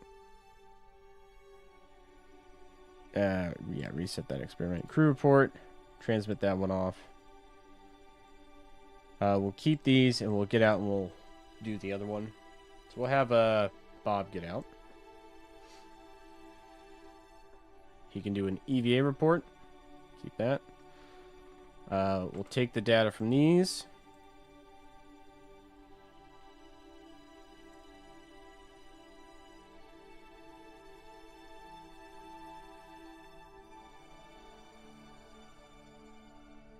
Observe the mystery goo.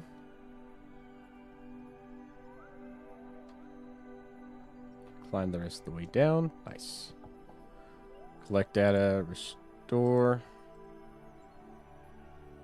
Take a surface sample, 144. Let's go.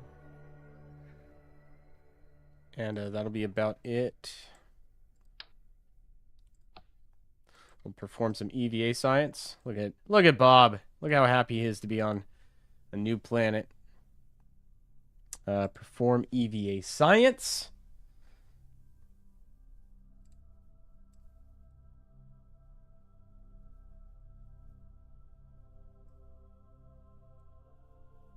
Let me get a screenshot. That's I'm gonna keep that. I'm gonna perform EVA science again. I'm gonna try and get a screenshot of that.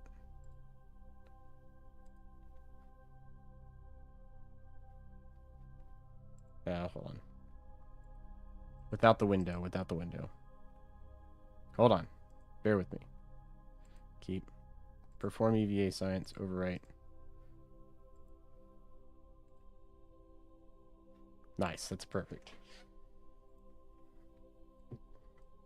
Okay, we had to do 3 golf strokes. He's working on his driving game, you know. Working on his long game. All right, let's get Bill out of the lander. Have Bill EVA. And climb down.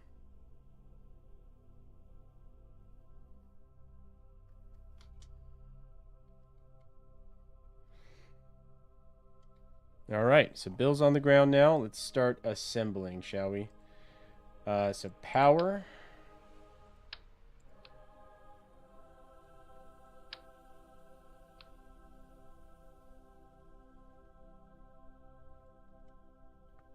Go ahead and plop that down.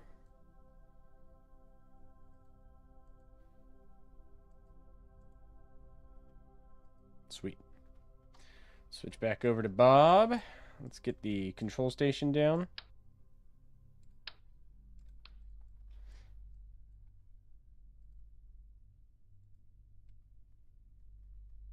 Put it down right there. And then all the science data we can get. So put the Communitron down.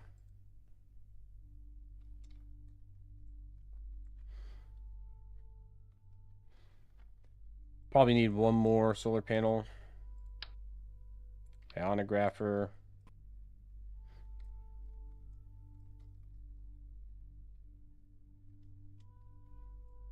Plop that down right there. Good job. Good job, Bob. This will be the goo monitor.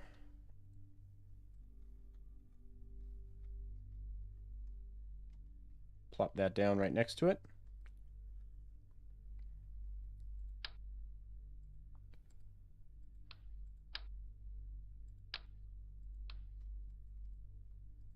And the weather analyzer.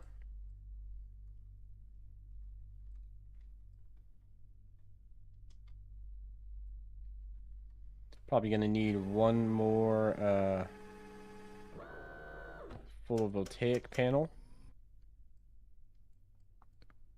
which Bill can get from this one.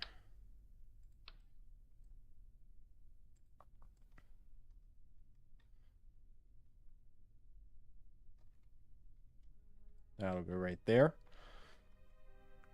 And yeah, that's kind of it. The science collected. Total power needed 4. Total power available 8. Great. 1.8 per hour. 1.92 per hour. Oh, does this one not work in atmosphere? Oh, this one has to be out of atmosphere. Oh, well. It's fine. We got 2. The only deployable experiment I didn't bring is the seismic. There's just really no reason to bring the seismic one on this. Because I'm not going to be deorbiting anything with them anytime soon.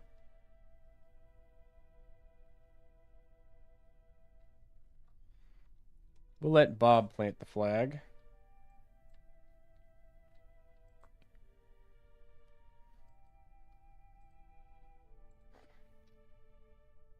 Now we got to find ourselves a Duna stone.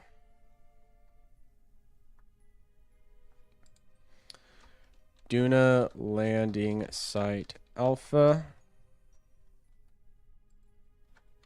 Bob and Bill Kerman successfully landed on the red planet, sampling the soil,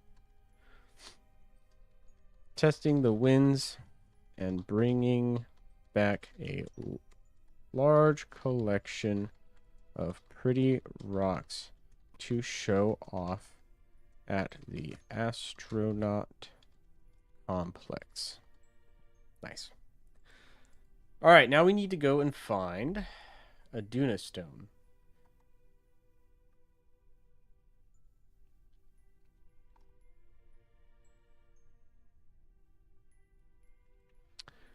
And some blueberries.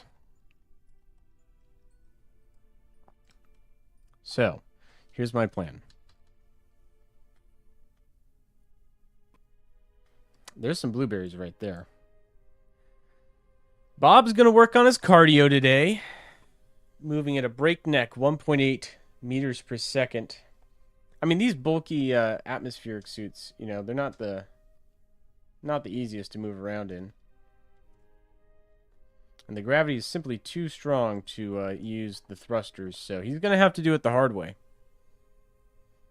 There's some blueberries right here, and that looks like a Duna stone up on that ridge. So we may be in luck. We may not have to travel too far. Run, Bob, run! As fast as his little Kerbal legs can carry him.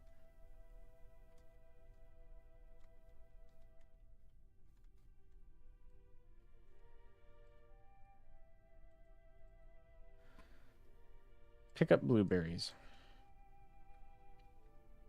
Keep that.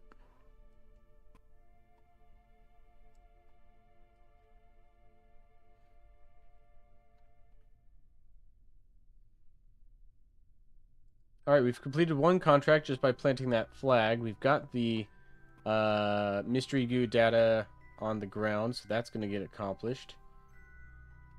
Then the only other things are to bring the Duna stone and the Duna ejecta back with us. We got the Duna ejecta earlier. Let's run over here and grab the Duna stone. Should be, yep, it's this guy right here. Look at that. Pick up Duna stone. Oh, no. Shoot, okay. Never mind. Back to the pod we go, because I can only carry one at a time. So we'll put this in the pod, and then maybe Bill will go and get the blueberries. Or the Duna stone.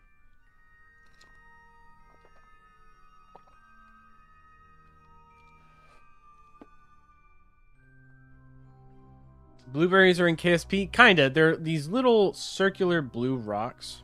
Blue and reddish rocks. So blueberries is like a nickname. They're obviously not actual fruits.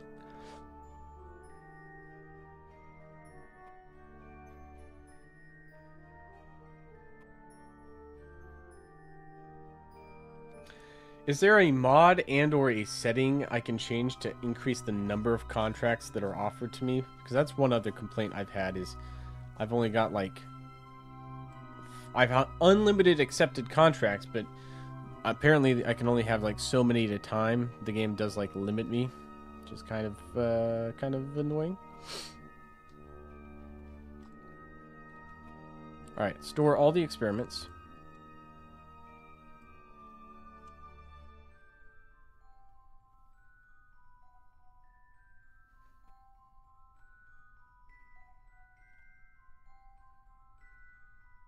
I think there's actually a Duna stone right up here we can grab. Country Ball Fan 352, welcome to the live stream. How are you doing today, my friend? I hope you're doing well. Bob and Bill are doing well. They are alive, which is always a good status for Kerbals. But not only are they alive, they are thriving on the surface of the red planet. And having a wonderful time of it, too.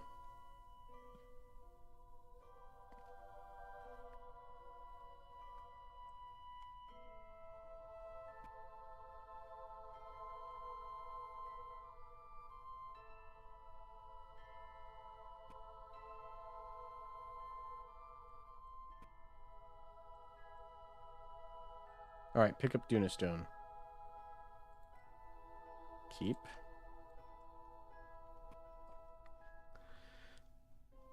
Back to the ship we go. Back to the ship we go. As fast as my little legs can carry me.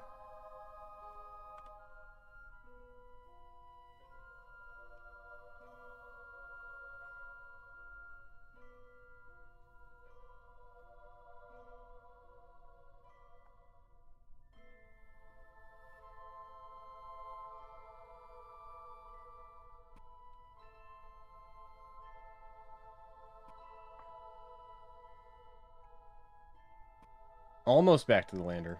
Good job, Bob.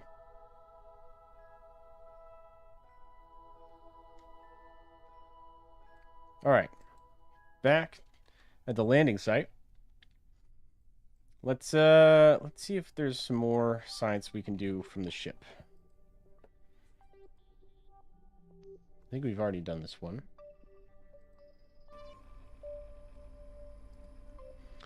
Log seismic data, we can transmit. Log gravity data and transmit.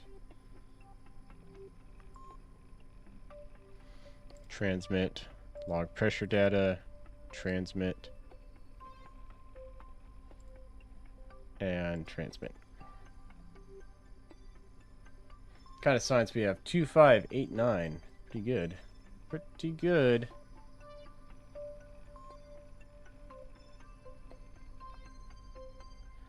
Alright, let's get him back in the lander.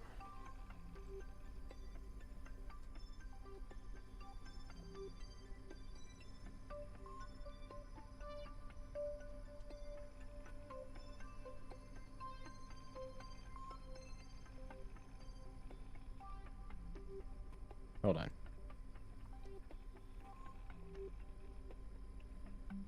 Climb out. Climb out. There we go. Okay. So getting back into the pod's ever so slightly tricky. Up to the pod is fine. I just need like one... If I had one more little ladder to bridge that gap right there, it'd be great.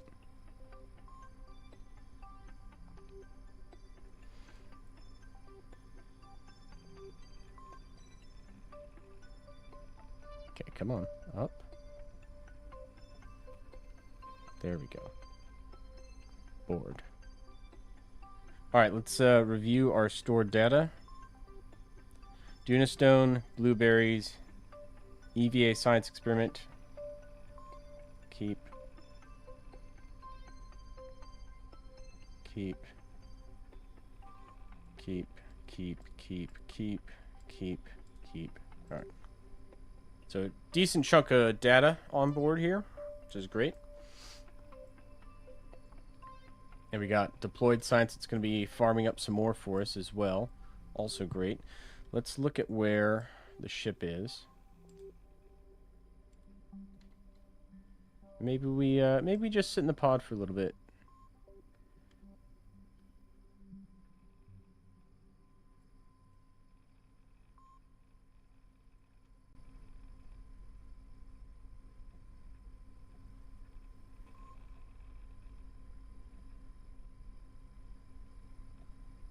These ready to give us any science? There we go.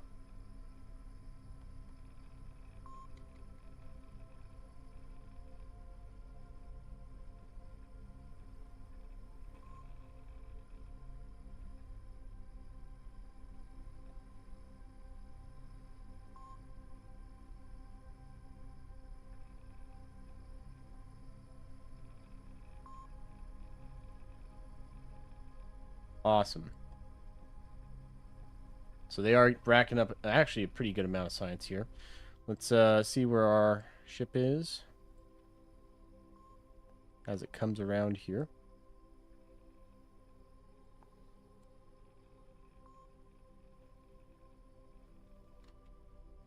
We'll do a quick save.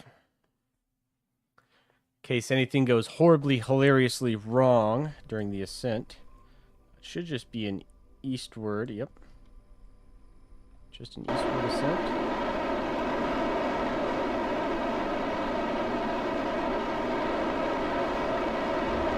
Gear up. Retract our solar panels.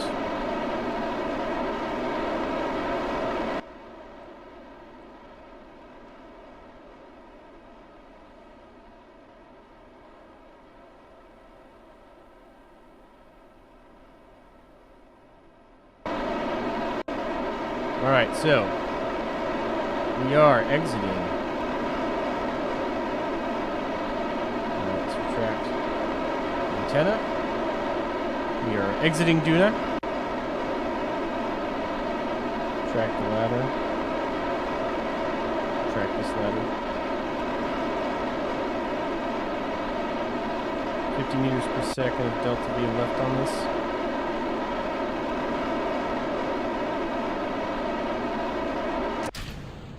And we will go ahead and switch to our cheetah, which is going to be much more efficient.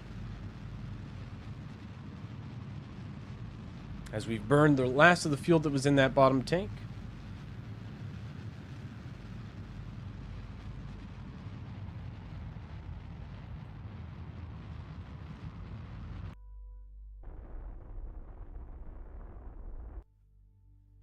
Our orbital ascent looks pretty good overall.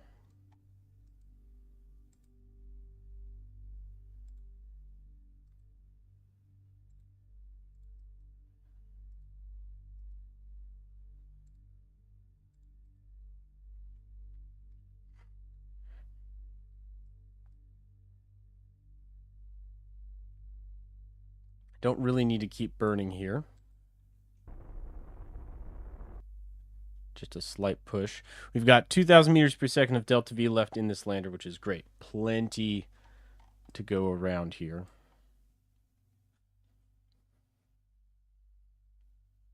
Almost out of the atmosphere. Okay, we are now out of the atmosphere. Let's warp forward just a little bit.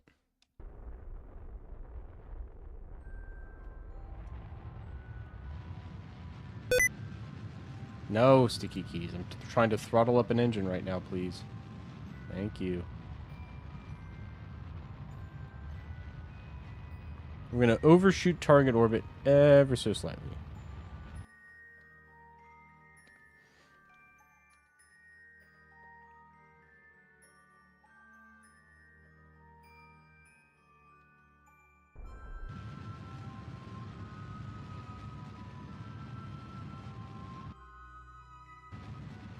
That's the intersect I want to see right there.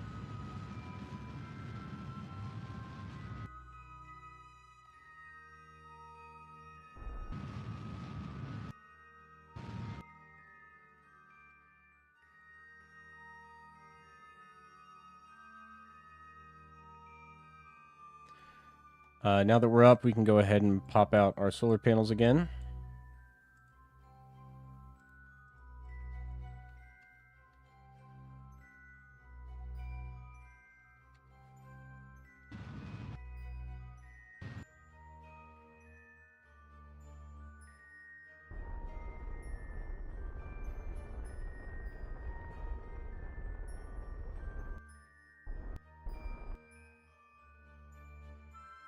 Okay. And as we get closer and closer to our ship,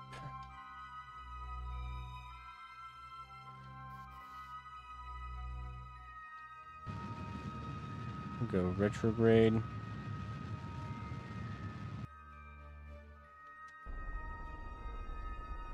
And push our retrograde up to our anti-target right there. And that should give us an intercept in a little bit. Yeah.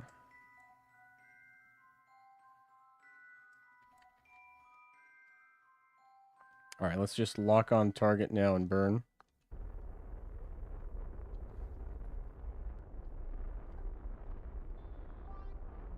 We got 1,400 meters per second of delta V to work with here.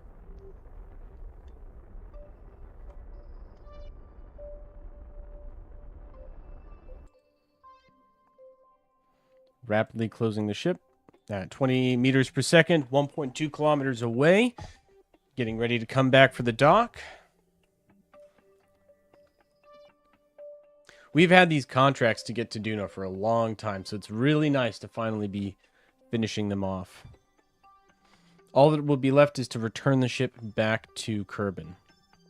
And we'll be done. I'm very excited. All right, 800 meters away in closing.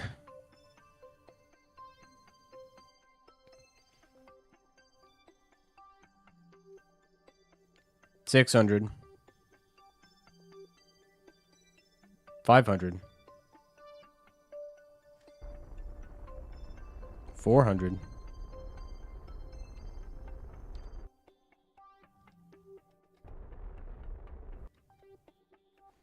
$300.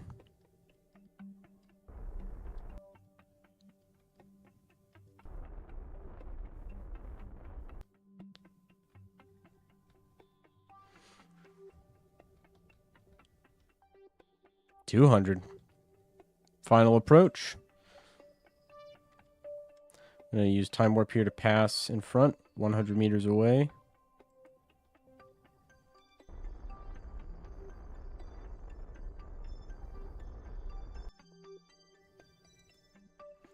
Okay.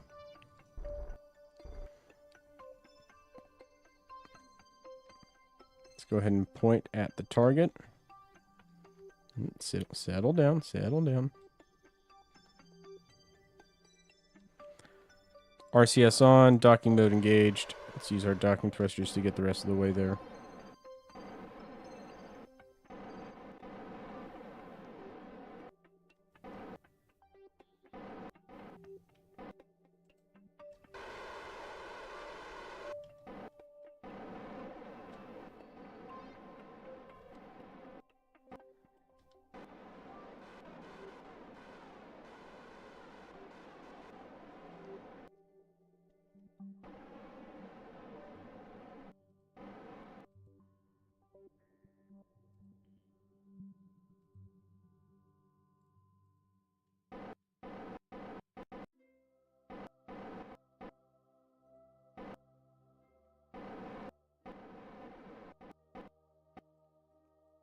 All right, final approach for docking.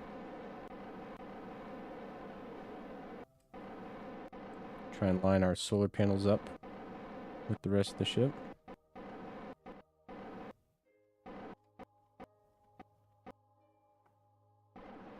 And docked. All right, the crew of the Duna lander has successfully made it aboard without any major issues. Maybe some minor issues, but nothing crazy. We're going to transfer the crew, take the science. Let's start by, well, who's in here? Let's have Bill. No. Cancel. EVA.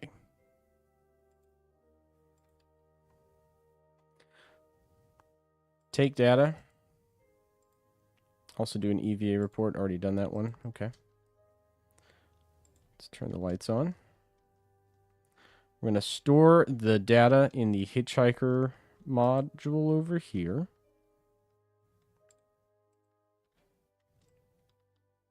To start. And then actually, since you're out, we'll just go ahead and have you get in the hitchhiker.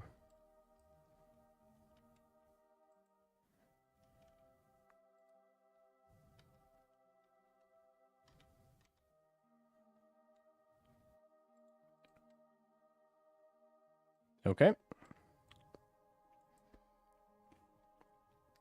We will transfer Bill to the hitchhiker. Let's go look at the data we collected from the surface. Review stored data.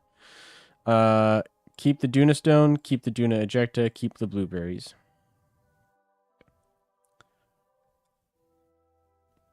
Process that in the lab. Process that in the lab, process that in the lab, process that in the lab. I think everything else can go into the lab. How much data do we have in the science lab? 1941. Nice. And go ahead and transmit that. We've got a sufficient electric charge. It's a small package. 361 units of science. In the lab, perfect.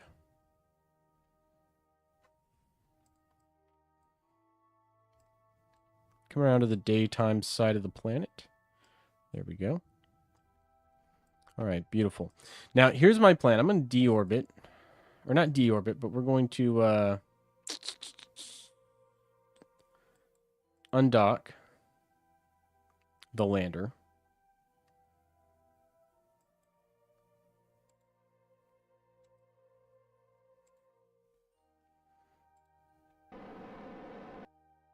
We're going to leave it in orbit for now. It's just going to stay in orbit. We'll probably deorbit it and have it crash into the surface of Duna, but not yet. We can deal with that when we get to it. I think everything else is pretty much as it's going to stay. That thing's going to drift away just fine. Yeah, the hard part is getting there. Doing the stuff is not hard. We got the Duna stone. We already got the Duna ejecta. We planted the flag. We deployed the science. I took some surface samples, did the EVA science. That's all there is to do, really. The rest of it is just going to be getting back, because we have to get these back to Kerbin for it to count. So, Kerbin return, right? Now, we may have to be waiting in Duna orbit for a little bit. Let's look at KSP planet transfer angles. Because it's easier just to research this. Here we go.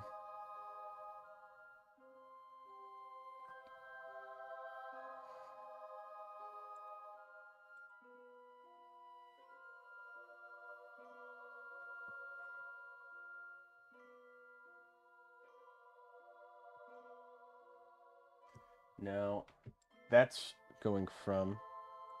How about this? KSP Duna to Kerbin transfer angle. Let's be a little bit more specific.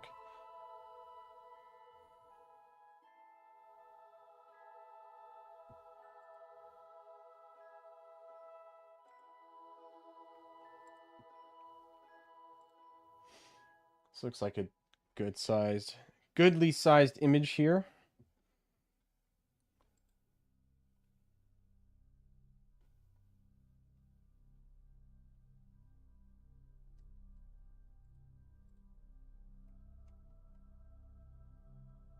Okay.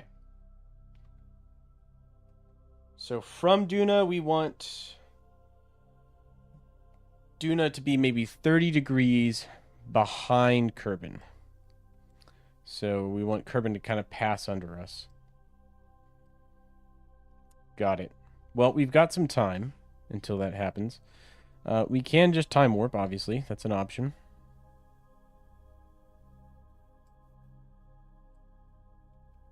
We could also try and get a little bit more science data. Let's turn RCS off. Hayden, you want to EVA? Do an EVA report? Nothing. Okay. I think we've done all those that we can. Let's try running the magnetometer report. Also, let's activate this magnetometer.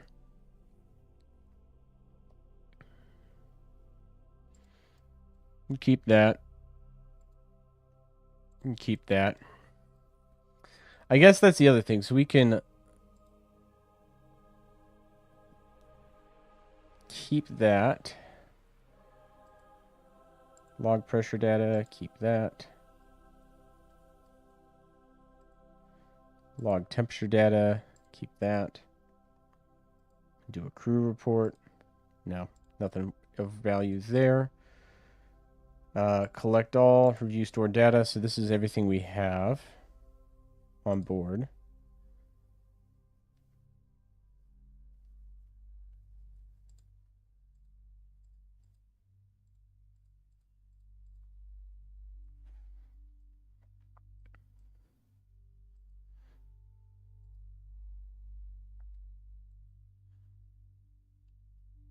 I don't think it's going to change.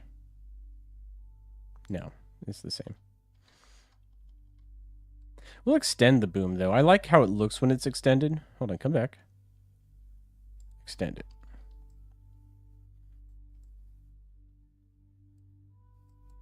How we doing on fuel? 64,000 in each. Additional 2,000 in the small tank. Pretty good. It's pretty good for fuel.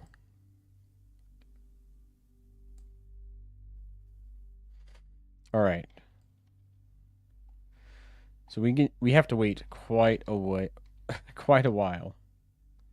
We will get some more of the surface deployed stuff. That brings our total science up to 3,545. We have another 400 science on board the lab. Let's go ahead and transmit that.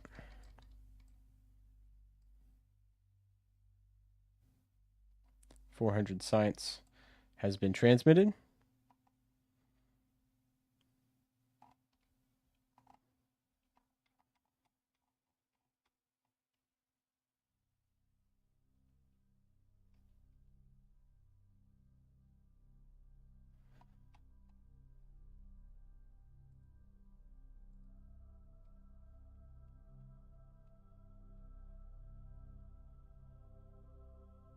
Kerbal is coming around slowly here.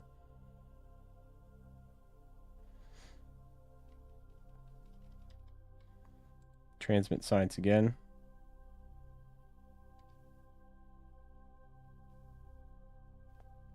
Did it go? There we go. Brings us up to 4,728 science.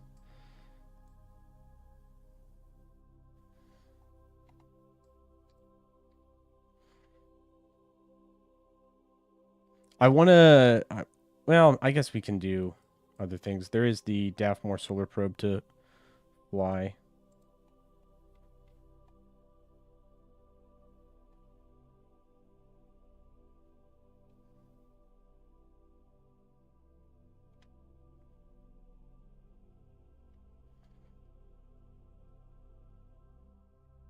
Transmit another batch.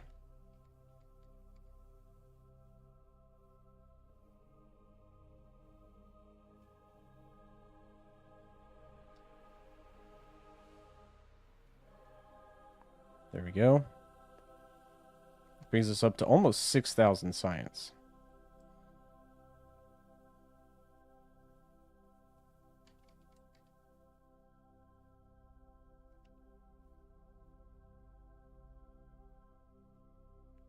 Don't mind the epileptic seizure-inducing time warp as we come around.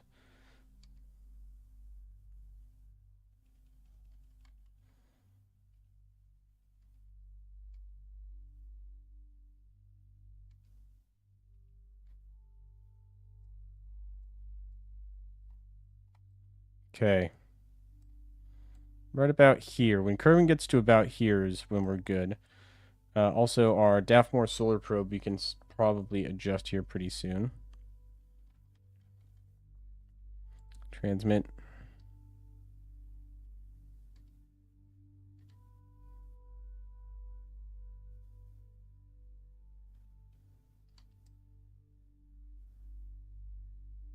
There we go. Up to 8,200 in science.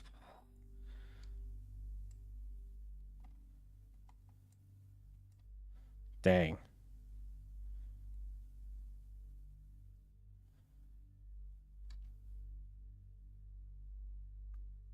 Another batch is almost ready.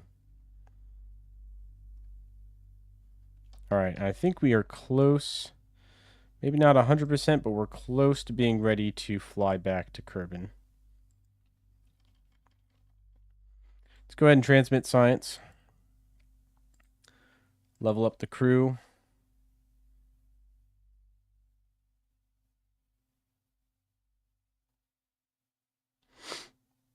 And let's see. Excuse me. Add a maneuver on Duna. This one is going to be firing retrograde from Duna's orbit down to Kerbal. Let's get rid of everything.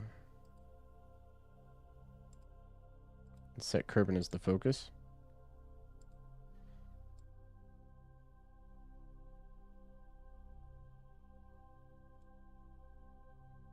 Okay.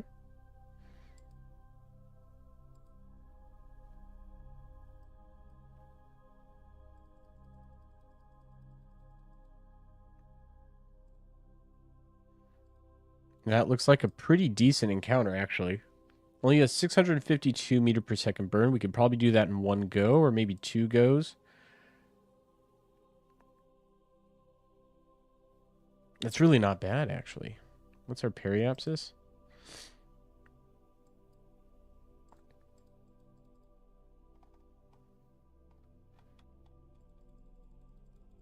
Let's bring this down.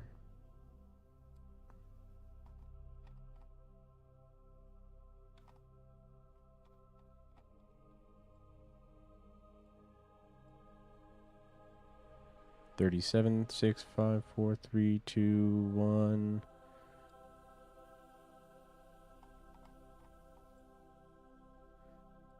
Oop, too far.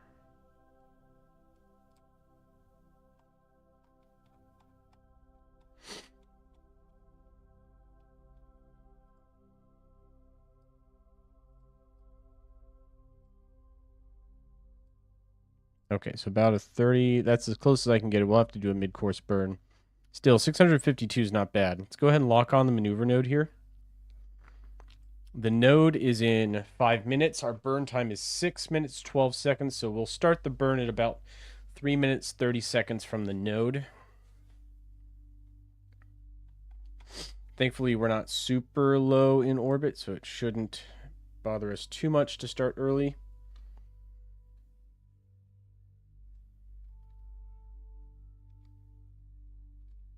That's about our cue. Throttle up the main engine. And that'll give us plenty of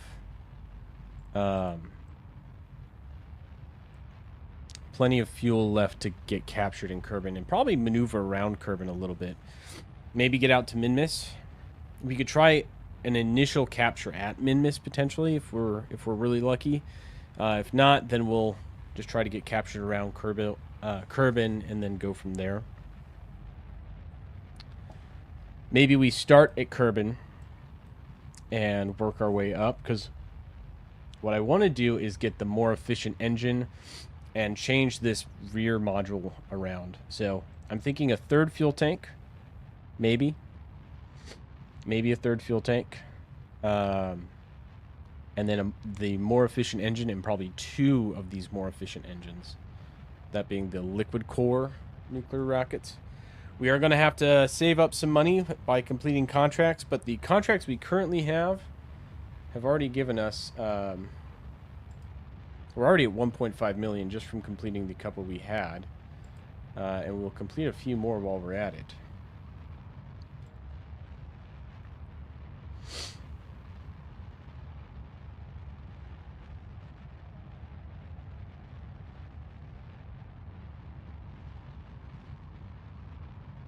Now, the other thing I was thinking we could do is we could add a solar sail to our ship. And I don't know where we would attach it necessarily, but if we added a solar sail to the ship, we could use that to passively give us a little bit more oomph. It's tempting. It's a definitely potential option.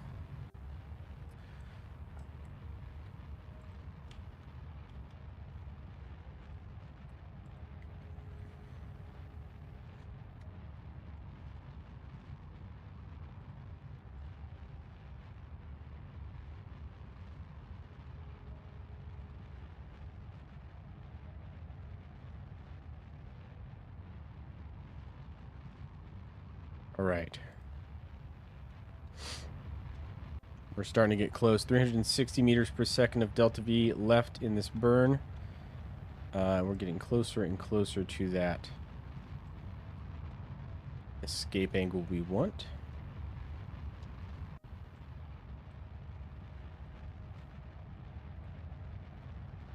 There we go. We are hyperbolic out of Duna system now. Ship's looking really good. Not seeing any issues that are going to take away from the mission right now. Let's go and move up to 4 times time acceleration just to kind of keep this show on the road. We're 180 meters per second away.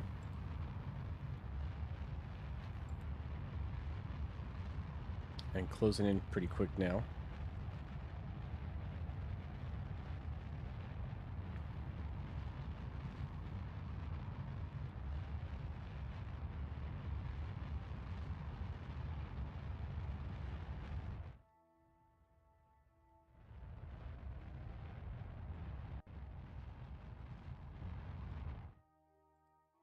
Okay. We're outward bound. The KSP Hermes looking real good. And we chewed through a lot of the science we had on board.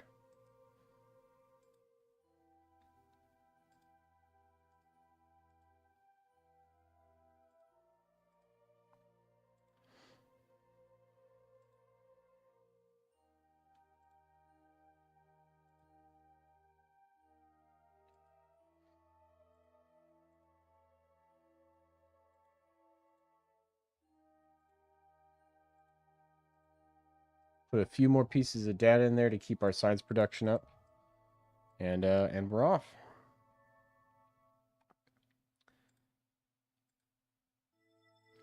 We could have Jebediah do an EVA. Please slow down. There we go.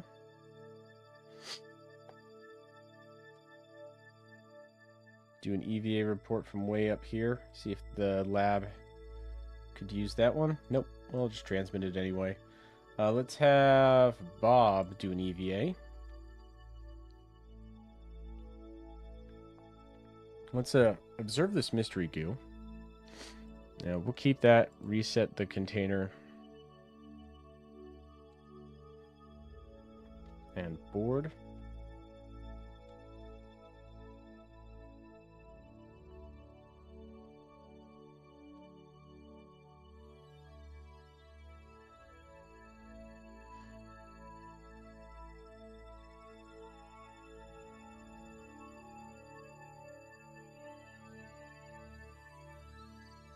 Now I'm rerunning these science experiments. We already ran them. But we can rerun them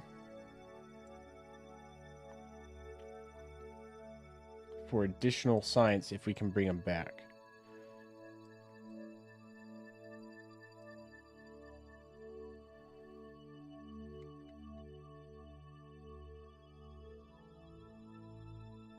And we're out of Duna. Keep that one. Keep that one. Keep that one. Keep that one. Now it's less and less every time, right? Like it goes down kind of exponentially. But every time you run it, it's an opportunity to get just a little bit more. So we'll go ahead and collect the data and restore that one. And we're going to use this to move all the data in here. So now we have, 8, 16, 75, 25. This one's worth a lot. This is the ejecta. We're not processing these in the lab. We're bringing those home. 12, 41, 16, 53, 17, 11, 2.9, 7, 8.6, 4.3. Just down the list, Let's see about our correction burn. So let's add a maneuver in 12 days.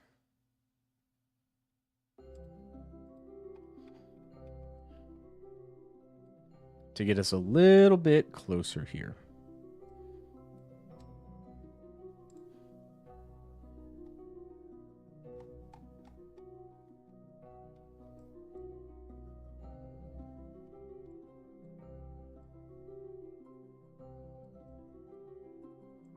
There we go. Get that periapsis down.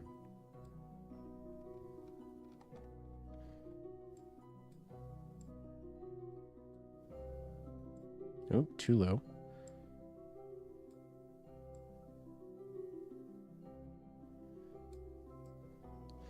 That's a moon encounter. Actually, I might not hate a moon encounter. Unfortunately, that's going the wrong way. Let's push to the other side and see if we can't get us a little bit closer. Because as we pass by the moon, we can run all of our experiments again.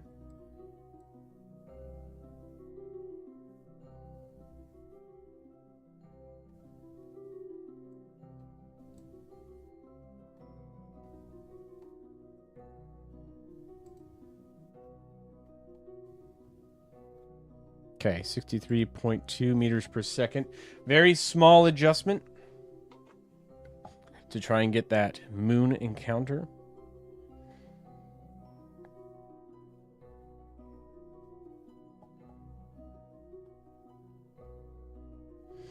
Once we get squared up on it, I'll time warp to the burn. We'll go from there. Currently, we will pass by up here. I want to get my vector down, so instead of hitting the sphere of influence here, we come down nice and tight.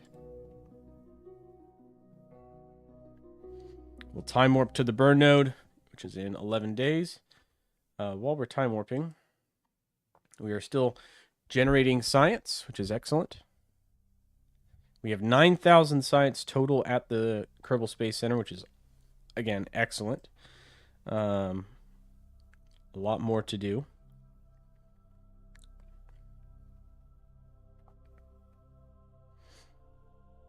Okay.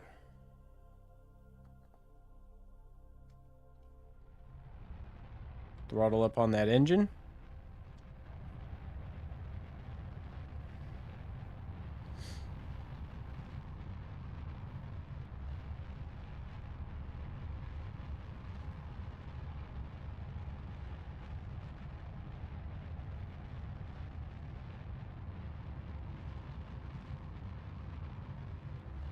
And you can see our actual orbit start to come in here as we get closer.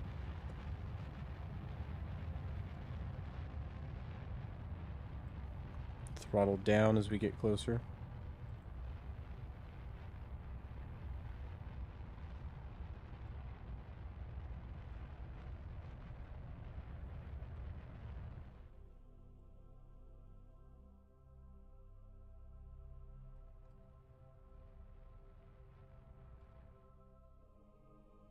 That looks pretty good to me. 184-kilometer orbit over the moon. We can make some adjustments to that as we get closer, but I'm not going to make that adjustment now.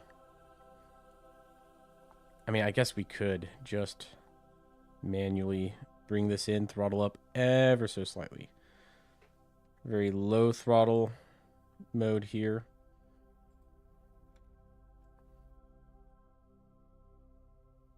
Okay, that's almost too far. Let's go anti-normal real quick and push that out. Let's get it to like 30, right? 30 is... I'd feel more comfortable giving myself a little bit of buffer here. Just a little bit of buffer. Not a ton, just a little bit.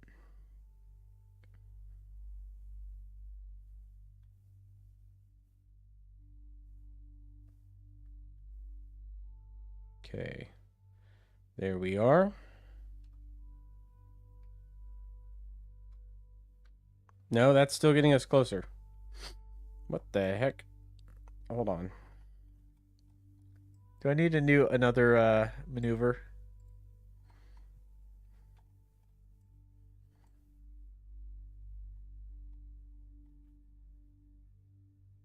Okay, radial out will move us the direction we want to go.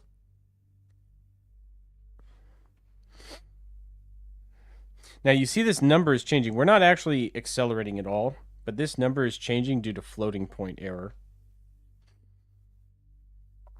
The game is trying to calculate something that's going to happen in 282 days and very, very fast using very large scale And to get a very precise measurement there, it starts to break down a little bit. Okay, 67 I will accept.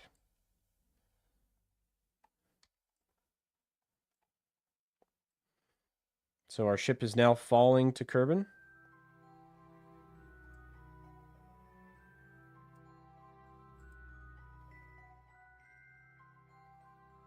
We'll go retrograde here. Move this off to the side.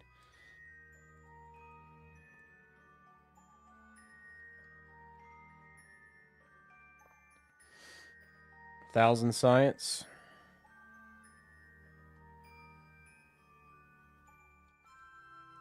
Let's go ahead and transmit this batch.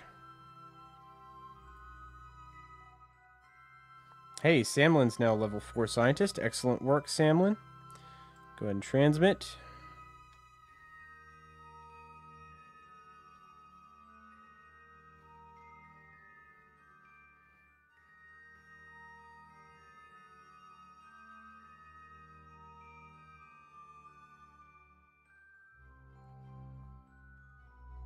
That's another 1340 back to the Kerbal Space Center.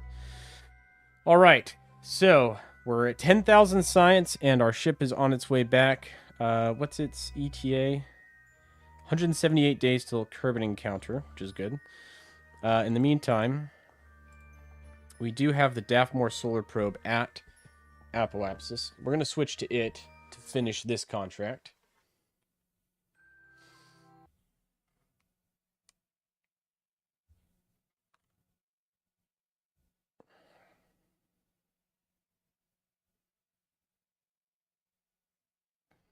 All right, so we're on the solar probe.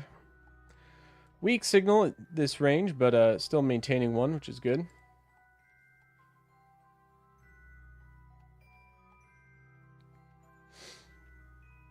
Here's what we're going to do, right? What's our target orbit?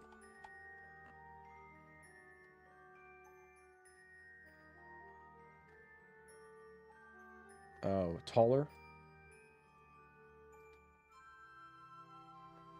So we need a raised periapsis. So I'm going to go prograde with this.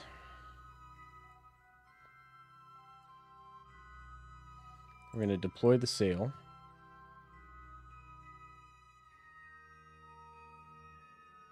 Now the sail does the work right here. This thing gets nice and big. We're going to point outwards at a 45-degree angle. And you should see periapsis is starting to rise. Slowly, but it is rising now.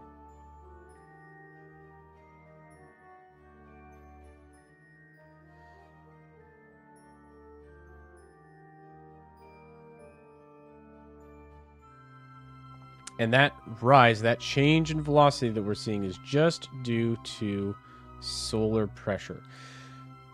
However, that's going to take a long time. So we're going to retract the sail. We're going to use our chemical rocket with our lovely Cheetah LV. Was it the LV T91 Cheetah?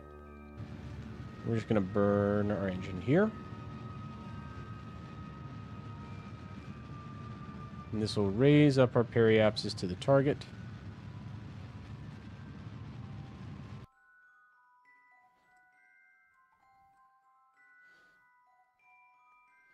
Looks like our apoapsis is a little high, and we're a little off inclination, so we will come back to this. Let's go back to the Space Center.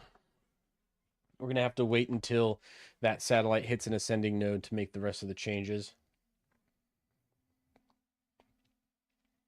That'll be a while. That'll take some time. But we have, what, 10,000 science now? Which is awesome. We're going to use that to unlock a lot of cool stuff.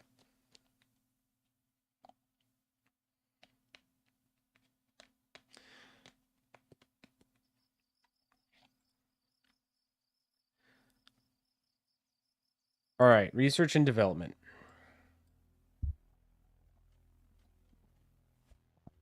Exotic alloys. Now this unlocks experimental fuel storage and experimental nuclear propulsion. The open cycle gas core engine gives an ISP of 7,000 and a thrust of 87.4. Or the higher thrust, lower ISP nuclear light bulb with 125 kilonewtons to 175 kilonewtons. Pretty good.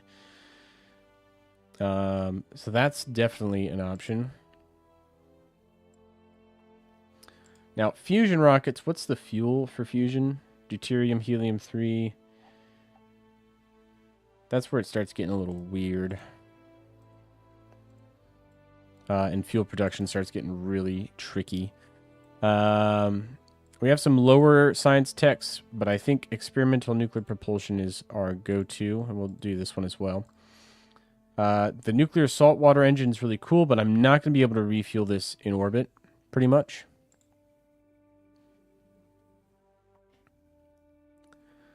We also have different reactors we could build. So there's the fission, fusion, hybrid molten salt reactor. These also increase the thrust and ISP when I unlock it, so we're going to do that, which makes the engines we just unlocked actually more efficient. Let's go down to large probes. I've been sleeping on this one for a while, but it would be nice to have the MOHO transfer module and the MOHO planetary observer probes and the larger guidance.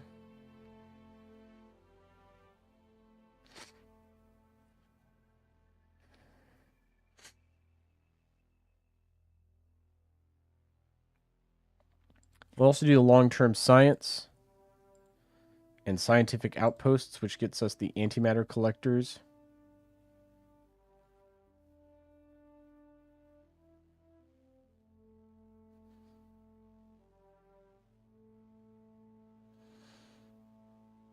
We still have 2,000 science to spend.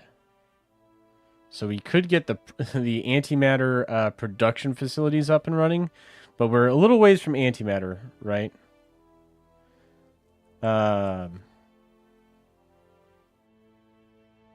Where do we get antimatter? Like the antimatter engines.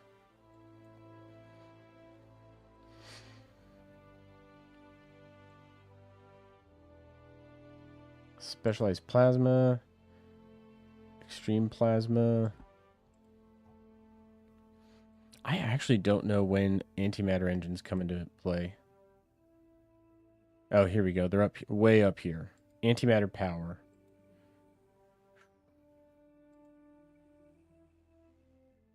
Antimatter catalyzed fusion plasma engine. Crazy, dude. That's crazy. We'll do advanced ion, orbital assembly, and the advanced rotor ones as well. Let's just clean up the lower half of the tech tree. So we've really pushed through a lot of the major techs. We can leave the facility now. Go over to mission control for contracts.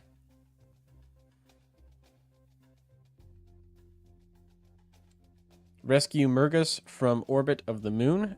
Yeah, let's accept that one. Position one satellite in a polar orbit of Duna. No. Repair a satellite in orbit of the moon. Yeah, we can do that one. Map 6 asteroids with the Sentinel. Sure. Those contracts will get us some more money. We do have a good list of contracts. Actually, it's just easier looking at it this way. So, satellite in orbit of Minmus is worth a good bit, so we'll need to go to Minmus. We'll want to go to the moon.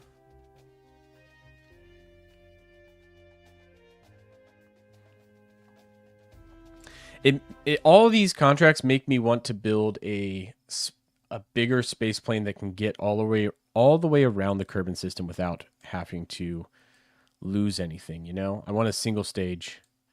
Like the single stage Kerbal system Grand Tour vehicle. We already have one that can get to orbit just fine, and that'll be where we start, but I feel like we could do more, you know?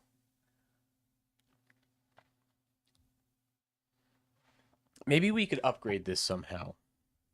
Some way, somehow.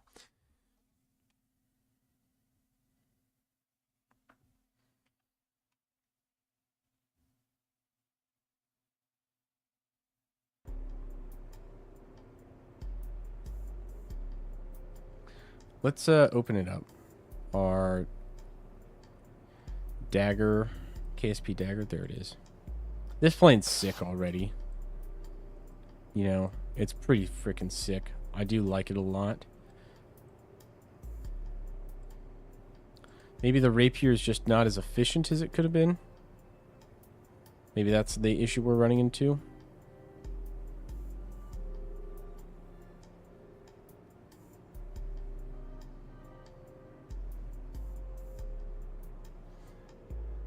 Oh, just to unlock that cost 794,000. Oh my goodness, that's so expensive.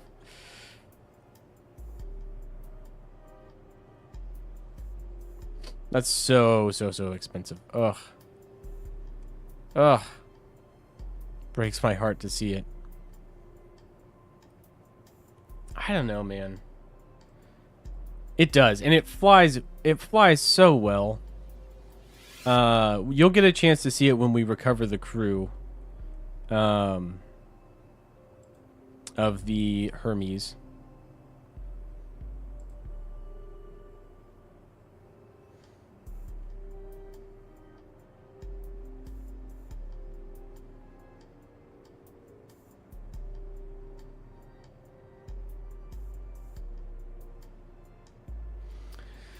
No, that's not what I want. I'm trying to think if there's anything I can do to make this more efficient. I've only got one little Mark I liquid fuel stage here.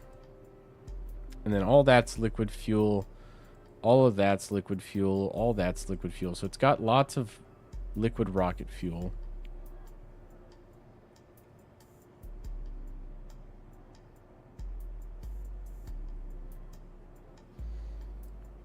I don't really think so. We could make it we could stretch it out a little bit more, maybe.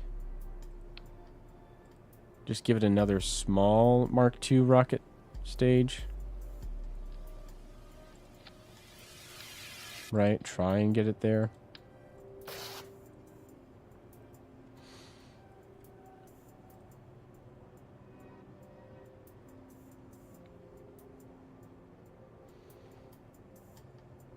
I mean, we're just trying to push that performance all the way out as far as we can get it, right?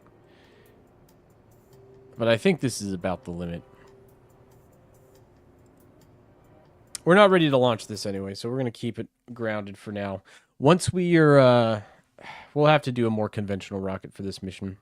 Unfortunate, but necessary. So it'll be a pretty standard launcher. Overall goal is to get to the moon, rescue that guy, and land.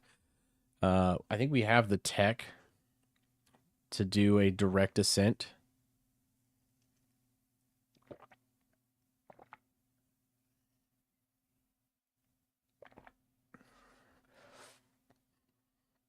And we'll put one of our pilots we got on the moon.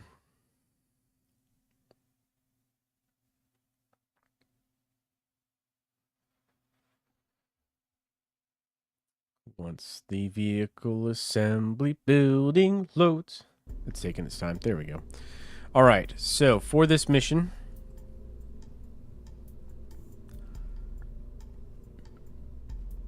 we're going to use the remote guidance unit.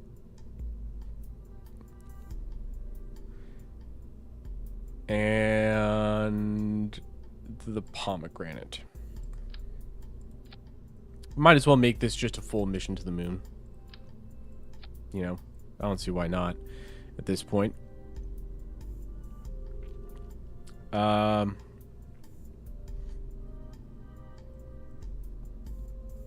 Utility.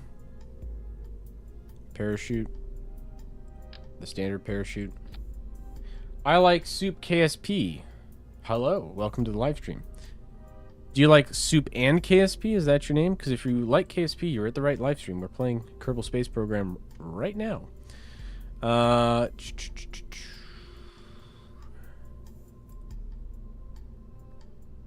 Yeah. Hell yeah, dude. Alright, we're going to over-engineer the crap. Actually, hold on. Let's just open. Don't save. I think the Minmus Ranger 3 we designed should have the performance that we're looking for. Or be close to it. Yeah. I think this is what we want. We are going to swap out the skipper. I don't know why I ever used the skipper. That was dumb. We're going to swap that out for the mainsail.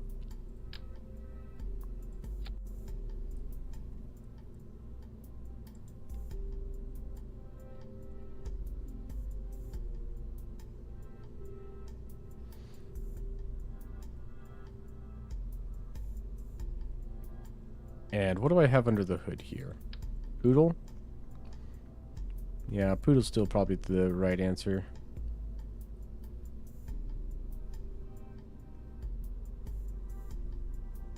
Or we go Wolfhound. A little bit more thrust, a little bit more efficiency. It's a better engine. And it only costs almost 3 times as much as the Poodle. It's expensive. Okay. It is expensive.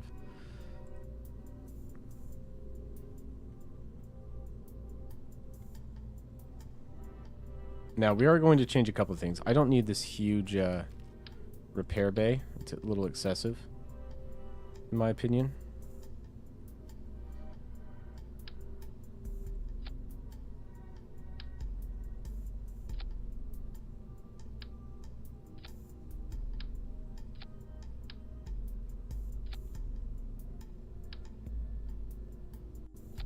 We'll stack these ladders up, so I should be able to climb all the way up to it.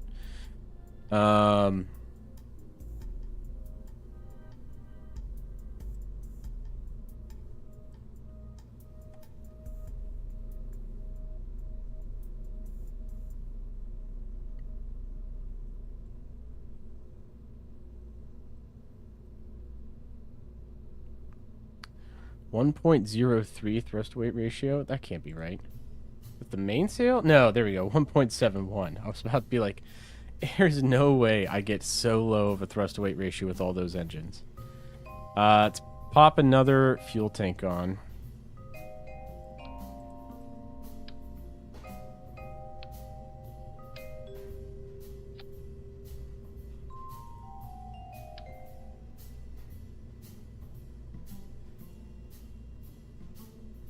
Come on.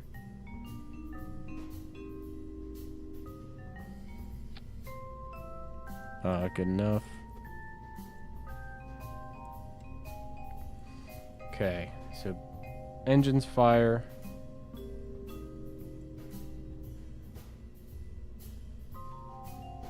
This is up here. Yep.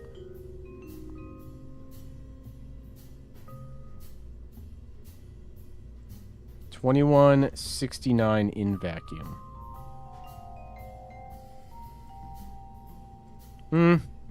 Eh.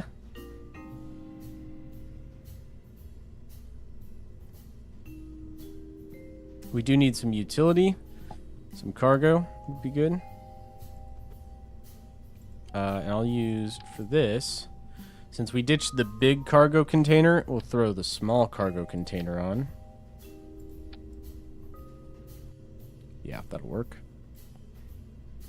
What do we need on that satellite? The Stratus 5 roundified monopropellant. Okay, we can do that.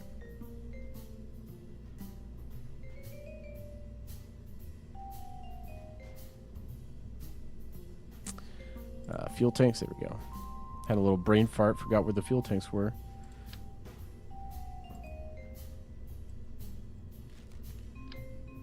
I can fit it in there, perfect. Repair a satellite in orbit of the moon, so we'll need repair kits. I don't know if we'll actually be able to do all of these.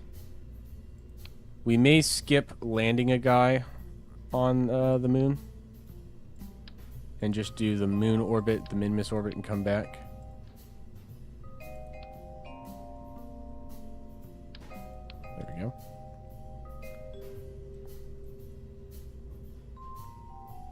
And we got comms on it.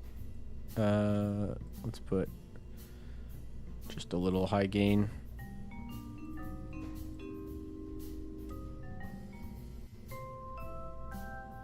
On the lander itself. All right, now crew it. We don't need Eileen.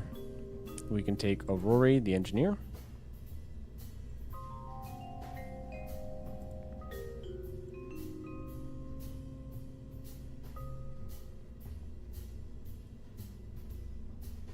Let's change these guys up. Let's go orange suits.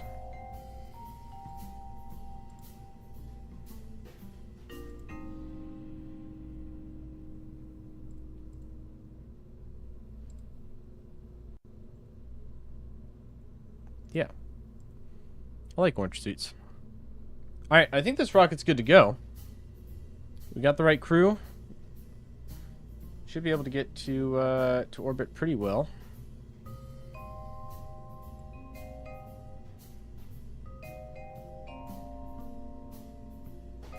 There we go. Custom suits. Yeah, we tweaked them a little bit. I'm not going to go all the way into like the suit customization stuff right now. But we did tweak them a little bit.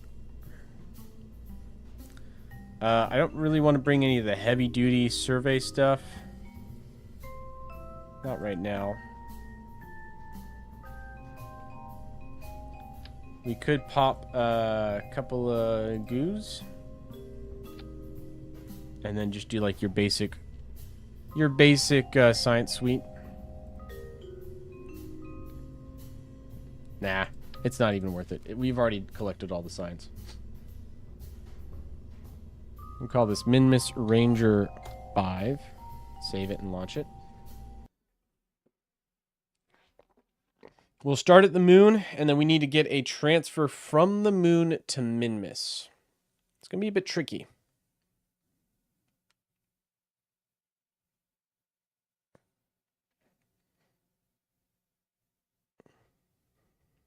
But if that Wolfhound engine has enough fuel to get me captured in orbit of the moon, then we should have plenty.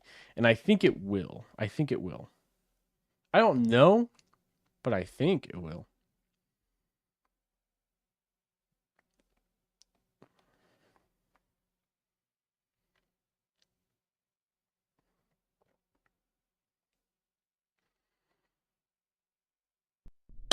Come on. Come on. Any second. There we go. Yeah, this is a tall stack right here. All right. Crew is ready. Throttle up. SAS on. Light the engines.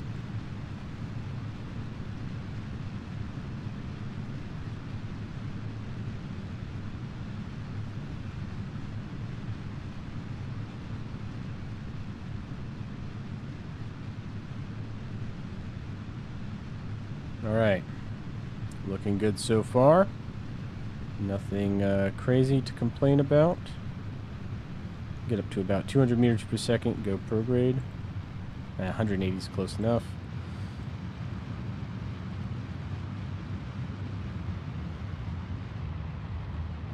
Keep my thrust weight ratio a little low. Around 1.5, 1.4.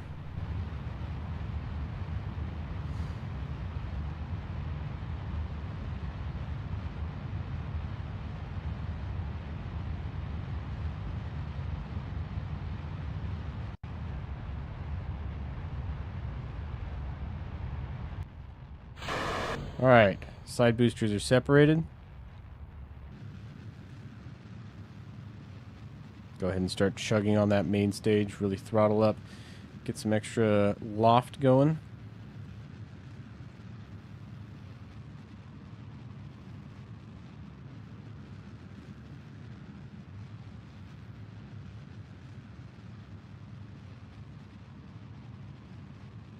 Alright, looks good so far. Throttle down a little bit. Throttle down a lot of bit, actually.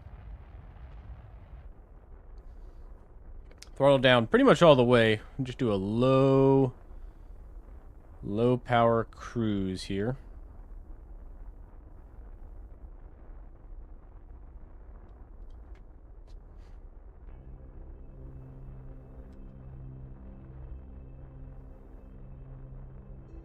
This main stage might be enough to get us into orbit.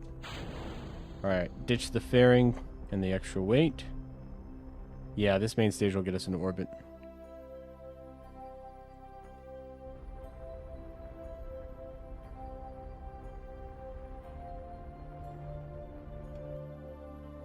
Okay, that's orbit with 100 meters per second left on the lower stage.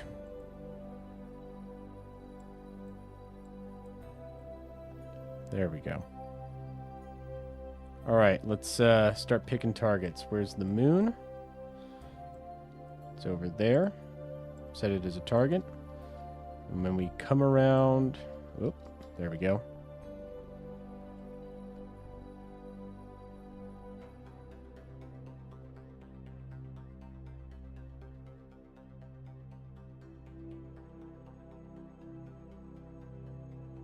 Let's go ahead and extend our solar panels as well while we're here. And the high gain.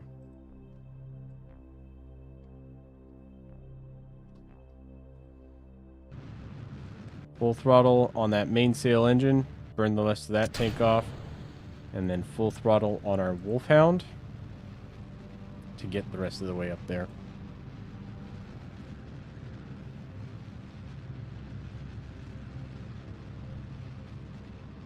Alright, ascending to the moon. Our apoapsis is right at the ascending node, which is actually perfect. Kind of what you want.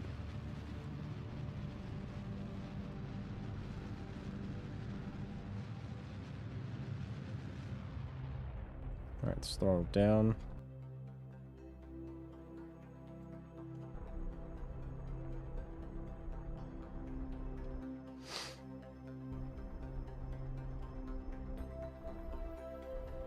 "94-kilometer orbit around the moon.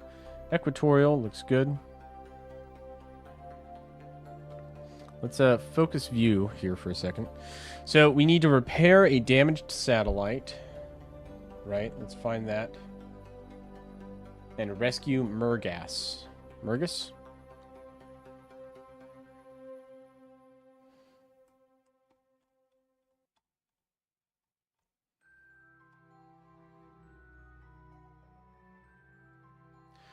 Moon DSNR NVFPT.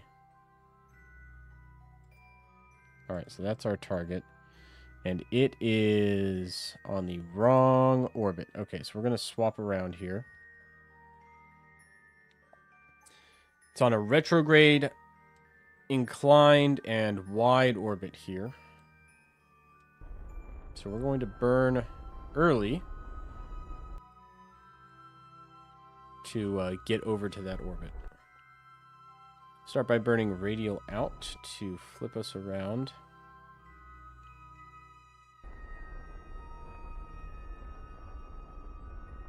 There we go.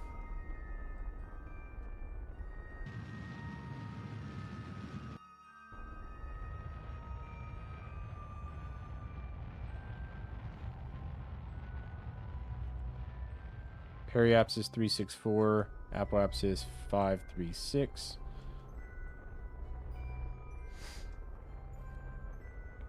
But here's what I'm going to do. I'm going to get my ascending node right on it.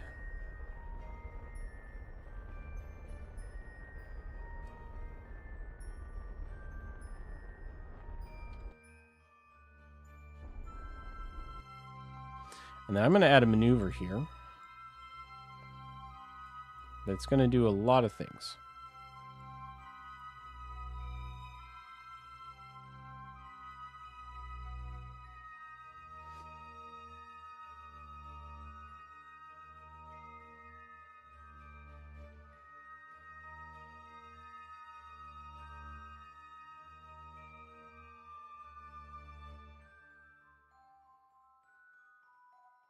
That'll match our orbit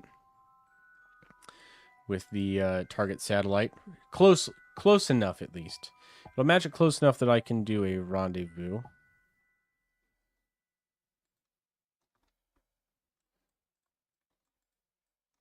So we are at the maneuver node. 23-second burn, 335 meters per second in the upper stage to get there. It's totally fine.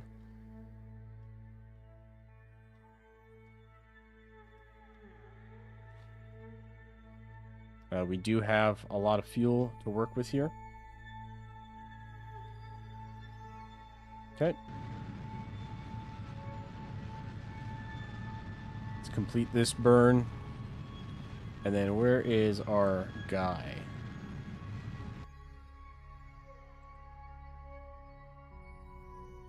Mergus's cage is right there. Okay. Got it. So we can use this stage to get our rendezvous with the satellite.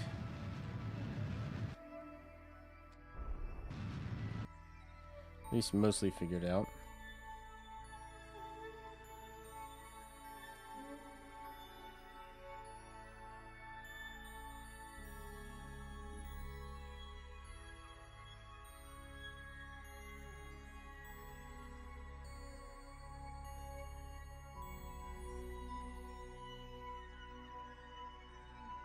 Let's do another plane correction.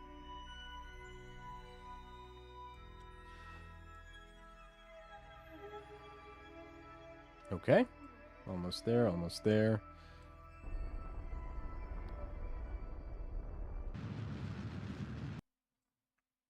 That gets us pretty much on the orbital plane. And let's go radial out. Combination of radial out and prograde. We're going to do this one manual. Try and get my periapsis rotated into position here.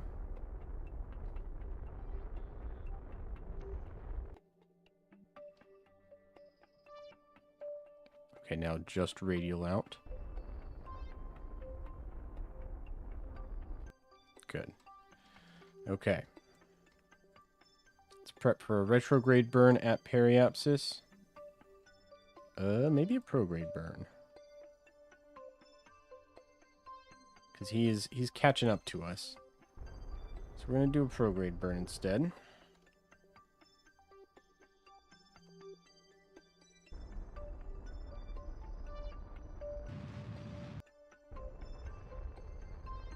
And that intersect is the one we're going to go for right there.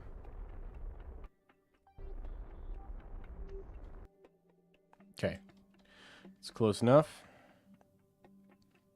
Go around. We're in this wider orbit, so the target satellite's going to catch up to us as we come around this wider orbit. And as we fall back in, here comes the satellite. We're going to switch to target frame of reference and fly the rest of this just by target.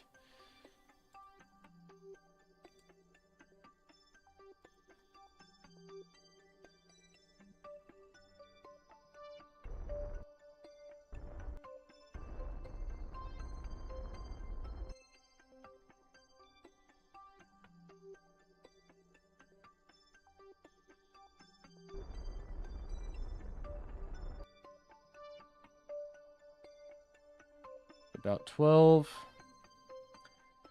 kilometers of separation, it looks like.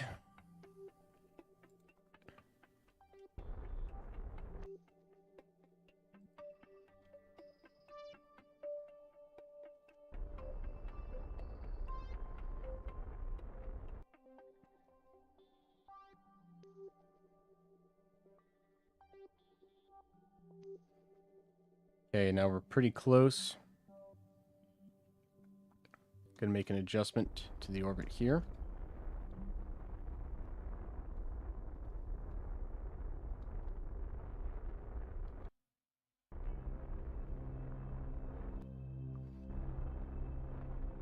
Now we have an intersect closing in 3, 2, 1 kilometers. 0.8, 0.7, 0.6, 0.5, 0.4, 0.3, 2.1. Good. That is a good enough intersect for me. So we're going to close in on it all the way down, basically. We're going to lock retrograde.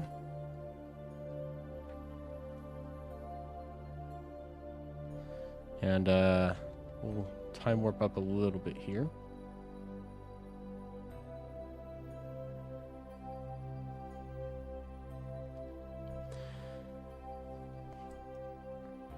Prepare to fly by.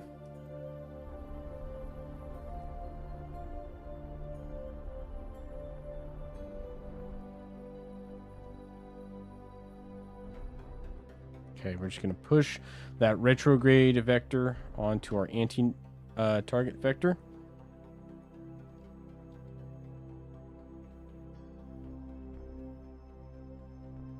Closing in at 5.5 meters per second. 500 meters away. 400 meters away. 300 meters. 200.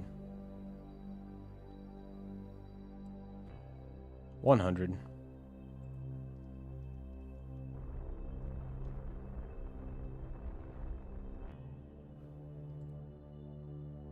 87.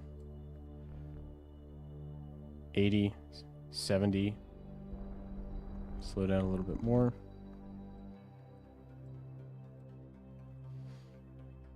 I want to get nice and close.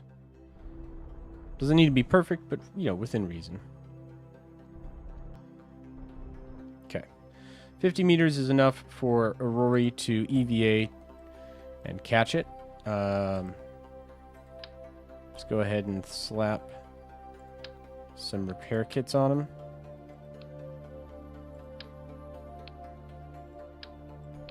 As many as he can carry, just in case. Probably won't need all 4, but doesn't hurt to bring extra. So what's the damage component? Communitron 8888. Okay. That's the dish antenna.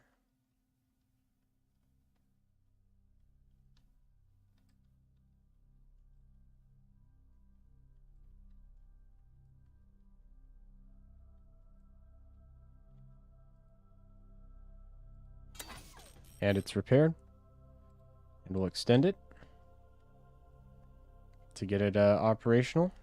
That satellite is back to being operational. Good work, Aurora, on your successful repair of that satellite. Let's go pick up Mergus. Oh, I'm stupid. I'm a stupid dummy. I didn't need to bring a scientist. Why did I bring a scientist? Why did I bring 3? I should have left it at 2. Oh, you big dumb idiot. Okay. Never mind, Mergus. You are not coming home today. We'll send another rocket to get him. It's fine, I guess. All right. Min-miss time.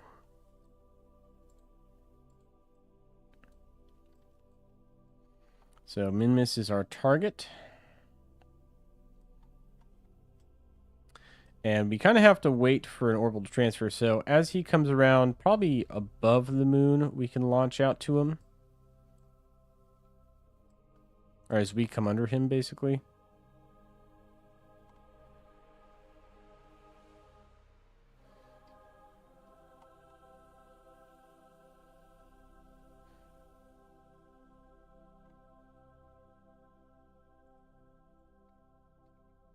Right.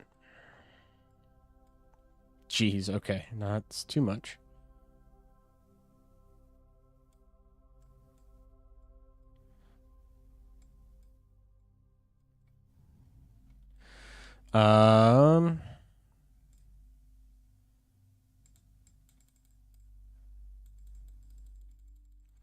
Let's do the burn earlier. Right, let's do it in such a way that we can get... Ugh. Ugh, too much. Too much, too much, too much.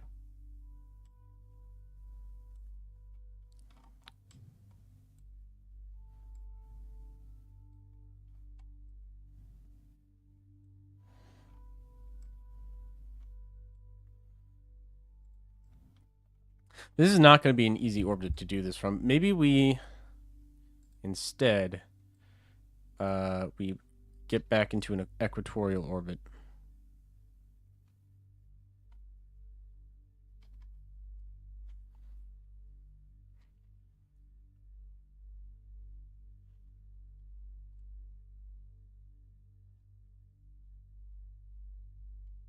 Like about here.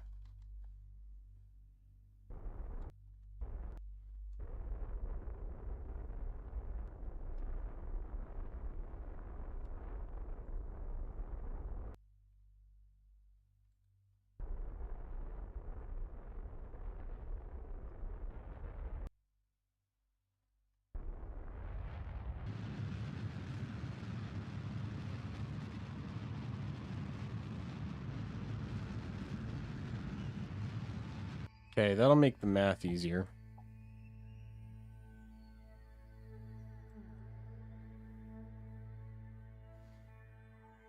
Let's add a maneuver.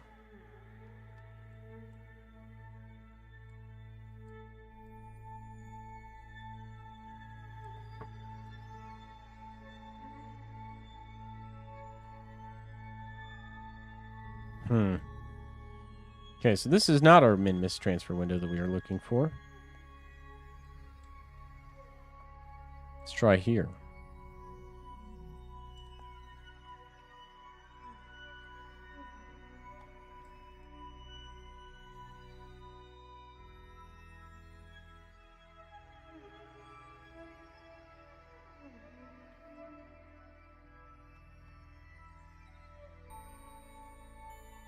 Okay, so it's too far ahead of us this case.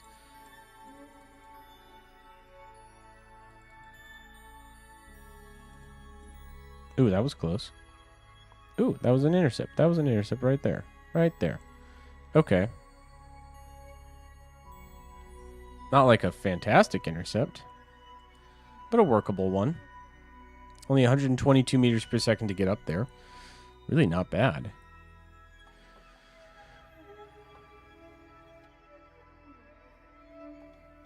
I didn't have anything else on Minmus, right? It was just that one thing.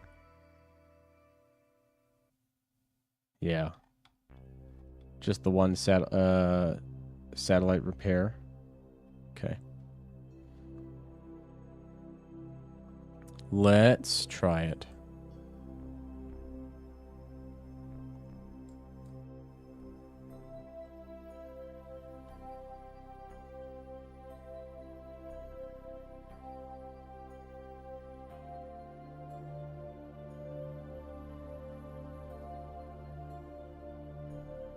Ah, screw it. We're just going to go for the burn, and then we'll adjust from there.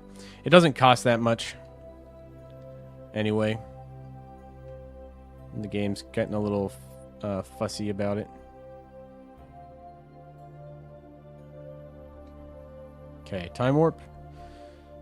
7-second burn, 122 meters per second. We have 652 meters per second left on the upper stage here before we're just to the lander. Which I never even needed.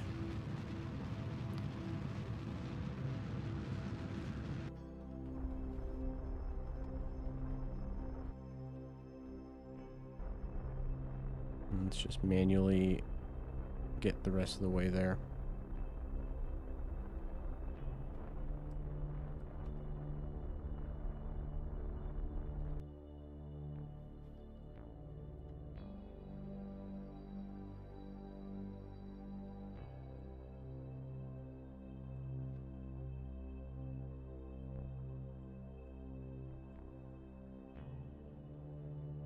Okay.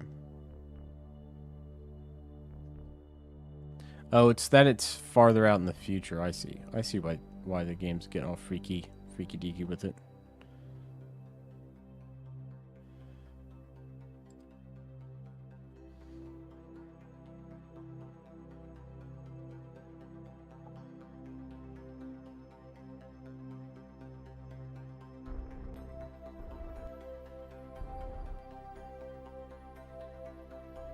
Like a quantum probability state. It's not sure.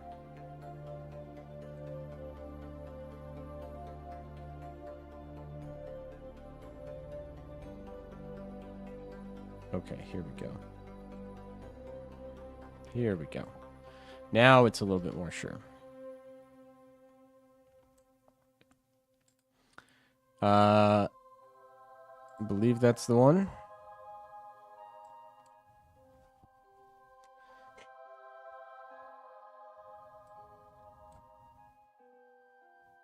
It's either this one or it's this one.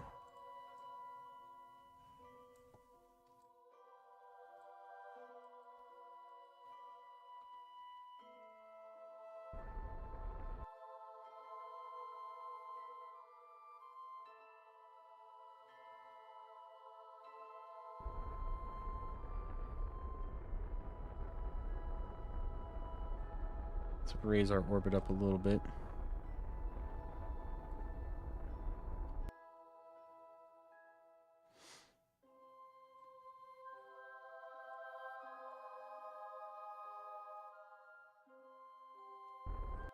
Okay. 505 meters per second to delta V. May be enough to finish the rendezvous as well. Nope, it was radial out, huh?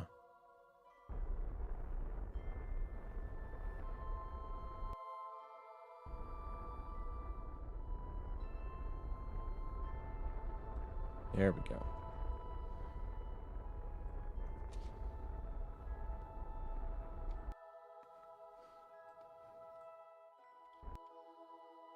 Now we're going to do a similar brute force burn here. So it's going to retrograde too much. Retrograde and capture. Also plane change.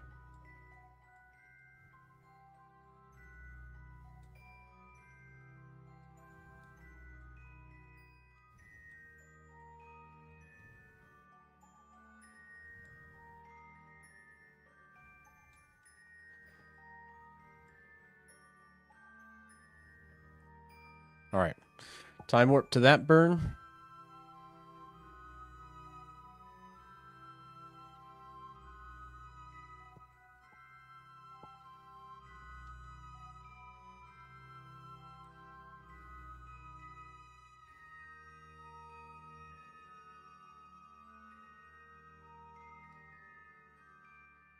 Six-second long burn, 117 meters per second. Radically change our orbital path around Minmus here.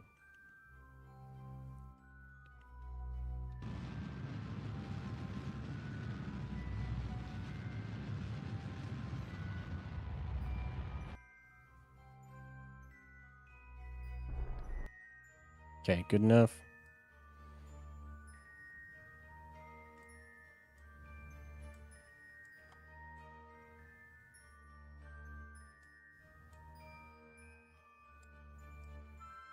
Might want to push it normal now.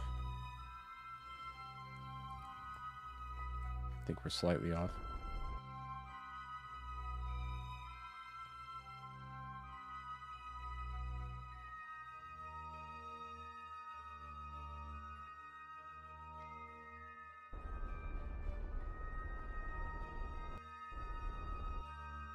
Okay, that's pretty good.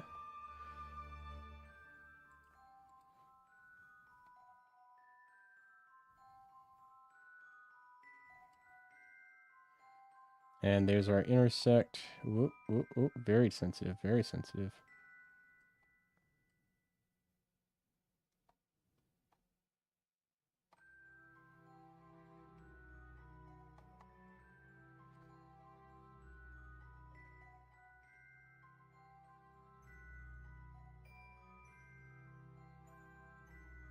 Right there. Okay. Let's time warp to that. We'll adjust our orbit, make that rendezvous. Hopefully I'm looking at the right satellite. If not, then bollocks. We have fuel. We could go down to it, I guess, but it'd be somewhat annoying.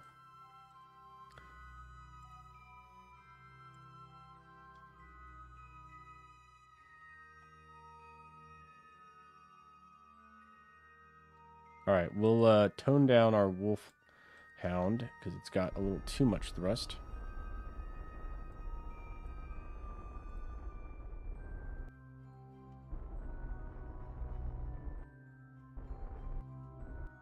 Okay, good enough.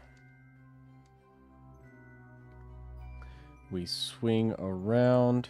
Let's go to target frame of reference. And then I'm just going to burn at the target.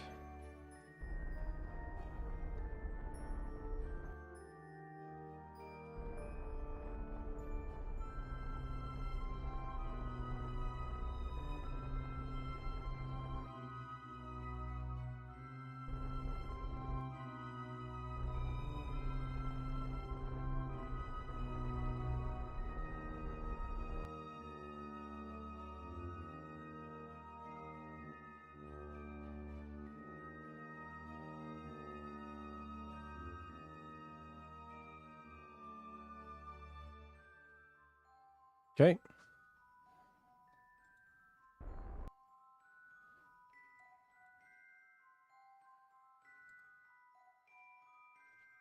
Keep turning, keep turning. You're going the right way. There we are.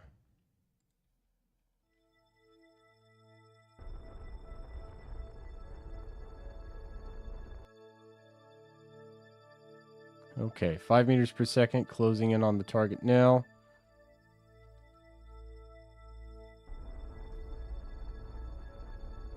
Now we do actually have to get quite a bit closer here.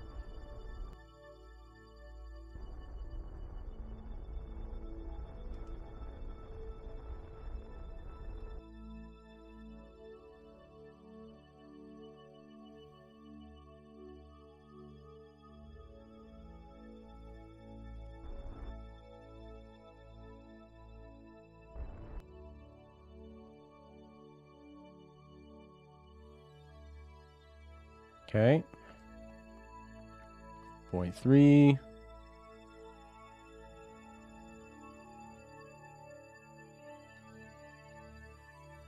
Just get up nice and tight with it.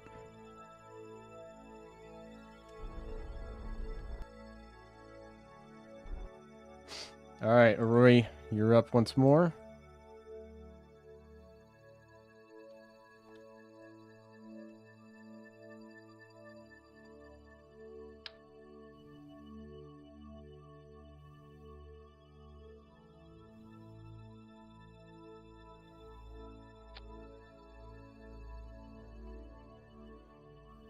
All right, we have attached the fuel tank to the satellite. Let's board and move away from the satellite, like so. Let's just get back to Kerbal now. So our orbit's not exactly ideally lined up, but we can still make do with it.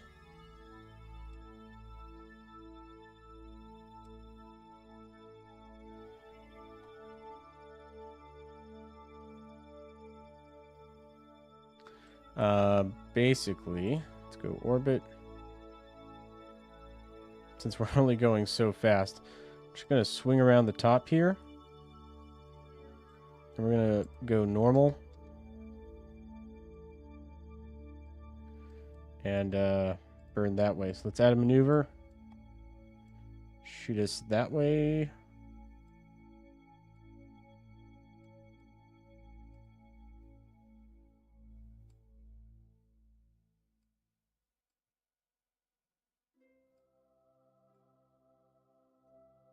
Oh, we almost had it. There we go.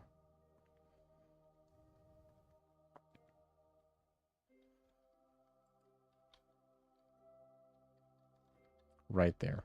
Perfect. Warp to it.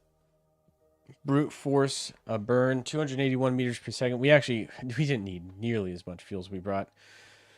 Oh well. We'll send a second mission up to do the rest of the work. Get rid of that thrust limiter.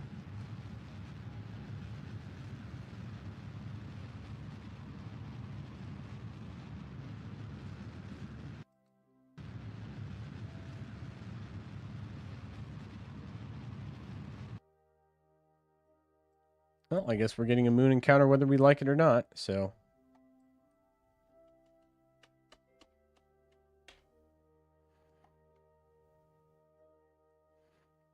Let's go radial out.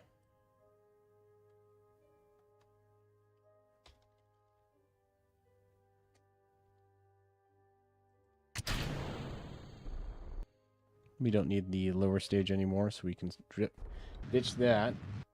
And that's a Kerbal periapsis.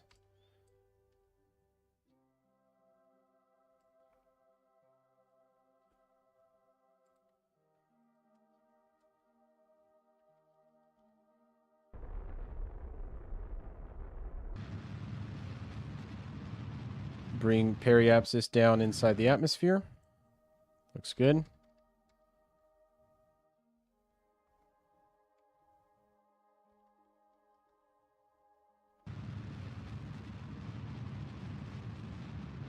And then just bring that down a little lower.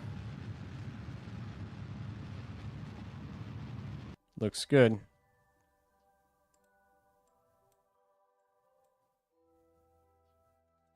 Stage it.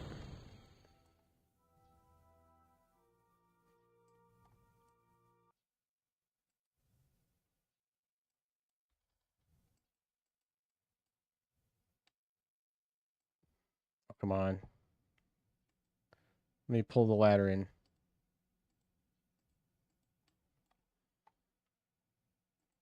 There we go. Retract ladder before it explodes.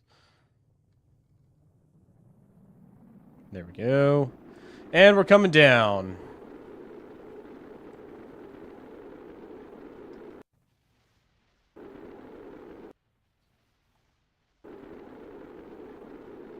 The blader looks good.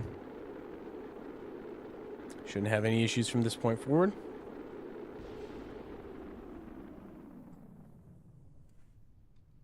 Yep, she's in the atmosphere. Easy done. All right. Above ground level. 10, 9, 8, 7, 6. Shoot deploy. 4, 3, 2, 1. Shoot open. 200. 100. Down. Recover. All right. So we flew from Kerbin to the moon to Minmus, back to Kerbin. Moon, Minmus, moon, Kerbin. We hit him all the way up and all the way down. Pretty good mission. We forgot to leave a seat for Mergus, so we didn't get him. I'm sorry, buddy. We will come back and get you around on the next go. Our KSP Hermes ship is still on its way to Kerbin. It's got a little bit of time before it intercepts.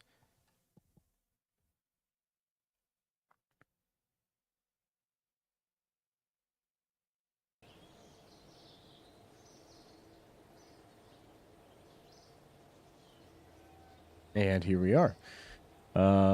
12 science gathered from the recovery of the vessel. That's great.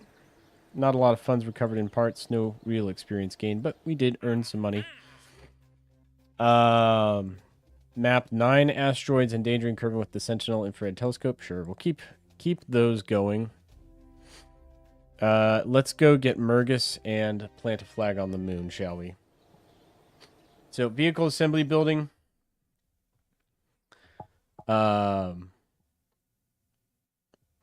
going to do basically the same rocket. I might just strip the side boosters off. Because we don't really need it. And this mission is going to be far less ambitious, so definitely don't need it. Basically just go up. Reconnoiter with Mergus. Rendezvous with him. Land. Come back to Kerbin.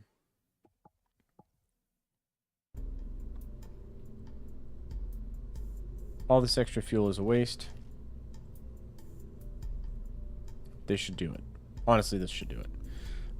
KSP Mooner Ranger 6. Save. Crew-wise,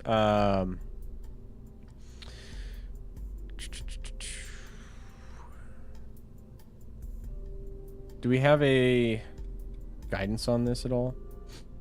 I don't think we do. No, we don't. Well, we can ditch that. We don't need that anymore. Oh, wait, no. Maybe we do want that. Let's bring that. And then we can ditch a pilot and just put the remote guidance unit on this.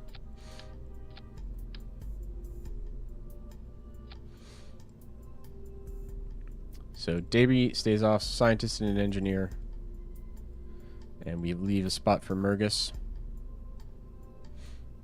Other than that, this is about all we're going to need. I guess we'll take some cargo down. So 2 solar panels. The goo. The ionographer. Experiment control group. Passive seismometer. Probably all we need. Really. EVA science experiments and 4 repair kits. Just in case. And some extra EVA fuel cylinders for fun. We got some big dishes that we really just don't need. We got the comms. We'll take science down this time. Right, so we'll do a mystery goo. And then we'll throw some sensors high on the pod so that we can recover them.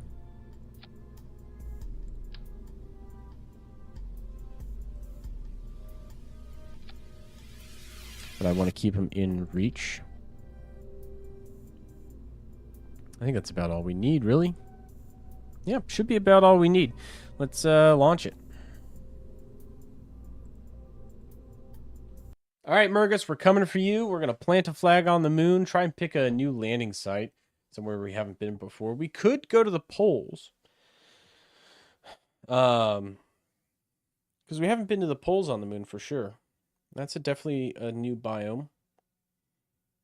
And then we can launch straight from the poles south towards the Kerbal Space Center and call it good.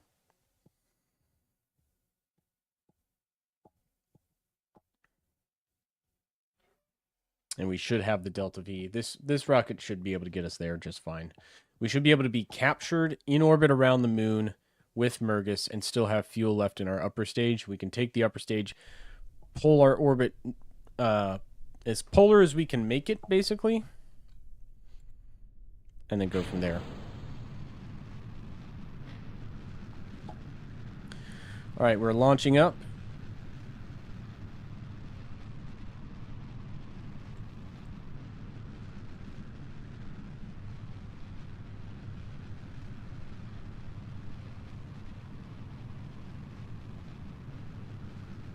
Okay, go prograde.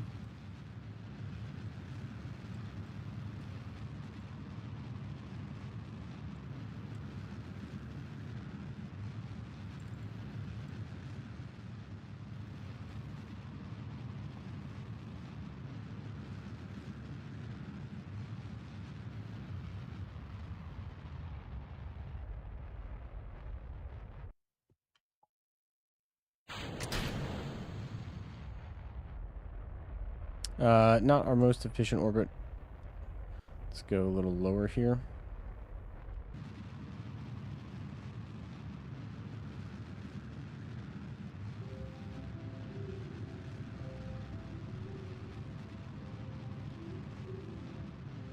There we go.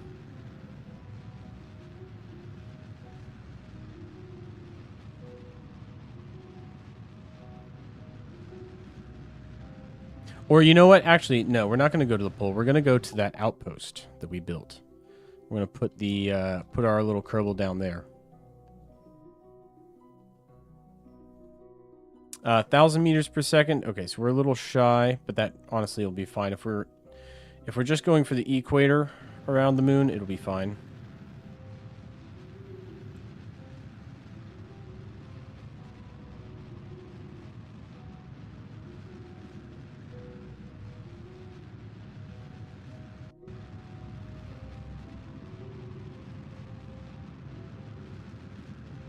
There we go.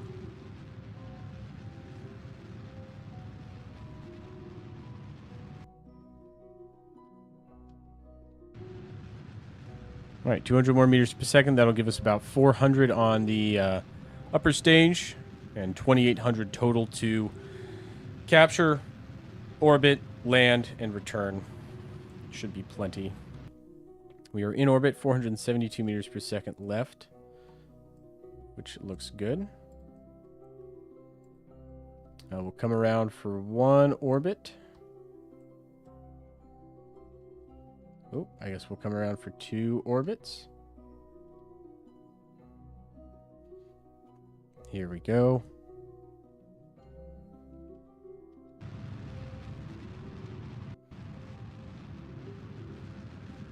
We'll finish burning off this Wolfhound, and then we'll switch to the Poodle.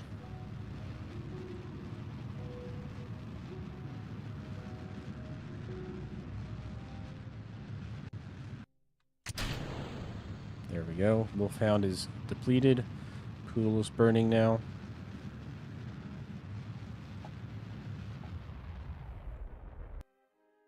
Okay. Periapsis of 984.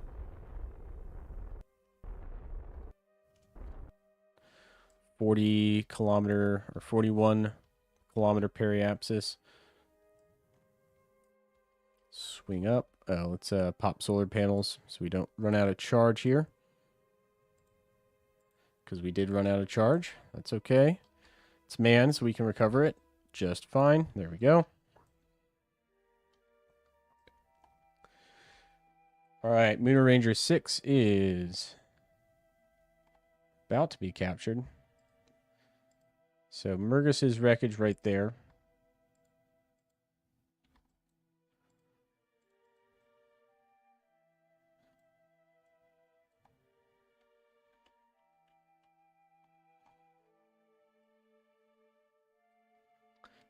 Let's go SAS on.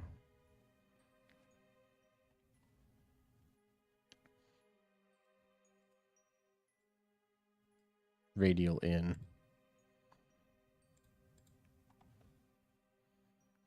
This thing turns a lot faster now with the remote guidance unit in the SAS. 170, 147. Let's go normal.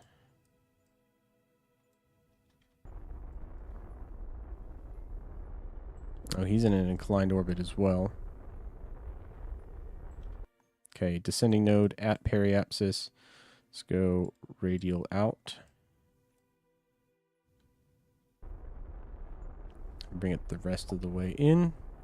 So we have a critical point where we are at periapsis, at descending node, crossing his orbit. And then from there I can adjust onto orbit.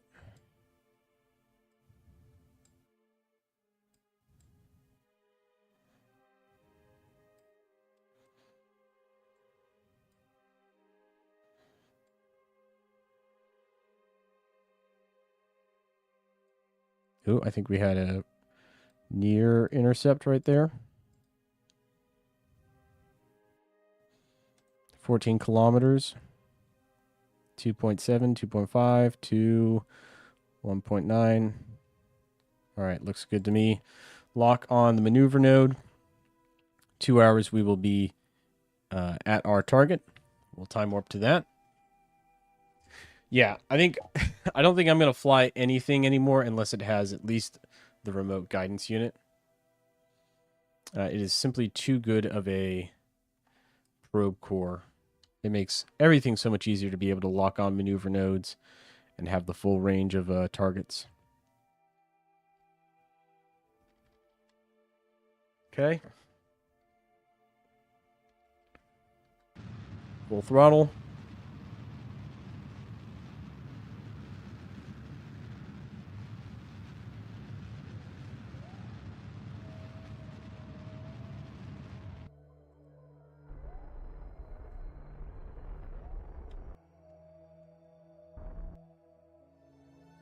Just a little past. Just a little past. All right. Let's put a thrust limiter on this.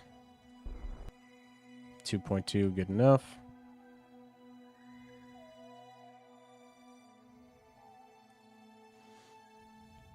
Oh, we are going absolutely the wrong direction. Shoot. Oh, I miscalculated that one. Okay, target 800 meters per second. Well, we can rescue Murgis. We're not going to be able to land. Ah, oh, son of a bitch.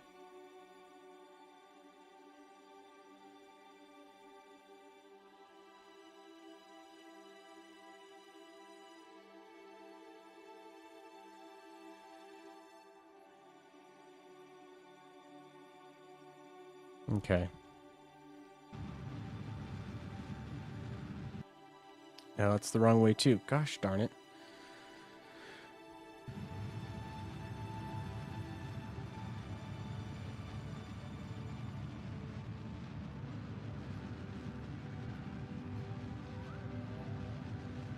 I was hoping to get like a 2-for-1 deal out of this, but maybe we just have to rescue him.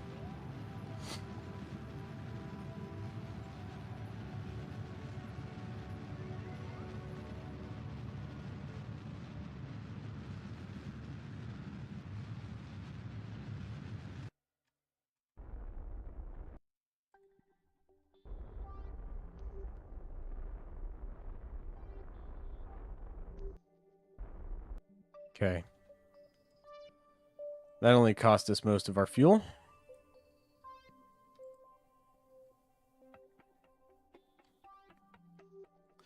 But we'll at least get the Kerbal. Alright, we're not doing the landing on this mission.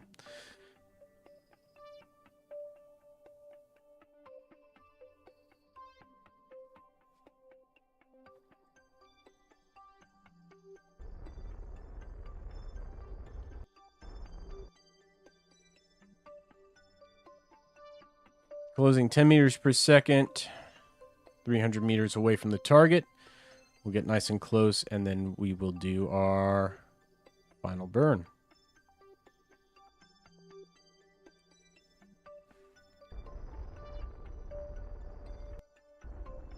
All right. Good enough. Oh, we have another scientist on board. Great. Would like an engineer eventually.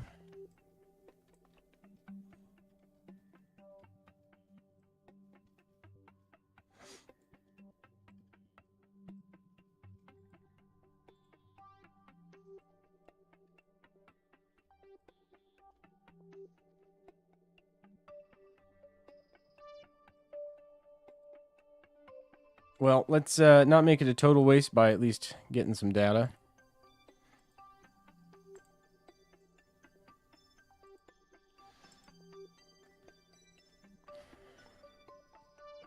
Okay.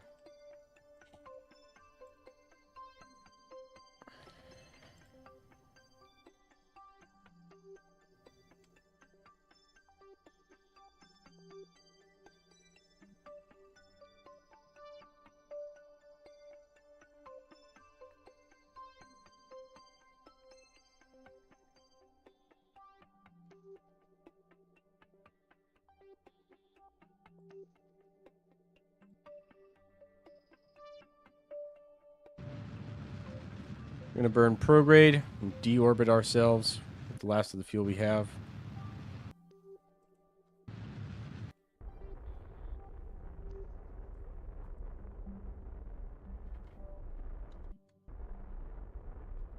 Looks good.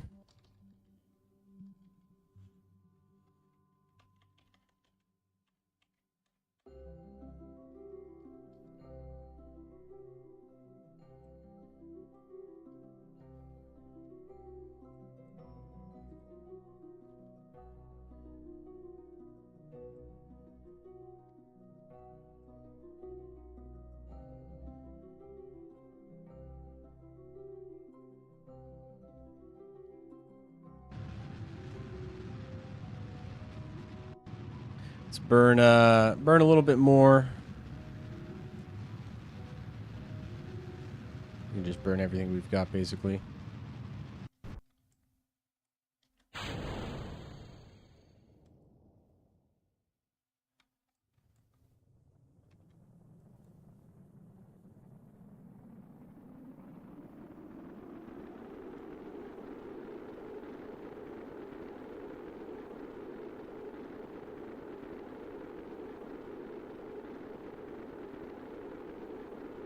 All right, punching through the atmosphere pretty quick now.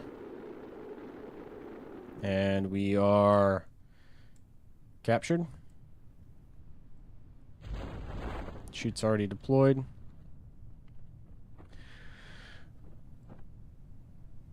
Coming down in the water. 8,000. 7, 6, 5, 4, 3, 2, 1. Chute deploy.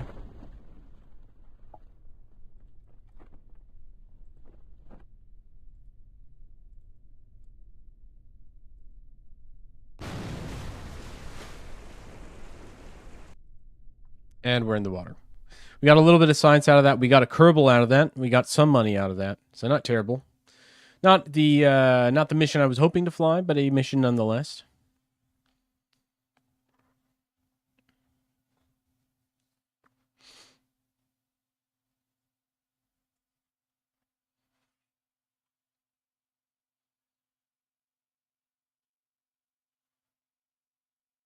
And while we wait for this to load, let's think about what we want to do next. So we still need to plant a flag on the moon. We can see if there's any other contracts that are popping up from that.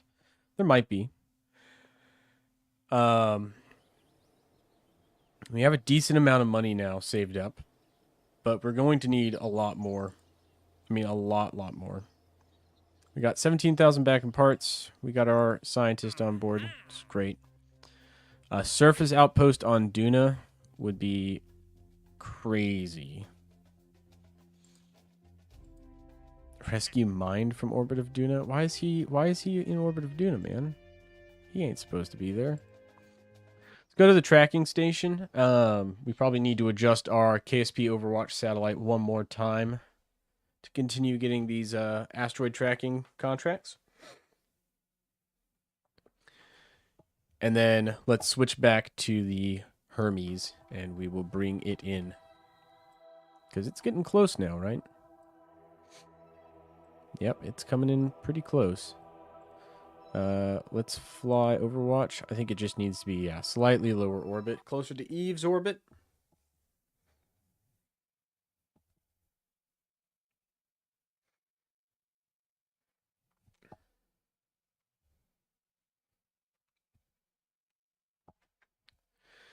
Okay. Now, if we're lucky, we just pilot the craft and it's already close enough to the orbit we don't have to adjust it. Would be nice. We'll see if that actually ends up being the case.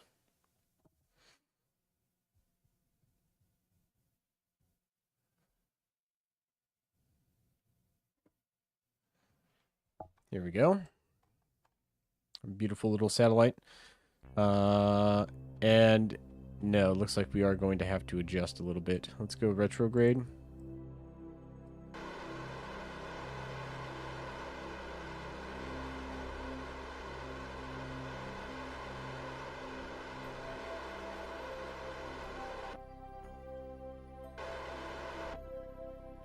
Okay. It's going to take it some time to come around to the other side of its orbit and adjust it the rest of the way. While we wait for that, let's fly our Hermes. I'm sure we've got plenty of science that needs to be transmitted, so we can start with that. And then we can bring it in. I think it's scheduled to have a flyby of the moon. Oh, yeah, there we go. 1800 science. Let's transmit science and let time pass a little bit.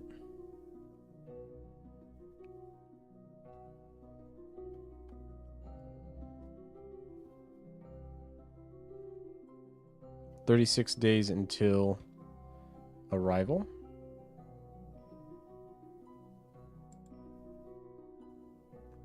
"1800 science recovered.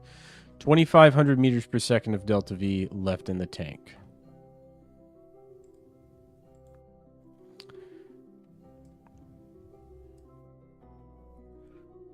Let's let's time warp. Can I warp to the moon encounter?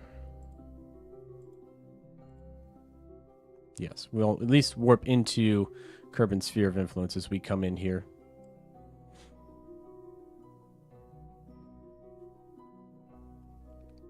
And we have arrived.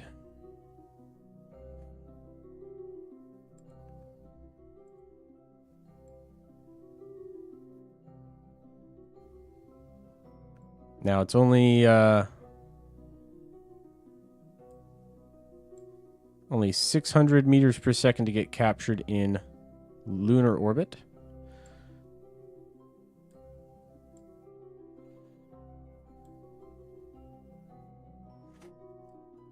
We don't want to get captured in lunar orbit. We're just going to use it as a assist to help us circularize and come down into the Kerbin system. We'll go ahead and point our maneuver node here.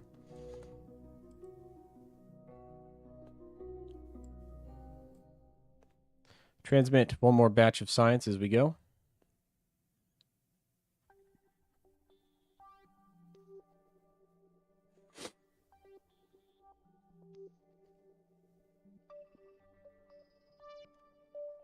And warp to the maneuver. It's going to happen in 1 day. There's Kerbal. And here we are at the moon. We'll go ahead and start the burn now while we're here. Lag magnetospheric data, process that in the lab, and transmit it. Run the magnetometer report.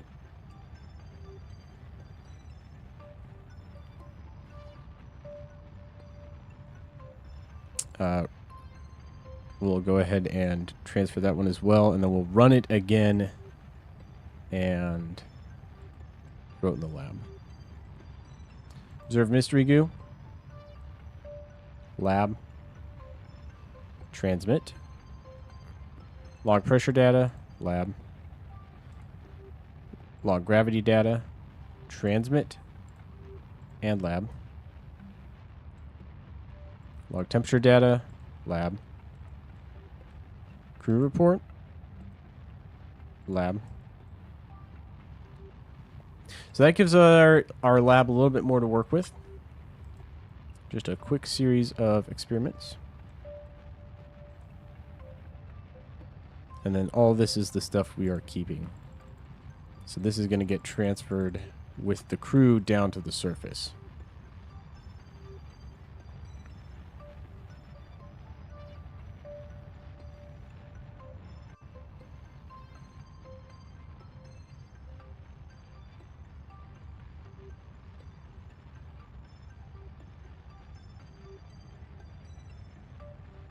Hermes has had a long voyage, but she is finally coming home now.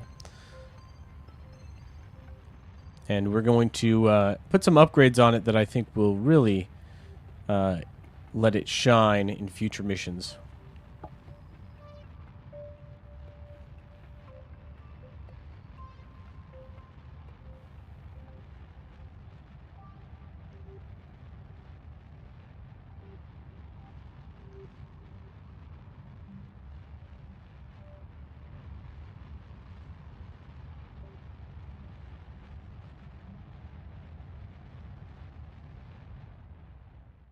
Okay.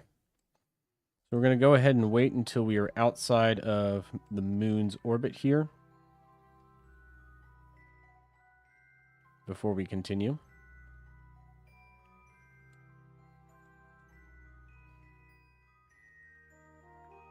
Never mind, I guess we are in lunar orbit anyway. Well, if we're going to be in lunar orbit, we might as well use the orbit to our advantage. We can, as we come around here, burn prograde. Actually, no. We'll wait. Oh. Well, burned anyway. Let's go retrograde now. Log magnetospheric data. We'll keep that one.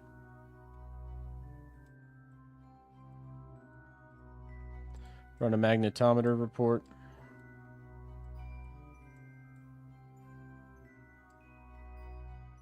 Keep that one as well. Log gravity data. Transmit. Log lab. Log keep. Log temperature. Nothing new. Log pressure. Nothing new. Crew report. Nothing new. Okay.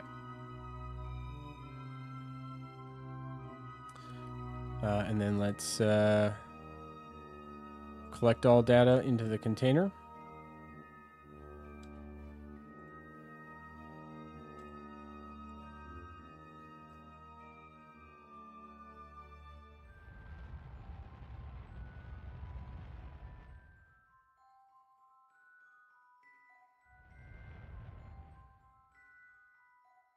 Okay, that's the wrong way. Let's control from here. We should be retrograde. Oh, we're retrograde in the moon's orbit. Well, there's your problem. There we go. Let's bring our orbit down.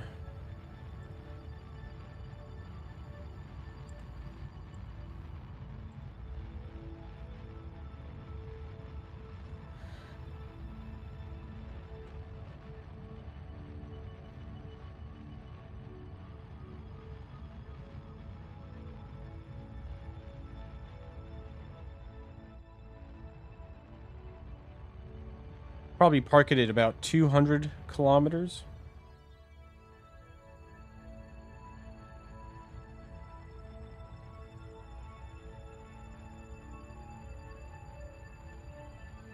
There we go. And we will slowly descend.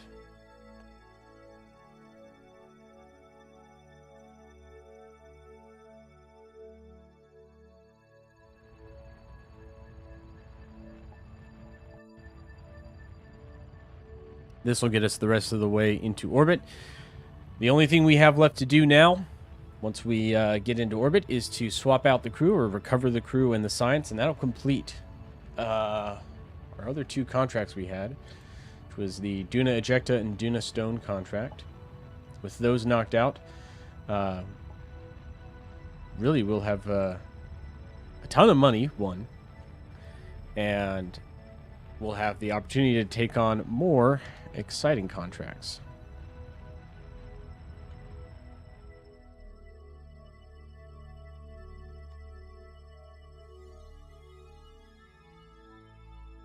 Okay, somehow we got Kerbal periapsis down to 85. I don't know when that happened, but it's fine.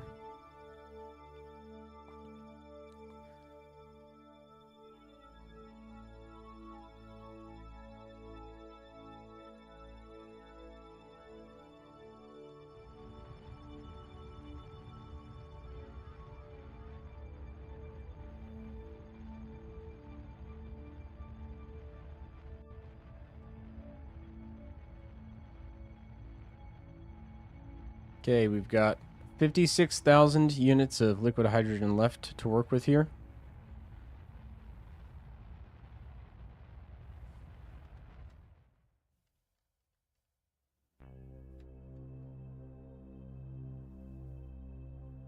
Okay, that time the engine kept firing. I saw it that time.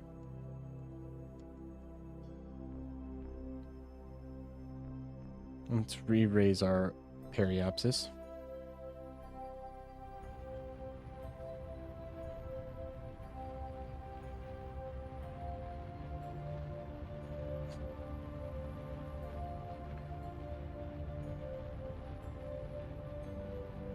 Okay. 100's good.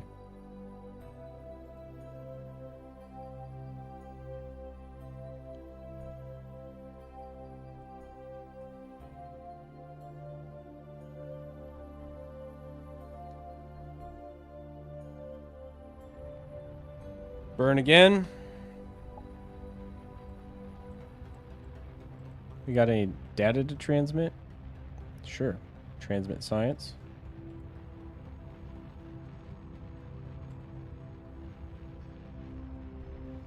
What does retrofit mean?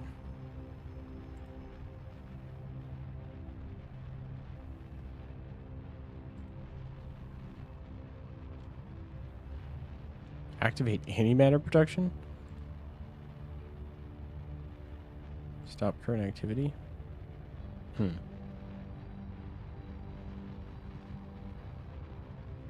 be interesting if we could produce antimatter on our ship. That would be an interesting bonus activity to do. Okay, I'm going to use stability assist to help keep our orbit from decircularizing, but basically we're going to burn slightly inwards and just keep the engine rolling here.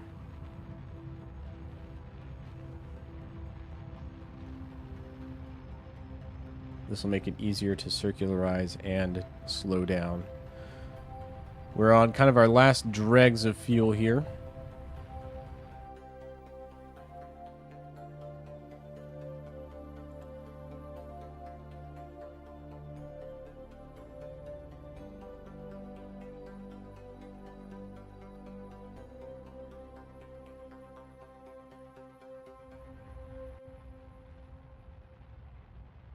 But the engine is performing pretty admirably. Not really too much of a complaint here.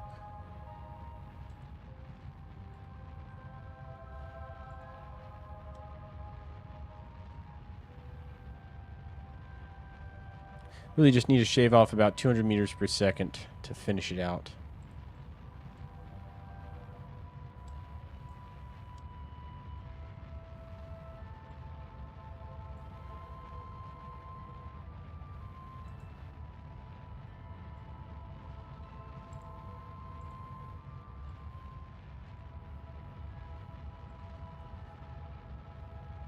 Got a little bit more science out of our gravity detector there.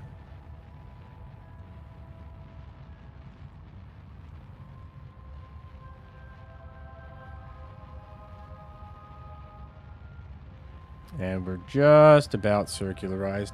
Probably won't bother with the plane change. Any rendezvous we need to do, we can coordinate that ourselves.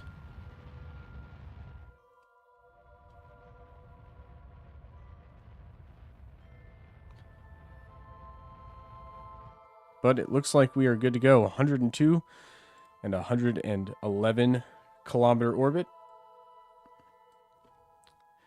And we are ready to recover our crew and its science from orbit, from Duna all the way back down to Kerbal. These guys have had a long trip, and I'm sure they're ready to get back to their homes. Although some of them at this point may feel like the ship is their true home. They've spent so much time on it. We'll go ahead and get our space plane ready. The KSP Dagger is going to do the flight. It's awesome, and it will be the perfect vehicle for this rendezvous, because I can fly at an angle and kind of line myself up before I even light my rocket engines, and getting those inclined orbits becomes much simpler. Let's go to the runway directly, and we're going to just have debris, and that'll give us 5 seats. We'll launch the vessel. It would be nice, too, if I had some, like, tourism contracts where it was just orbiting Kerbal. It seems like all the tourism contracts are now like, oh, land on the moon and fly by Minmus and do all these other things. And it becomes hard, at that point.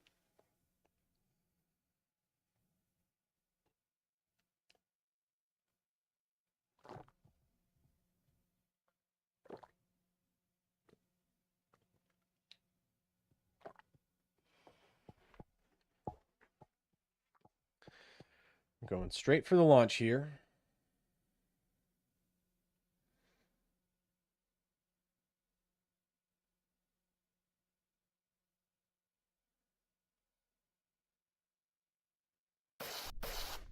All right.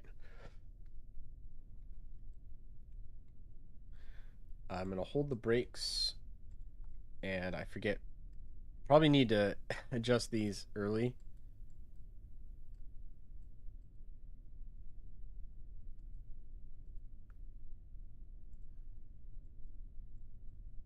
There we go. All right, let's wait for us to be under their orbit, or at least near it.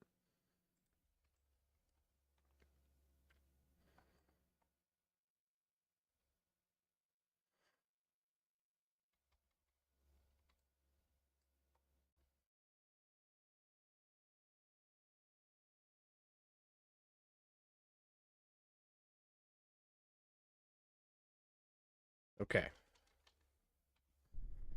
Should be good. Brakes off, throttle up.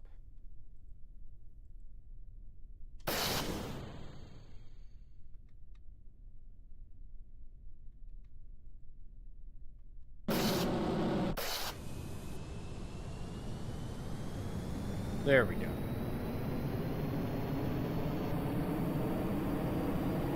All right, the Dagger is taking off. We're going to use these Rapier engines in air breathing mode to get us up to speed. And then it's going to be this core stage that really does the heavy lifting here.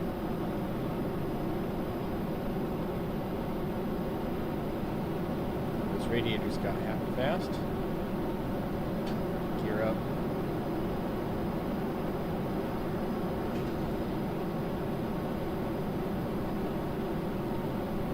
Turn those off. They don't need to be on.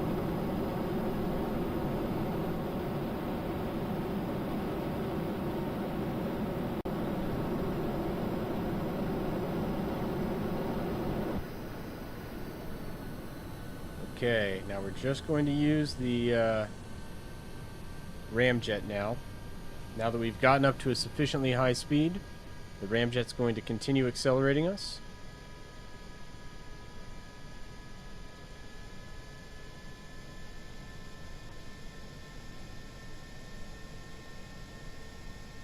And it should really pick up speed, too.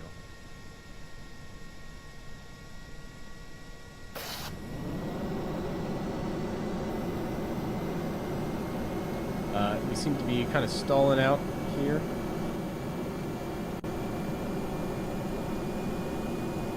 Let's burn a little bit more of our pure liquid fuel.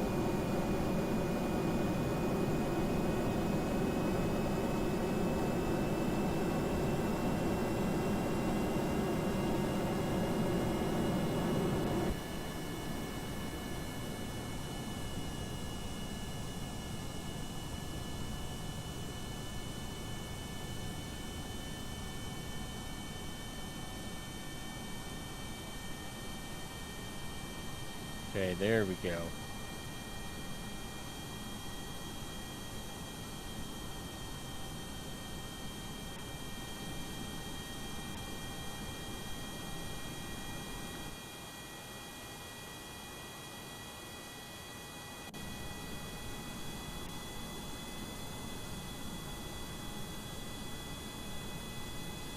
I'm going to fly a little bit more east. We're going to try and get under the orbit of the target.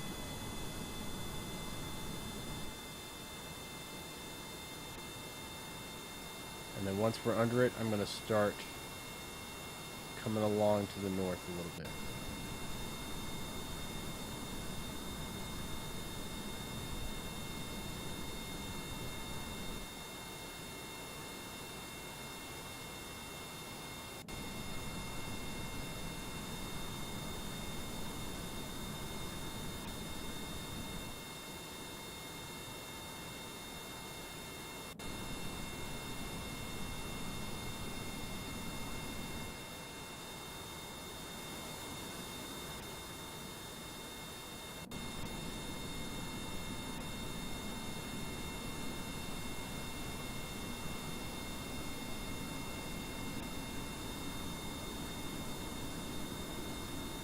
Okay.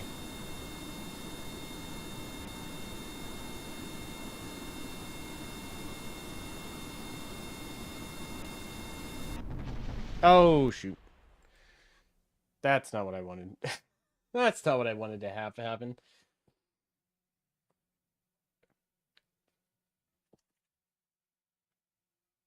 I was trying to be very gentle, and it just flipped. It just glitched out and crackened on me. Oh, well. We'll relaunch that.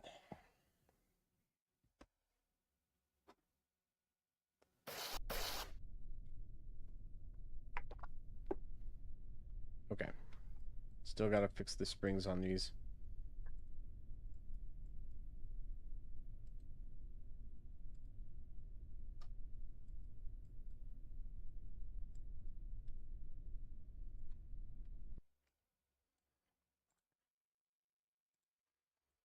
We'll get more lined up with the orbit this time.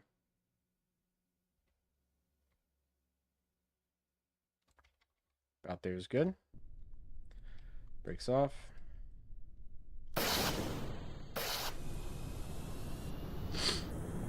Engines are running.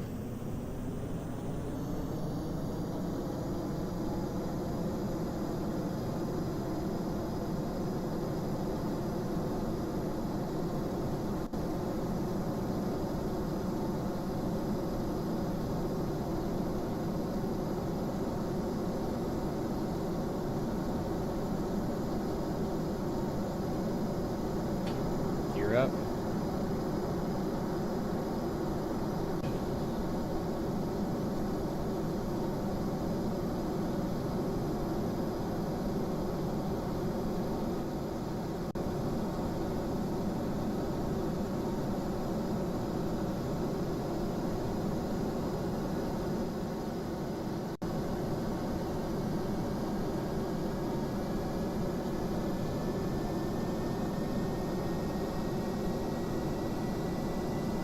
Okay, here we go.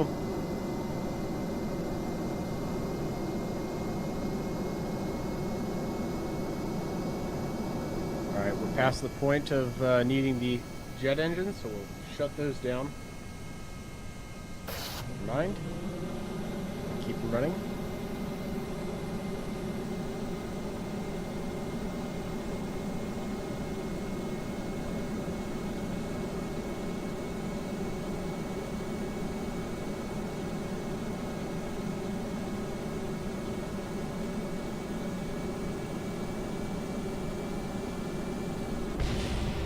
Why did it do that? Why would it do that? Come on.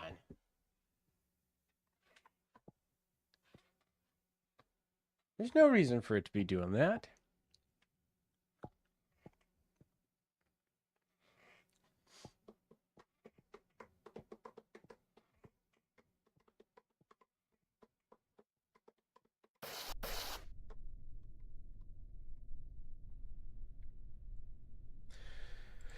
Oh my goodness.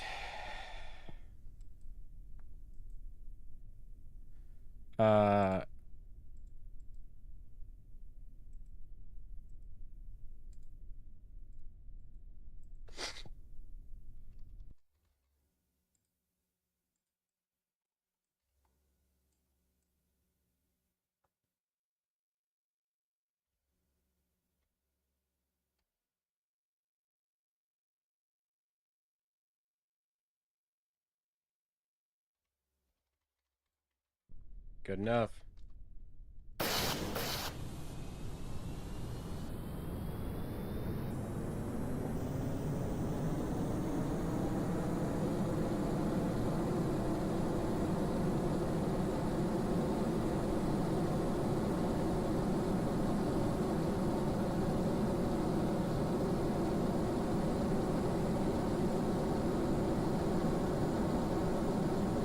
Okay, off the ground.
All right, here we go.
There we go. Okay, okay.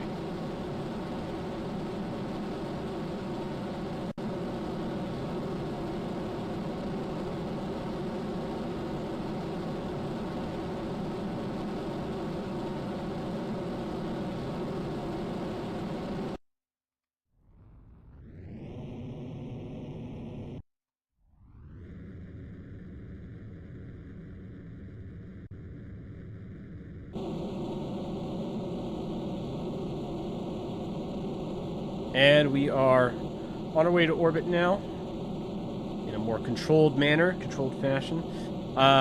Took a little troubleshooting with the engine there, which is pretty hot at the moment. So we're going to go ahead and kick on these graphene radiators to help bleed off some of this heat.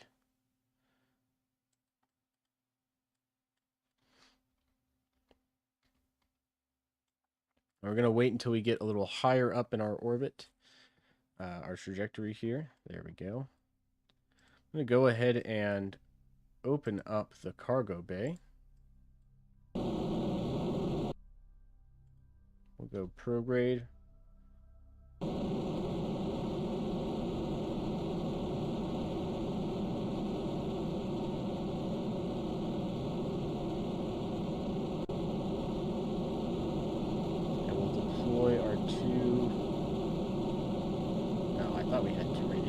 I guess not. That's fine.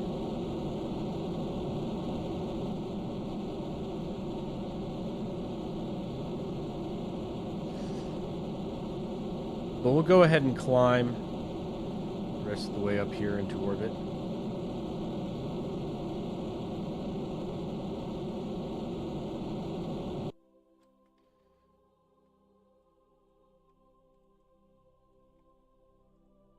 Okay, well, we can close this bay.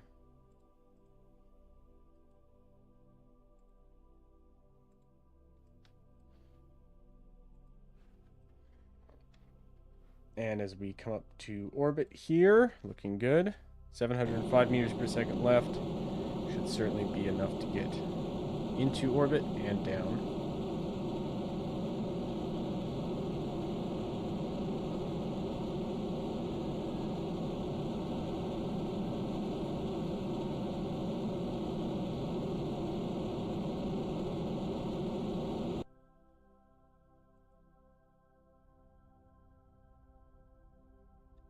Cool. Let's lock normal as we approach our ascend or descending node here.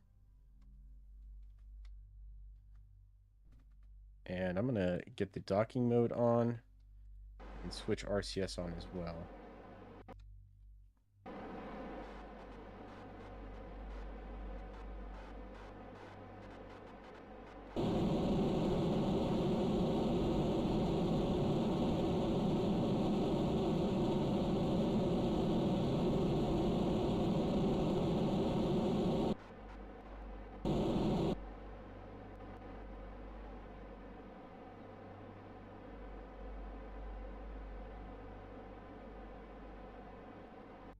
Okay, that's basically good enough for a plane change. Looks like our nuclear engines stopped overheating. That's good. Debris is doing well so far on the mission. We just need to get our rendezvous. So the plan is we're going to keep this lower orbit and catch up to the Hermes.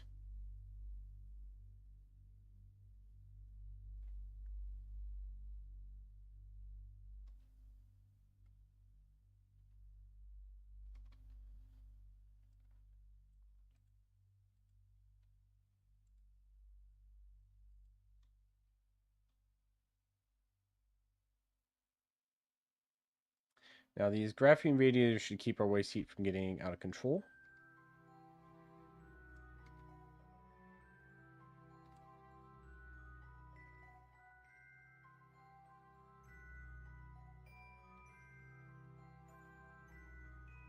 Come on, come on, almost there. We are catching up to it slowly. It's a slow rendezvous here. Looks like waste heat's about hit equilibrium, which is good. Okay, here we go.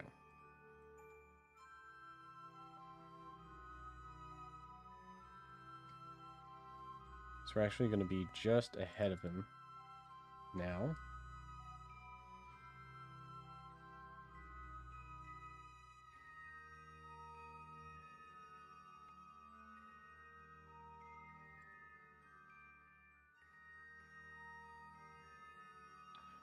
Yep, we are just ahead of him, so I'm going to wait until we're about at our where our intercept will be.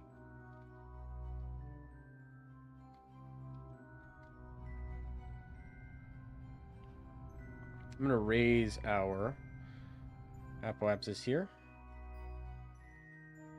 Looks like we do gain ourselves another intercept out in the future.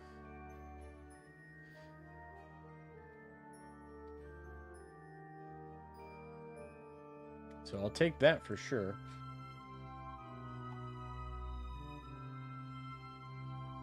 Two kilometers. We can do the rest of that intercept with RCS.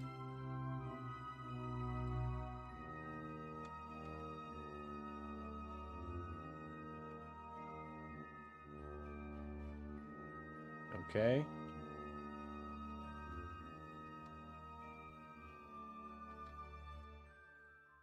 Now let's go retrograde to target. This thing's a little unwieldy, just a little slow. I definitely can control it just fine, but it's not the lightest, smallest spacecraft. It doesn't have a snap roll, you know, but it does look really good. And in terms of things that I care about looking good, it's pretty high on that list.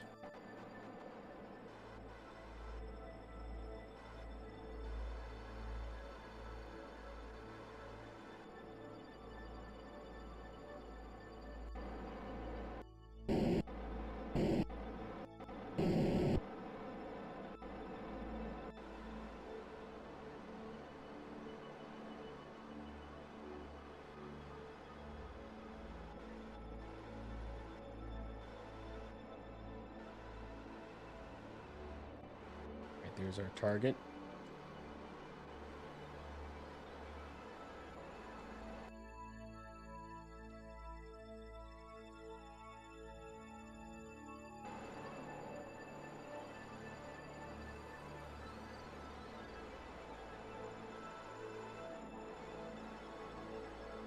Okay, let's get this closer. There we go. Use up some of that monopropellant. And start accelerating.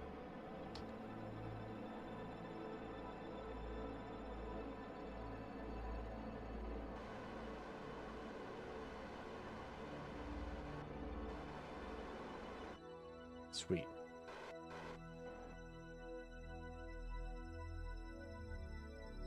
All right, 2.8 kilometers, 2.7. Approach is going to be pretty slow.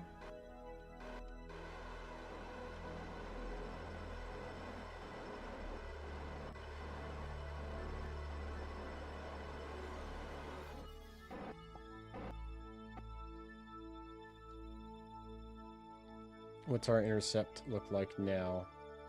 0.4. Not bad.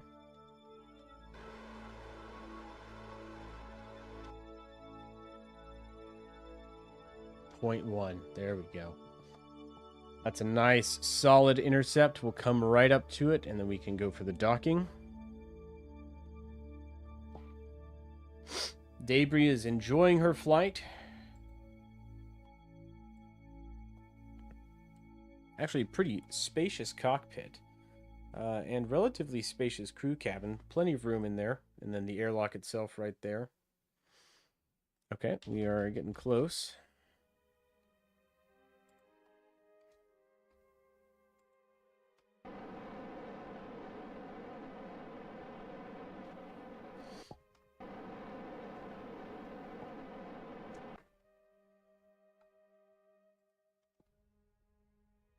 We're going to use the actual main engines for the braking here.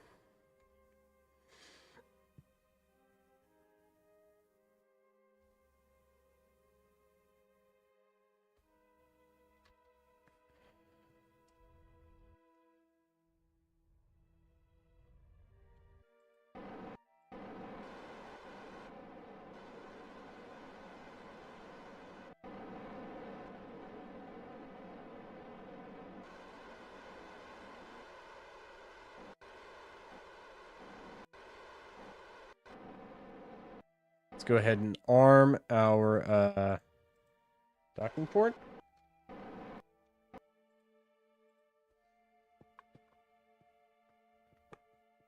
And get ourselves pointed retrograde. And then this guy.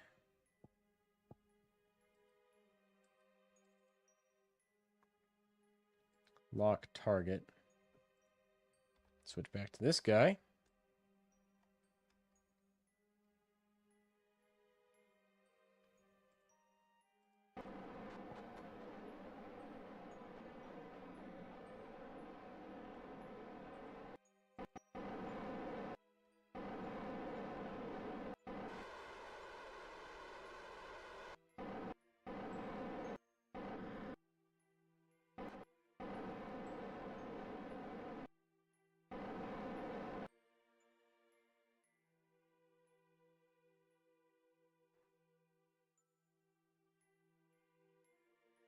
All right.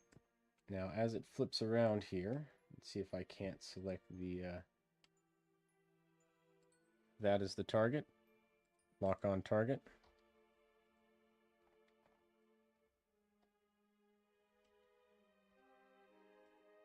All right. Control from here. And we'll flip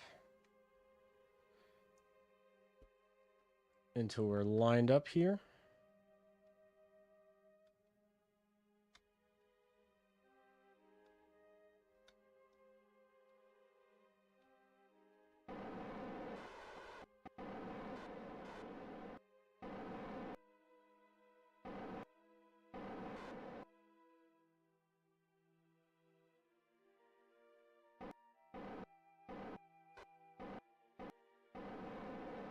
All right, looking good for the docking.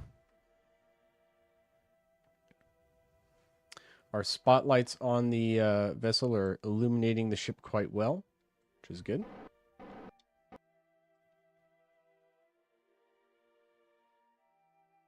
And we look to be pretty well lined up here.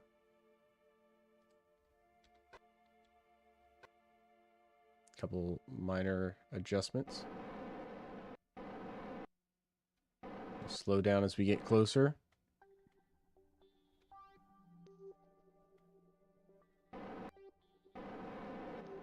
And docked. All right, let's turn RCS off, switch out of docking mode. Let's start transferring the crew. One, we can transmit science and stop researching. So the last of that science is off. Let's transfer our crew.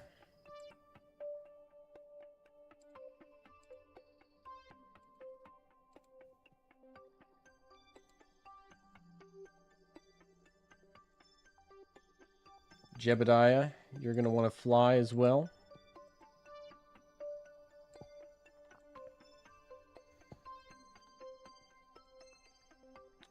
Bill and Bob will bring down. Mattdorf, you're going to stay and maintain the ship. So that's the crew transferred. Mattdorf, let's get you on an EVA.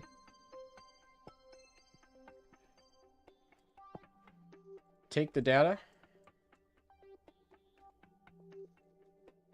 You're going to store it in here. Store data. Excellent.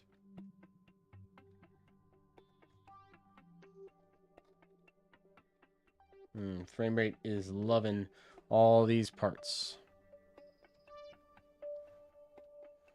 Okay, he's boarded. All the data is being transferred over. And we can undock RCS and push ourselves away from the station. Or from the ship, not the station. Just like that, we have rendezvoused. We have recovered as much of the crew as we're going to recover. We're going to keep one Kerbal up here just to, make sure everything is ship shape. We don't want to be, leaving a nuclear reactor and this ship unmanned in low Kerbal orbit.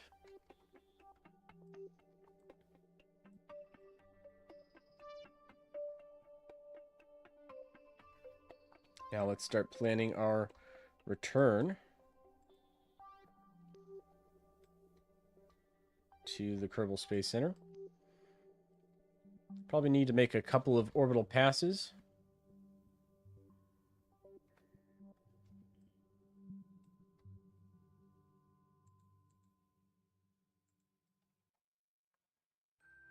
Alright, that's KSC right there.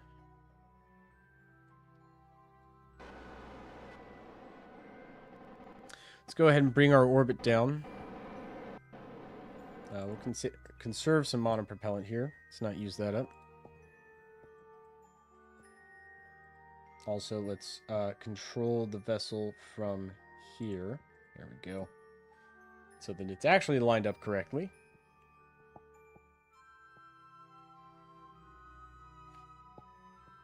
Okay.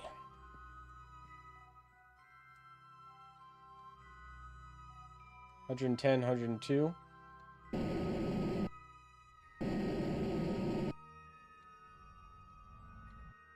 Nope, just a little too far. We'll use the RCS thrusters to boost that up ever so slightly.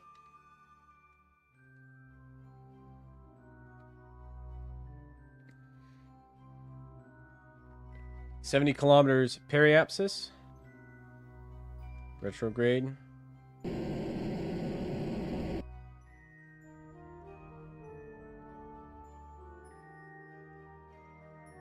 And that's as low as we're going to take it. We'll swing back around in our orbit. 2,100 meters per second. And right as we get to here, lower our orbit down to... We'll take it down to 55.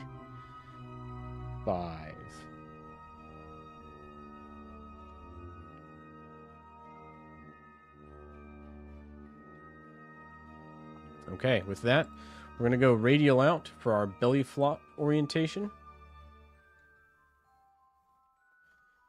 Now, this orientation is going to maximize the surface area of our vehicle, while also protecting the more sensitive equipment on the top.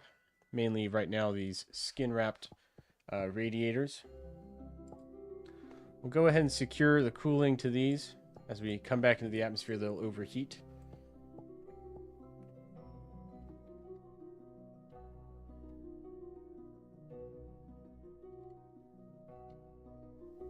Okay, we're touching the atmosphere now. And we're going to maintain this this attitude for a while. Jebediah with Debris in the cockpit, enjoying their time. The rest of the crew of the Hermes seated in the crew cabin back here. All of them having, again, a wonderful time looking at the sights. We are starting to decelerate as we re-enter Kerbin.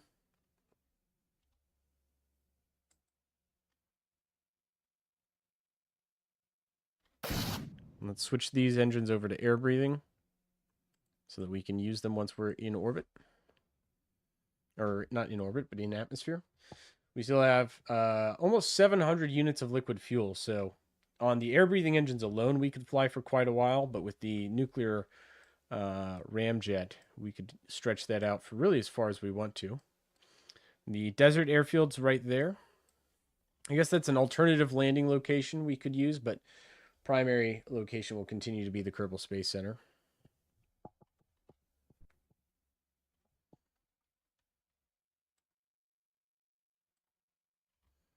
As we continue to decelerate, our apoapsis is now inside the atmosphere. And we no longer have a periapsis. We are, in fact, going to collide with the atmosphere, which is good. I'm going to switch from stability, radial out to just stability assist, and we're going to give ourselves a slight angle of attack here instead of just being flat. Still coming at it mostly oblique, but this will lift us a little bit. All right, we're seeing the major reentry heat coming in now.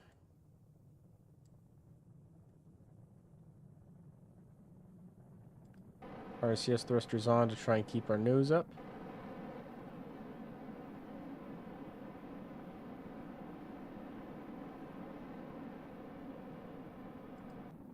Go ahead and turn the RCS off. We don't really need more than that.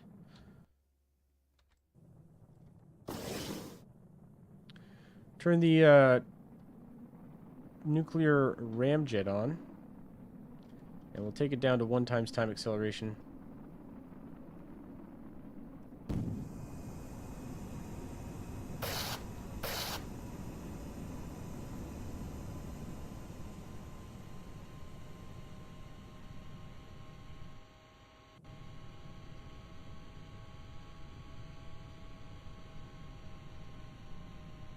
Alright, let's activate navigation to the Kerbal Space Center.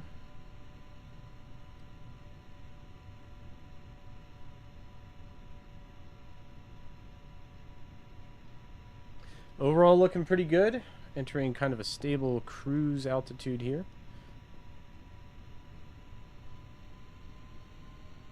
I'm going to go ahead and give our ramjet a little bit more throttle. Not trying to accelerate a ton, just trying to keep our airspeed up.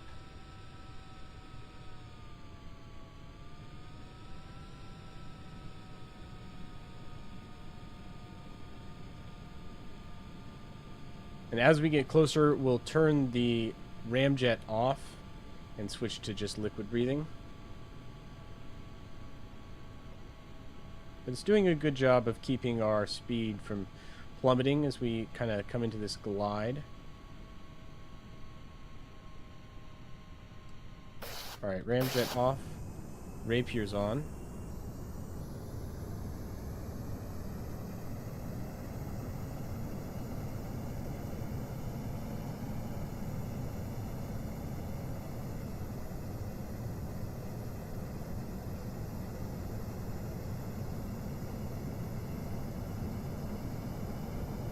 Not max thrust, just keeping a little bit of pressure on.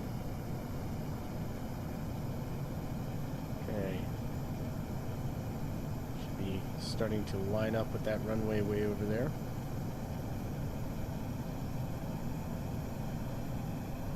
Looks like we have a good lineup on the runway already, which is perfect.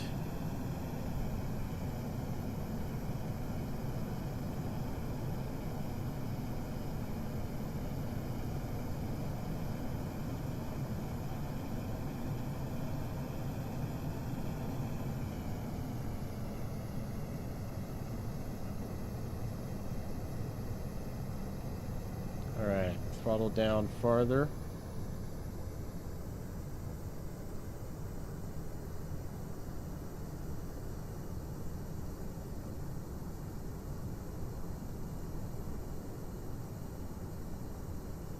Gear down.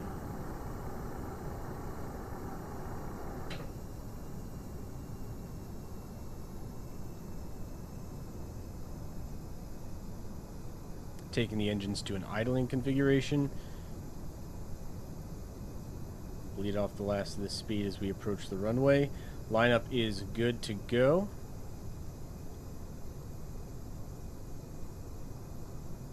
Not a great cockpit view.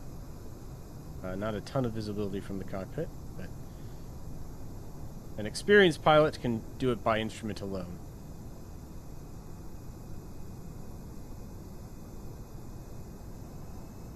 Okay, we're falling a little low here.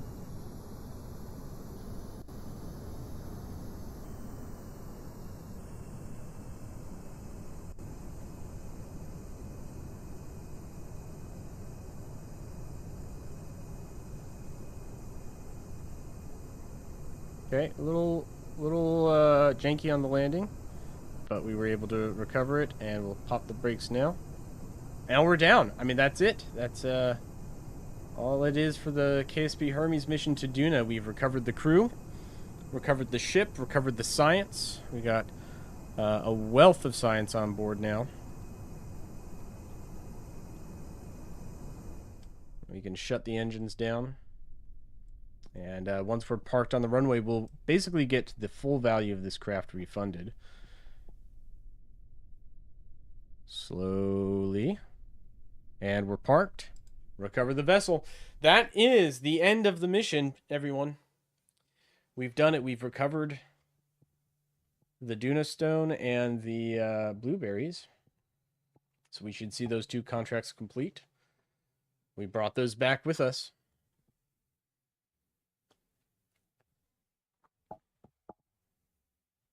All right. Once it loads up, we'll see where everything sits.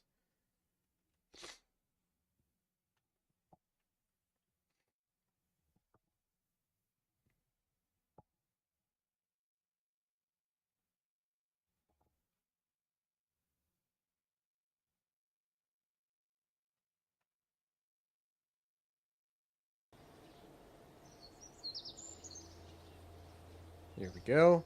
And we're at 217,579 science earned for the recovery of those vehicles. And our crew back on the ground, now seasoned experts.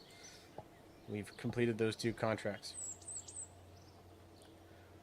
Well, the only things left to do now is manage our 2 satellites that are in solar orbit. We've got the Daphmor solar probe and the KSP Overwatch that need to get into final adjusted orbits. So we're going to do that.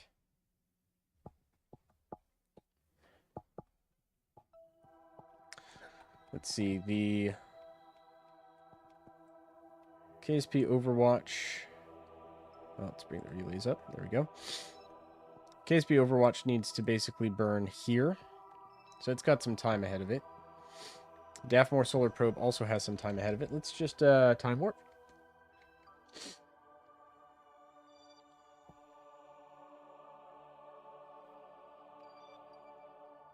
Now this thing is just ever so slightly drifting here.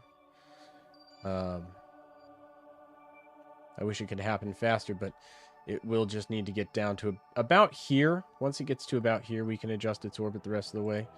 KSP Overwatch, on the other hand, we can adjust a little quicker.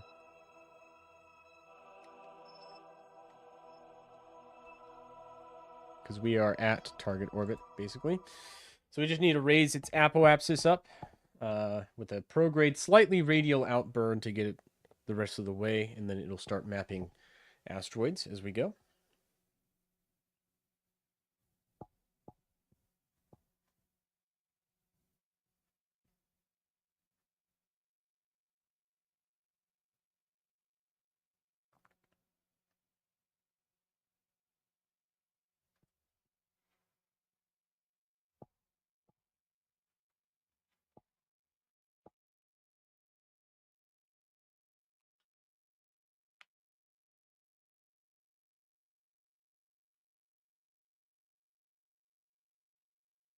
And here we are with the satellite. Let's zoom out. No, it needs to be retrograded. Okay. And that completes it. So it's already in its target configuration now. So we'll switch over to the Daphmor solar probe. And that satellite is going to start observing more asteroids and make us a little bit more money. Meanwhile, we will get this guy into its final orbit.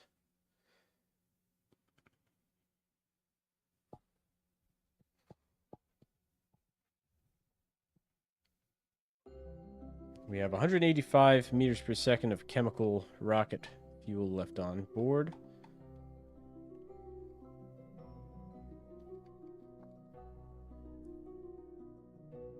One, two, three, 4, 5, 6, 7, 8, and 9. That contract's completed, and we have the funds transferred to us. We're at 2.275 million. Very, very slowly orbiting up here. The other planets feel like they are whizzing past us. Once we get to about here, we can make our orbit. So at the ascending node,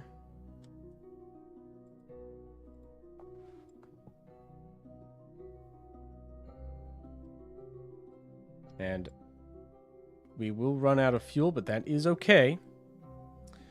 Because remember, we do have solar sails. So we need to warp a whole 2 years, 140 days to this target.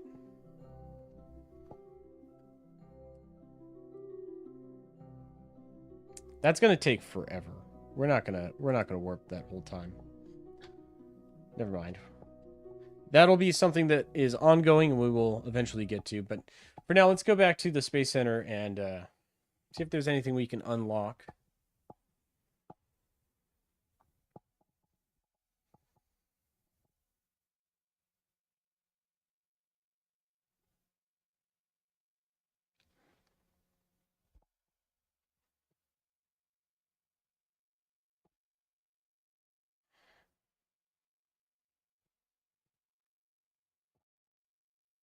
Any second now. Any second now. Just takes its time.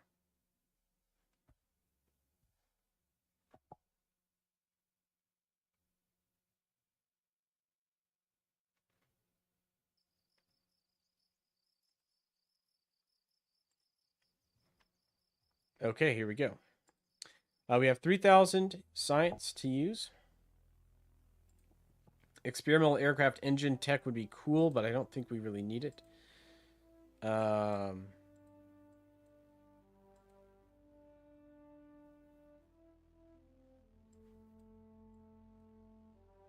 Exotic nuclear propulsion would be cool, but I don't think we're going to progress much farther here.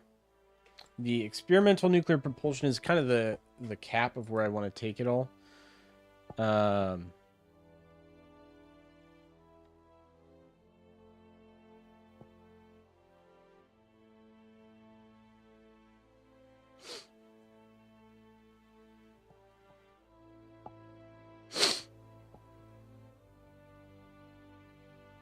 Mini Mag Orion.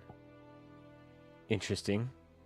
I don't know if that's an engine I'm going to use anytime soon, but okay. There's also experimental fuel storage, which gives us antimatter traps again. We could push farther in the nuclear reactor tech, which the next one after that is antimatter reactors at 5,000. And then once we hit unified field theory is when it gets real weird.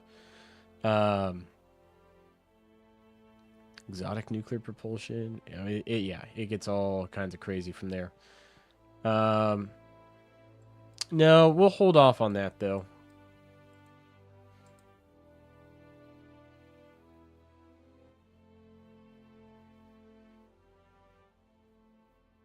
This would be cool.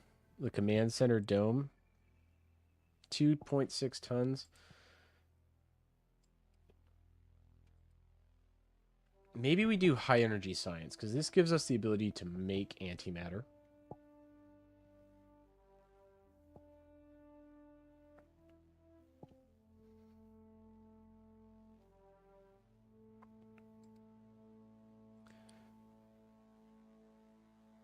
Experimental electrics gives us RTGs, which is pretty cool.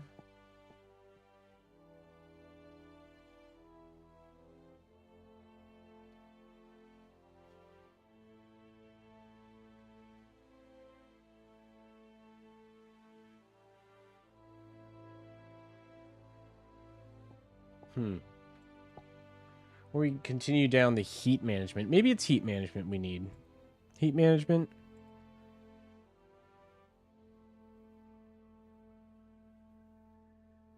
Radiator wings. Oh, that's kind of interesting.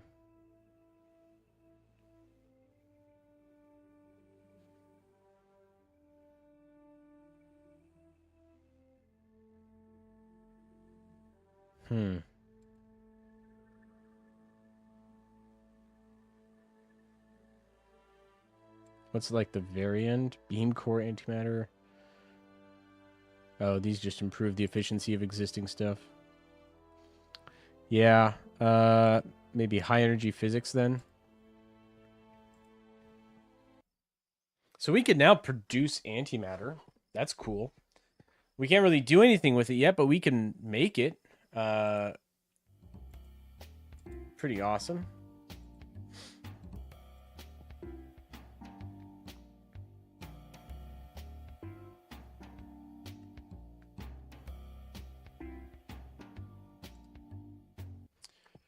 All right, well, I think that's where we're going to leave this live stream. We've gotten a lot done. Don't get me wrong. We've gotten a lot done. But of course, there will always be more to do.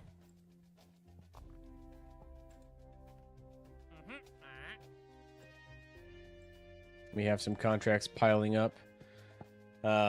Anyway, that's where we're going to leave the live stream. Thank you guys for tuning in. This was a big step for our program. And we should start to see some pretty exciting things coming in the future as we maybe upgrade our ship, add some more fuel and better reactors, better engines, so we can take it farther out. For everyone who's tuned in, we are going to continue this program basically until we've researched the faster than light tech, and that's where we're going to end the stream. I don't know how many more streams that's going to be. I will probably stop streaming this as frequently as I have been. I've been doing it every day and often twice a day on weekends, but we're going to slow down our streaming pace in the coming weeks. So expect fewer of these, and they'll probably be shorter as well. But thank you guys for tuning in, and I hope to see you all in the next live stream or video. Take care, everyone.